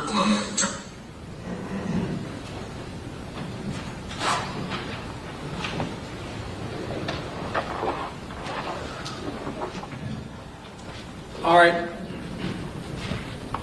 Now, let me hand you what is marked, Mr. Wright, as a Defendant's Exhibit 11, and say that this is a transcript of your, it's marked for identification, not into the record, but a copy of your transcript there, and ask you if you would read.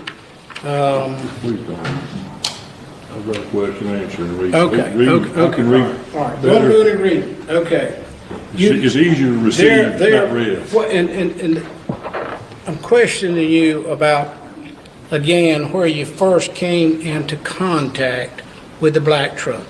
I don't know where we are. In the transcript? Yes, I don't know what statement, I don't know what he's talking about, that's all. Well, if you want, Mark, I'm on the page. What is it? You're not talking about transcript, you're talking about overall report. He's talking about transcript you got in your hand. Transcript you read. What page you on? 4. What is it? Page 4 is a transcript of this video I just played. Okay. On page 4. Am I clear? Around lines 6 through 12. Just so I'm clear. Oral statement recorded. Written statement he read. This is a transcript of that video you just. And he had a deposition. And there's a deposition. Okay. It hadn't been played. That's why it's a little unclear to some of us that don't know. I got you. Okay. And so, in the video that we just watched there, you mentioned in there about all the way from here to there, that's 10 miles. You got me? Yeah, that's Now, let me ask you this. That's from Bell and Bell to Camp Swamp Road, is that correct? That's the way I told it here is correct. The way you told it here is correct. That we followed him for a good bit of time without anything happening. I was stating on there where we encountered him first. Encountered him being Weldon Boyd. That's where That's not where you first encountered Scott Spivey. No, that's where we encountered Weldon Boyd first. Not that all the chase started there. That was where Scott came up. I knew when I was listening to that, I could see how it got construed the way I was saying it. Well, but that's not what happened. That ain't what happened. What I'm saying now is what happened. You don't actually, as this is going on, it's hard to have a pad and a paper writing all everything down. It gets in your head. So the way I said that in there was like the chase started there, but it didn't start there. That's not the way it is. All right, so our following of Weldon started there, and it was normal. We came in behind it, and it was normal. But as far as a following, a chase, a pursuing, or whatever it is, there was no 9 or 10 mile chase, was there? No. There was actually no interaction between those vehicles till about 4 miles after you crossed the Waccamaw River, was there? We weren't looking at every single landmark, because it was right behind it. We were watching what was going on.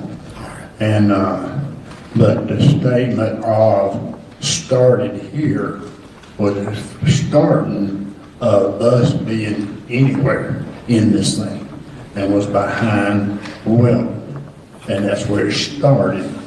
The starting of the rage and stuff didn't start there. We followed them several miles without anything happening.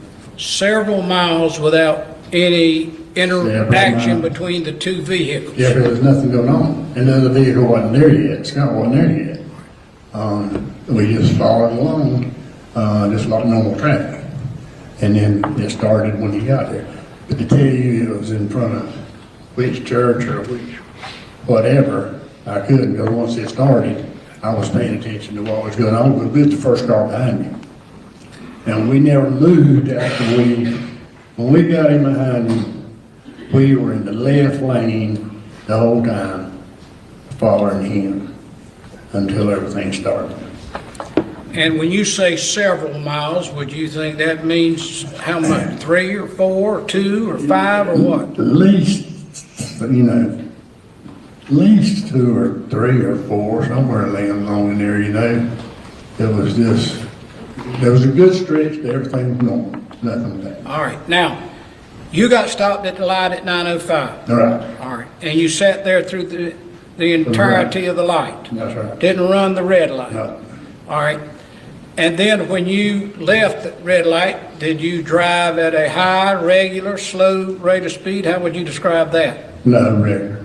Normal? We weren't going to try to catch them. You weren't trying to catch anybody at that time. You didn't call 911 either, did you? No. Okay. But you were still able to get to Camp Swamp Road before Weldon and or Bradley got out of their truck. Yeah. All right. Just after the shooting had ended, you think? Yeah, it seemed like it just ended because everybody was kind of looking, and then the doors came open, so I figured I didn't think there was anybody in there really. You couldn't see them. And then I said something about, I wonder where they're at, because the door on the Scott's truck was open. And I said, my wife, I wonder where they're at. And they might all got out and been in the woods fighting or something, I didn't know. And all of a sudden the door's open. As you were doing it, and as you look back at it today, do you think somebody should have tried to arrest Scott Spivey for his conduct on the highway? Well, I mean, whatever, he should have been stopped he was the aggressor at the beginning of what happened. He was the aggressor. He was the aggressor. Right. And did you see anybody else on that highway that day point a gun besides Mr. Spivey? No. Did you see anybody else on that highway run anybody off the roadway except Mr. Spivey? No. Was his actions dangerous? Yes. Reckless? Yes. Scare you? Yes. I got a point. Don't need a jury argument. It looks like a jury, Judge. They're doing fine over there, but I got it after the first. You get carried away, huh? And you know, this is the second bench trial I've had in about the last month. Lawyers have a hard time letting go of habits.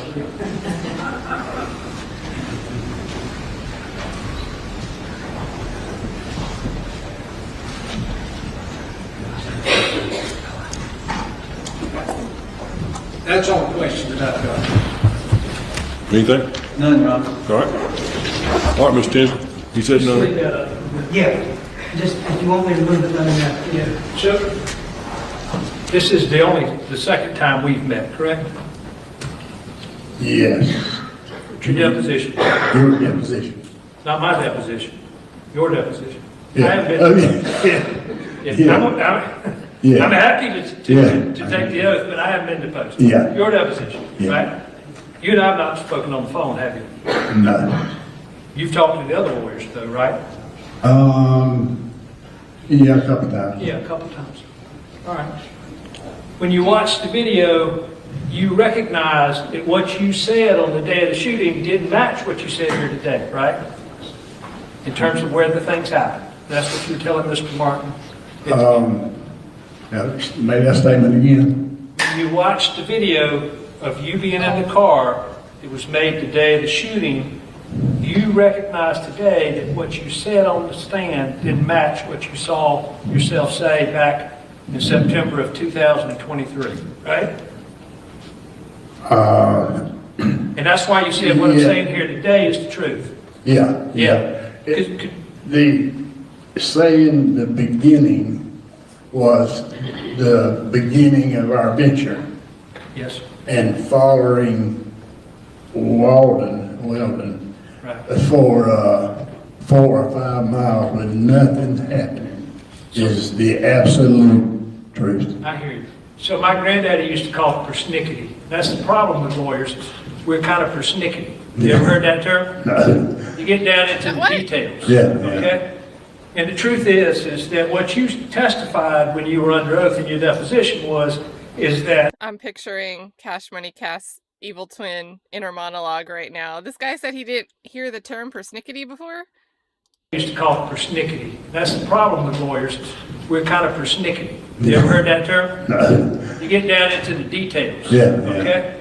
And the truth is that what you testified when you were under oath in your deposition is that this was going on, that most of it was happening in the Living Waters Baptist Church area, didn't it? He's probably right in the comments. Yes. Yeah. So this is your sworn testimony under oath that you gave, and then I'm gonna help We're you. impeaching the It's grandpa. the page number and then the line numbers, okay? So I'm going to take you to page 58. Let me get my notes, because I'm persnickety. No, I'm sorry, go to page 23. We're going to go to 58 next.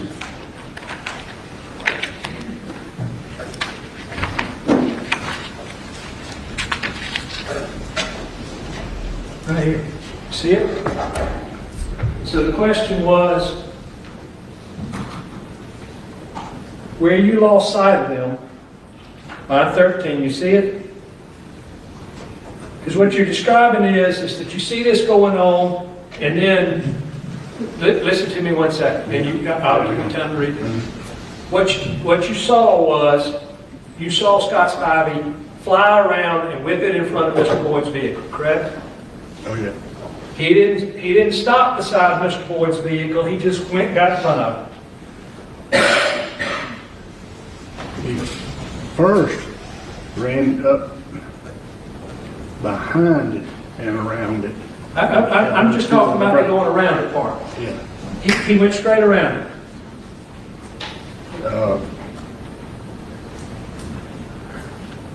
I think he went behind it first. I understand he was behind Then went it. around it, yeah. And he passed him.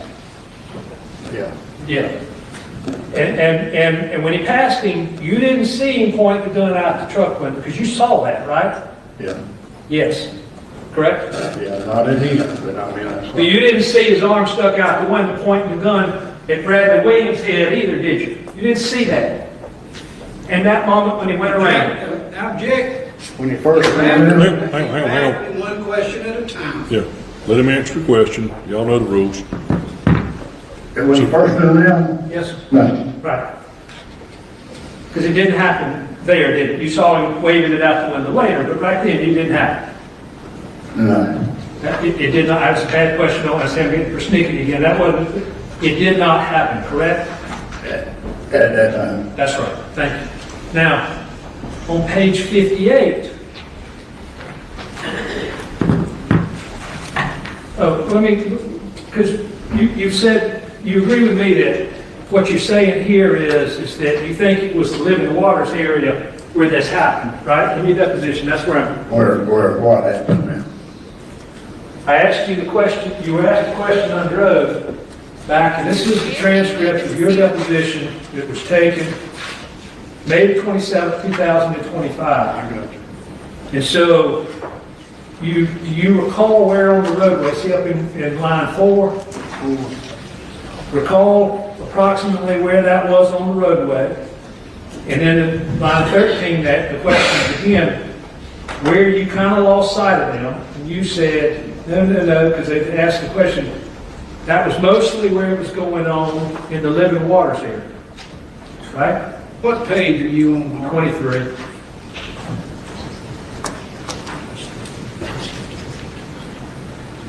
If you read up in all of it, like you said, it's on this. Takes getting used to, doesn't it? Yeah. And it says in there that I say, and it's hard to tell because I'm watching the road and not watching. Absolutely. You know. And you didn't say that. You jumped down to this bottom part where it said Living Water. It was in Living Waters. Okay, let me tell you now. Let me tell you something. When you go down the road and this is happening, I didn't get me a pad and a pencil out of the pocket. And I didn't look over to see where Living Water or the candy store. Yes, sir. Because I didn't care. I was watching what was right ahead of me with me and my wife in this car, and it was road rage. I hear you. Okay, that's the story. And the road rage you testified was when you saw him go into the road, into the median, correct? Mr. Boyd. More than that. Well, There were several stops and there were several times we went around each other, not just one. that wasn't my question. My question was is that the road rage.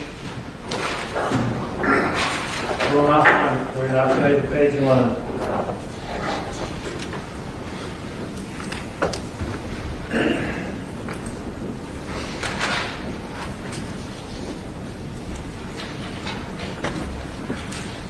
Page 22. Line 22 of page. Page 22. Line 9. If you need to go back real far to see that that's you speaking, you go on for several pages right there. You answer questions to Mr. Moss. But then you say on page 22, line 9, that was about the majority of what I call the road rage. And you can go back and see that that's what you're talking there is what you saw in road rage, as you described it, was going into the median.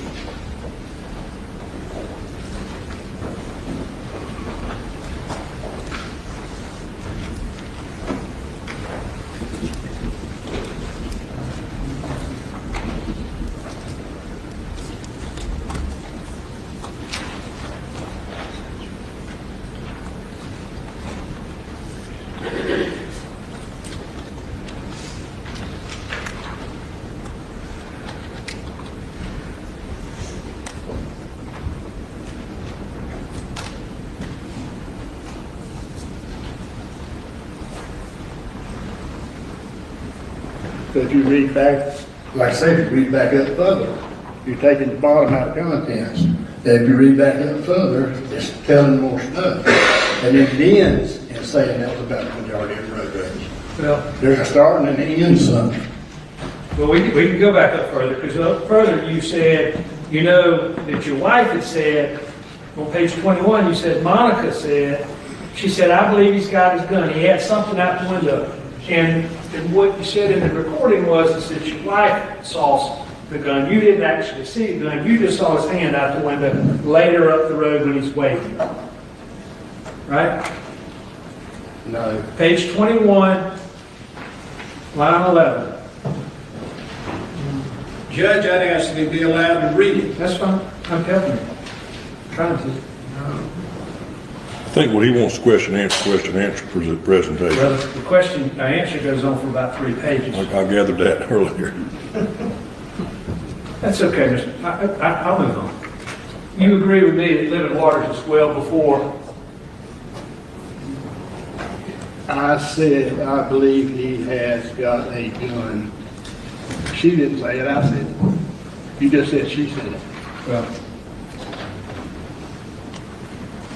She was the one that said she and then did. next, he's got something in his hand, Yeah, correct? and then I said, I believe he's got a gun. But you couldn't tell it was a gun. You didn't know it was a gun until you were at the scene. Mr. Boyd showed you the picture on his phone. No, I didn't see, he had a gun in his hand. He didn't, I still see him pointing at it, but I saw a gun in his hand. When you all got to the scene, you, your wife, and Weldon Boyd and Bradley Williams sat and talked for about an hour before the police finally separated you, correct? No, not an hour. I'm sorry? No, not an hour. Okay. You weren't watching your watch, were you? No. Okay.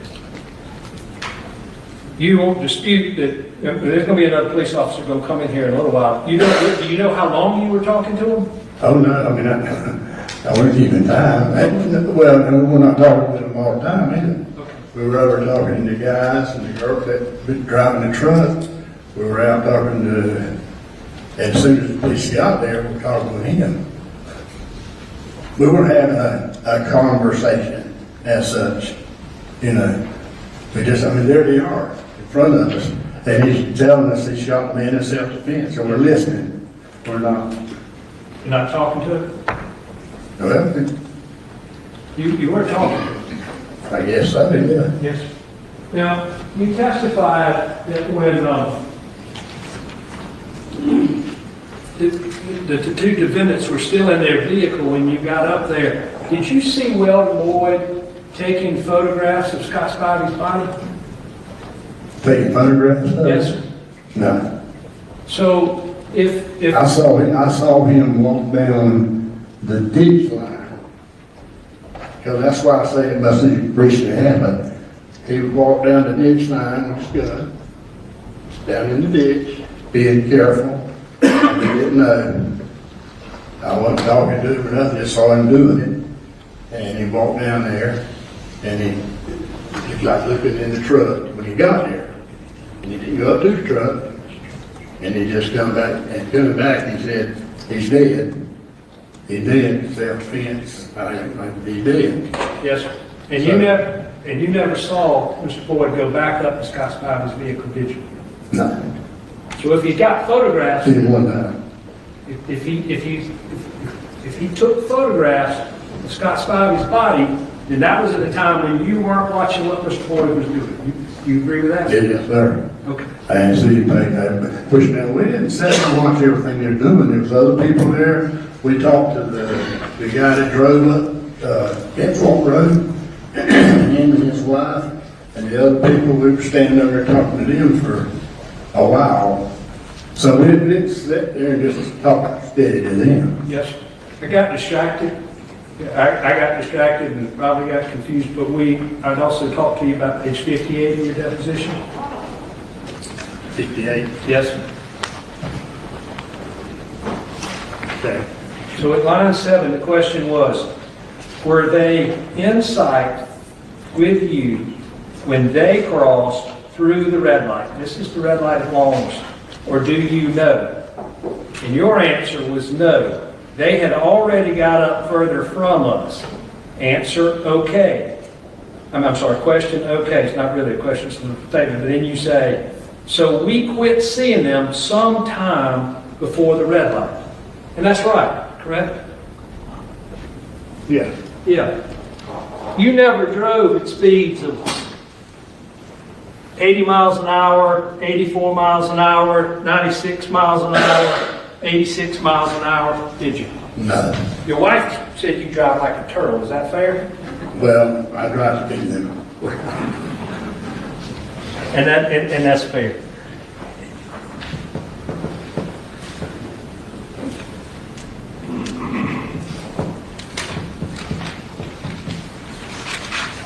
That part at the end of your statement in the car where you said that it struck you as odd, or words to that effect, that Weldon Boyd would pull in there to check his load.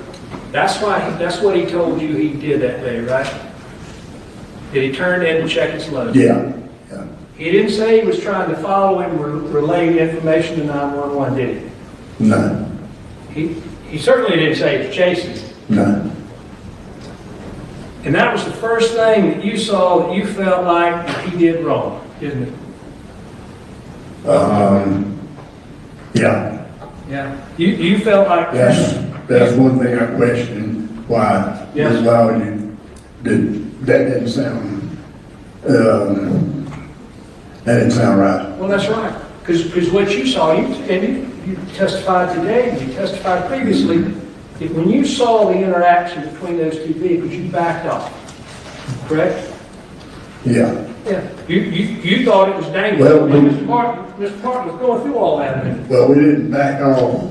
We backed off far staying behind it, but you couldn't go anywhere. So when it slowed down, we didn't slow down and speed up. You know, we couldn't go around. Nobody did at that point. But once they came back, once Weldon Boyd drove back on the road, they began to leave you, correct? They pulled away from you. There was more time of that going on. No. It wasn't just off the road, on the road, gone. No. Absolutely not. Yeah, I didn't say off the road, on the road. I'm saying that once he ran off the road, Weldon Boyd runs off the road, at some point their speed increases such that they both pull away from you. Yeah. Yeah. Now, if there's any chasing by Boyd, there would have to be somewhere between the longs, as far as a high-speed chase, it had to have been somewhere between the longs and the rest of the way, however long it is. Do you agree with me that if Mr. Boyd was going to, if Scott Spivey is going 113 miles an hour and Weldon Boyd's still right behind him, that's a chase, wouldn't you? Yeah, that's what happened. That's right. That's right. Mm-hmm. And back to the point about Weldon Boyd turning in to Camp Swamp, you felt like that was an instigation, didn't you? That was the one thing I questioned, yeah. Based on what you saw on that road that day, you don't think that he should have turned in, do you? And let me be clear what I'm saying. You don't believe that Weldon Boyd should have turned in that road, do you? Two things there. I'm sorry? Two things there. The answer is no, and I don't think Scott should have stopped. I think they, I hear you. That was their mistakes, I think, both of them. Do you know, Scott, that they live right down there at the end of that road? Well, I heard they did, I don't know that. Yeah. If you were being chased by two people who had their guns out and you were going to your parents' home, would you go home or would you stop? I don't know. To me, a stop would be just like I'm being honest about saying, I think Weldon turned in for his reasons, and I think Scott stopped for his reasons. I think they had enough of it, and both of them was going to have their day. That's what I think. That's personally. Based on what you saw that day, what you heard that day, you believe they were both wrong, don't you?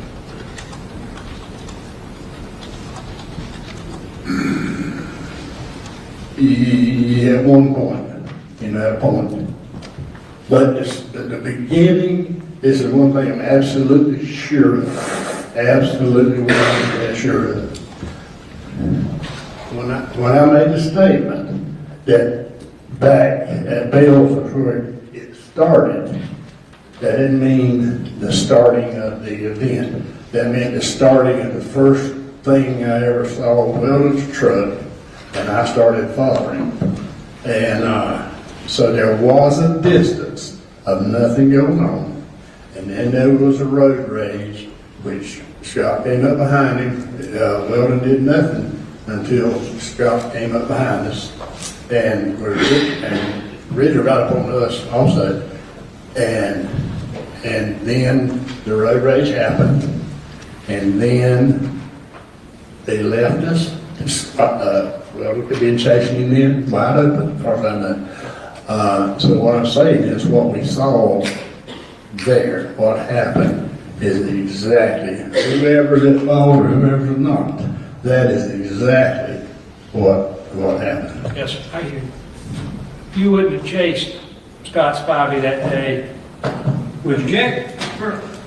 The time I object to the form of the question, it's not relevant what the witness would have done. Well, I can ask you. Rephrase that, 'cause Yes. I tend to agree with you. That's not relevant. Based on what you saw, knowing that he had a gun, even assuming that he was exhibiting road rage, slamming on brakes, having a bad day, whatever, based on what you saw, the safest course would have been to stay back, wouldn't it? Objection, same question.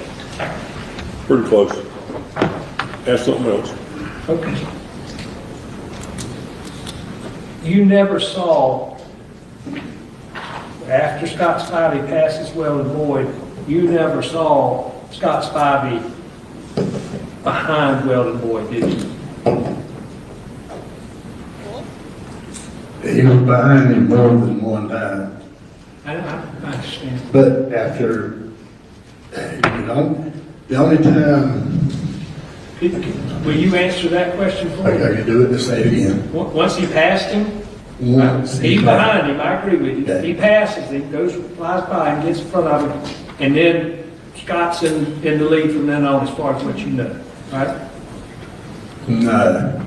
You don't know that? But it was more passing and stuff. It wasn't, there was more action between the two there. Not just one pass and gone. Okay, from your vantage point, you think that there were times when Weldon Boyd was in front of Scott Spivey? No, I don't think he ever got it.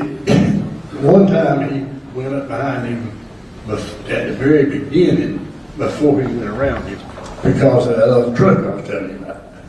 And then he went around him and brake checked him, and then they didn't go too far. It was back and forth.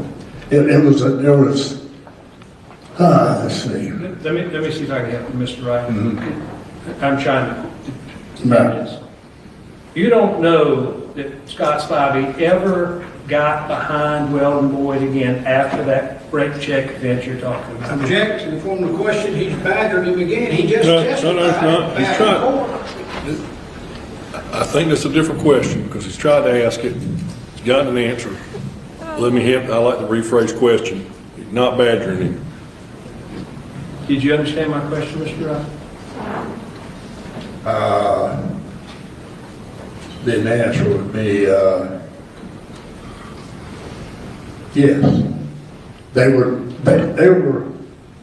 side by, whatever you call it, side by side like this, back in front, slowed down for a mile or so. They were never just lining up and doing, there was something going on all the time. Did any? Go ahead. So that's my answer. If you want me to give you a summation, in my opinion. I don't. Okay. But I will say, there was not, and you heard this all the time, and me and my wife never talked to anybody that was talking this in the media and stuff. We never did. We stayed off of it. Nobody said we talked anywhere. Stayed out of it. But for we were hearing all the time at the last, that there was a 9-mile chase with Weldon chasing all the time and ran the man down and shot him in the back. That did not happen. Okay? That's all we're saying. What I said here today is what happened. Well, the instigator at the beginning was Scott. Now the ending and the chase past Long's area, Weldon might have chased him at 150 miles there. Anything I don't know, I wouldn't do. But me and my wife both can tell you that the 9-mile chase never happened because we followed him a period of time. There was nothing going on. Then you had the time that there was going on, and then you had to finish or what happened. So that's what we saw. Length of the chase, you don't know, because you only saw what you saw, right? The length of a high-speed chase by either one. You don't know what it was, do you? I know what I saw. Thank you, sir. Any redirect? Anything else?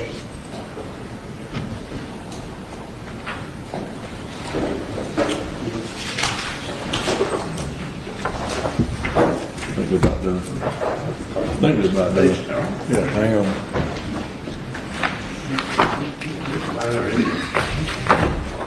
I guess. It's in Just one question. Well, maybe 3. Oh my God, this trial. I mean, As this far hearing. as turning off of number 9, Camp North Road, what you had observed for the conduct, wherever you did observe it, of Scott Spivey, he was a danger on the roadway, wasn't he? Yes. Somebody needed to call 911 and try to get him off the roadway, didn't they? Yes. And if Weldon turned down that road as he was on the phone with 911 to continue to provide information to the police on how to get this dangerous man off the road, there wouldn't be anything wrong with that, would there? I don't think he can answer that. That's a loaded question. That's the question for the court, isn't it? It is. That's Well, sua sponte Y'all objection been from the kind bench. of jockeying with that this whole Well, Mark was trying witness. to get opinions, I wanted one. I know. But you objected to it. We're talking about the ultimate opinion. I don't think it's a fair Okay. question. Okay. And he did it, I agree, and I tried to steer him back the other way. Y'all both tried. Y'all good lawyers. I'm gonna take the judge's cue, I don't have any more questions. I'll take it to the too. You're free to go. They are like the chat. This courtroom is acting like they're the chat right now. I think they take a break here, and this is probably a good spot. We can come back with the next witness. Let's just make sure they don't say anything. And we're going to have a break. Because we're going to head over to the sentencing for Boss. All right, 15 minutes, 4:45 on that clock. If we're not back in, I may wait a couple. All right, so let's see. So this is, we made it through, if we count when we come back, we made it through 6 hours plus all of the stuff that we read this morning and the phone recordings that we listened to. We've only been here for 4 hours and 48 minutes. So that is the power of time travel. Tomorrow, if there is no stream for the Courtney Clenny hearing, we'll finish day 1 and do day 2 of this hearing tomorrow. And who knows? I mean, if day 2 is just as long, that'll probably take us all day tomorrow. If it's short, we'll start day 3. Right? Do they have any big breaks here? We get to watch her. Is this a deposition or testimony? This looks like a deposition. Maybe not. It says the 13th. So, sounds kind of pre-recorded. So it sounds like a deposition. So we'll see that tomorrow.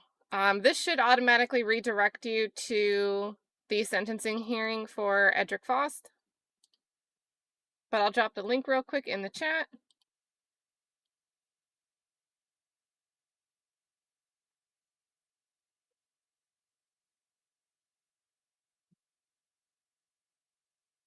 All right, so there's a link for you guys that way in case the redirect breaks or something like that. And we'll continue this tomorrow. At some point, we can also read the complaint for the wrongful death lawsuit. We can also read the complaint that Boyd filed for his lawsuit against Mark Tinsley. And then there was another hearing I saw from a few weeks ago that was like an hour and a half. We can watch that too at some point whenever we get caught up. So I'm hooked. I'm interested in this. I think it's fun to watch this courtroom. Kind of interesting questions, right? Like, these witnesses were piecing together what happened across this timeline, but the witness we just saw doesn't know what happened ahead of time, but is adamant that he knows what was right and what was wrong. I don't know. I think it's just going to be interesting. I always think self-defense is interesting. Let's see.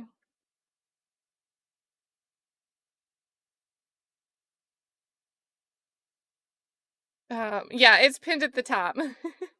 Yeah, there is a Give, Send, Go. It's also pinned at the top of the stream we're going to go over for Edric Faust. So, for the fundraiser for his appellate fight.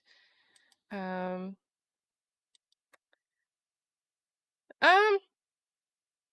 think with Clenny, it's kind of a different approach than usual over here because we've done such a deep dive. Like, we've read her journal notes, and like in her journal notes, for me, it's she is documenting how she hits him to release tension, and not that she hits him because he's dangerous or scary or something.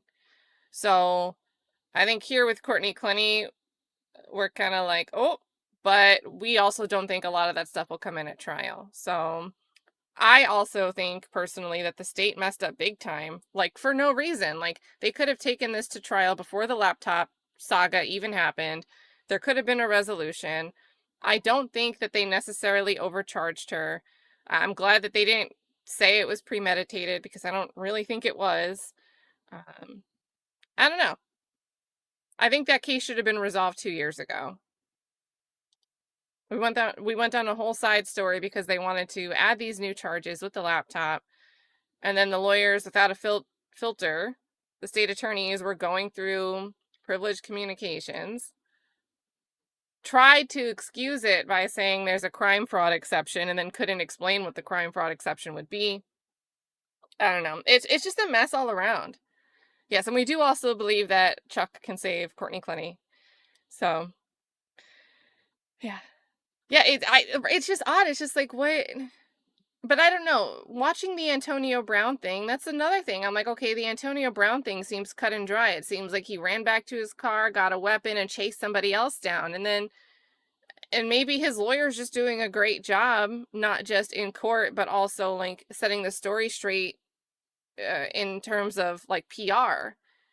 Because now I'm like, hey, now I'm learning things that seem to contradict this idea that it was cut and dry. And then Antonio Brown's bond was only $25,000, which is indicative that the judge doesn't think that there's that much meat and potatoes.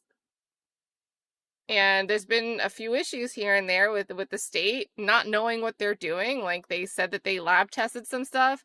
Defense was like, what are you talking about? And they're like, oh, I think we did. Well, we never got anything.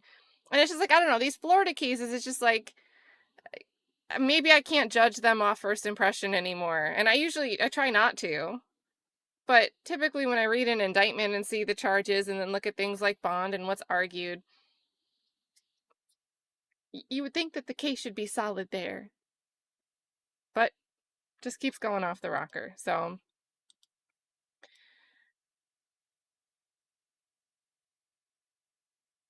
and yeah, so I mean, speaking of stand your ground, I guess we'll get into that a little bit with Antonio Brown. I'm waiting for a date for that hearing.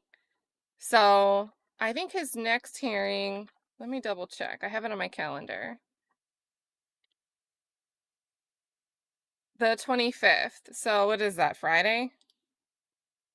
Oh, that's Wednesday next week. So that's going to be a status. But we should be hearing when they're going to set a date for the stand your ground hearing for Antonio Brown. So same thing, like I'm interested, like, is there an argument there? But yeah, so let me wrap this up. Let me send us over to the sentencing stream. If you don't want to join for that, because I know it's probably not going to be an interesting, easy thing to watch. Catch you next time we get together for a stream. Thanks for hanging out and checking this out. Went into it a little bit blind, but it's been interesting so far. Always good to see you guys. And see you there in 14 minutes.